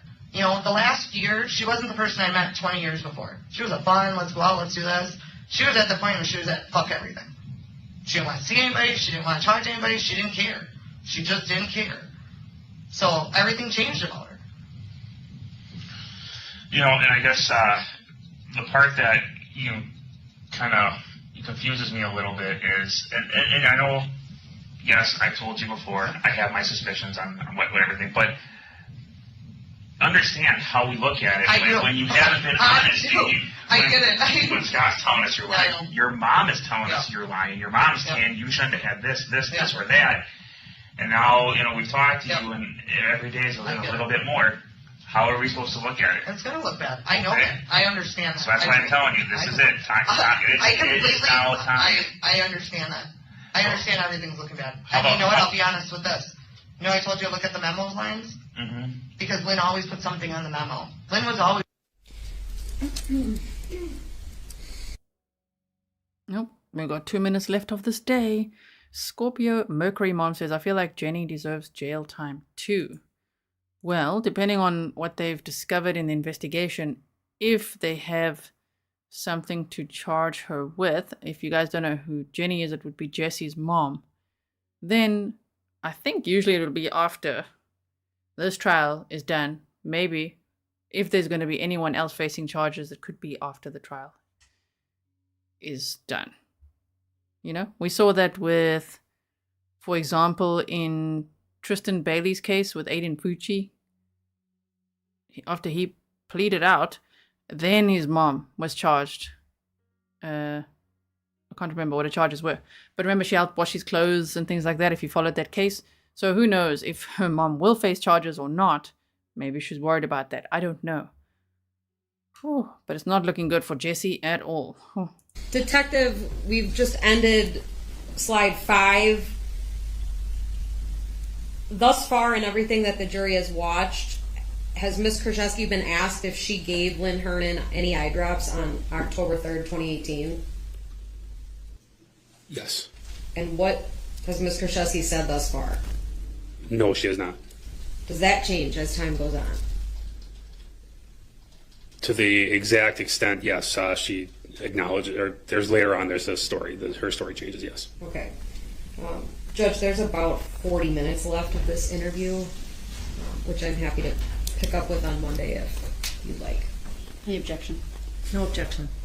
All right. It's been a long day, a lot of videos. So knowing that there's 40 minutes left, it's already 4:05. There'll still, I'm sure, be some questioning. I think we'll break for the day. I'll read the instructions. I mean, Jessy does look exhausted after this day, trying to keep her composure together. To the jurors. All right, thank you. You may step down. Anything I need to... Did my door close? Not yet. You can be seated. Anything I need to address from the state today? Yes, Judge, thank you. The state just, while we were taking testimony from Detective Hoppe at 3:47, received an email from Ms. Risto out of Attorney Kukler's office with 2 new witnesses and a investigator's reports on those 2 witnesses. These 2 witnesses were not named on any of... I'm not going to take that up right now. I know it came in. I briefly looked at it. We'll take it up Monday morning. Okay, thank you. Okay, anything from the defense? No, thank you. All right, have a good weekend, everyone. Thank you, I think what I'm going to have to do is, Teresa, email you all her most recent exhibit list. Once it's completed, please check. And that's it. I like how the judge is like, nope, I'm not going to take that up now. Thank you. See you on Monday. Done. So on Monday, they continue, of course, on the mainstream media live streams. We'll continue on Tuesday with day 10. So now we know on Tuesday, we will be watching 14 more minutes of that interview. If you can, wait till Tuesday. Great. If you want to go watch on Monday anyway, I'm going to be lurking while I'm working, because of course I'm going to be editing all the footage for you once the day is complete, so that we have a very concise trial day without the tea breaks and lunch breaks and pauses and all that. So we'll see more of that on Monday. I wonder if the state will rest their case on Monday, because I'm thinking they might. This is really very solid evidence after everything they've already presented to really show chronologically all the lies that Jessy told, all the way she changed her story, and the little slip-ups and little things she said, oh, yeah, okay, there was a time, maybe 4 weeks or so before that I put Visine in her vodka. Okay, so there you admit that you did sometimes put Visine in her vodka. Wow. Okay, Linda Wolf said, subscribed on Patreon. Thank you for all you do for us. Gives a very precise presentation. Thank you so much, Linda. Patreon is a really great source of support. The most direct way to support the work I do is, of course, PayPal. So thank you to everyone who has supported me on there. I hope that you guys had a good Saturday with me and that you enjoyed watching that day with me. It was riveting stuff, but also exhausting. Do you also feel tired now? That was a lot, listening to that whirlwind of lies. And to Lynn's friends and family and friends, just know we've got your back. We're here waiting for justice for Lynn. And I feel like justice will be served in this case. It seems like the prosecution has presented a very solid case. I do believe there's some Grizzlies that are going to go to the courtroom next week, which I'm so proud of this community. Thank you for doing such sweet things. I mean, I couldn't be more proud of you guys. Thank you for always keeping the chat Grizzly and for sharing all your thoughts and everything. I am going to have a late dinner now, because obviously when I sit here for this whole time, we're skipping over meals and all. There's no comfort breaks. There are no comfort breaks. So it's a very late dinner. I'll have to have a small snack. It's 11:40 p.m. I might see you tomorrow. Depends what's happening. There's a lot of Delphi documents that I'm currently reading and looking through, and lots of news happening there. So we might discuss some more of that tomorrow. I hope you have a good weekend. Stay safe and see you again very soon. I will be reading your comments, so please leave some comments below, okay? If you haven't yet liked the video, do that. If you haven't yet subscribed, do that in our outro if you feel shy. And just know no one can see, I can't see who's subscribing. I can't see your name. I can only see the numbers. So don't feel shy to subscribe, okay? All right, everyone. Thank you, mods. I really appreciate everything that you do. That was another long day. See you again soon. Bye, everyone.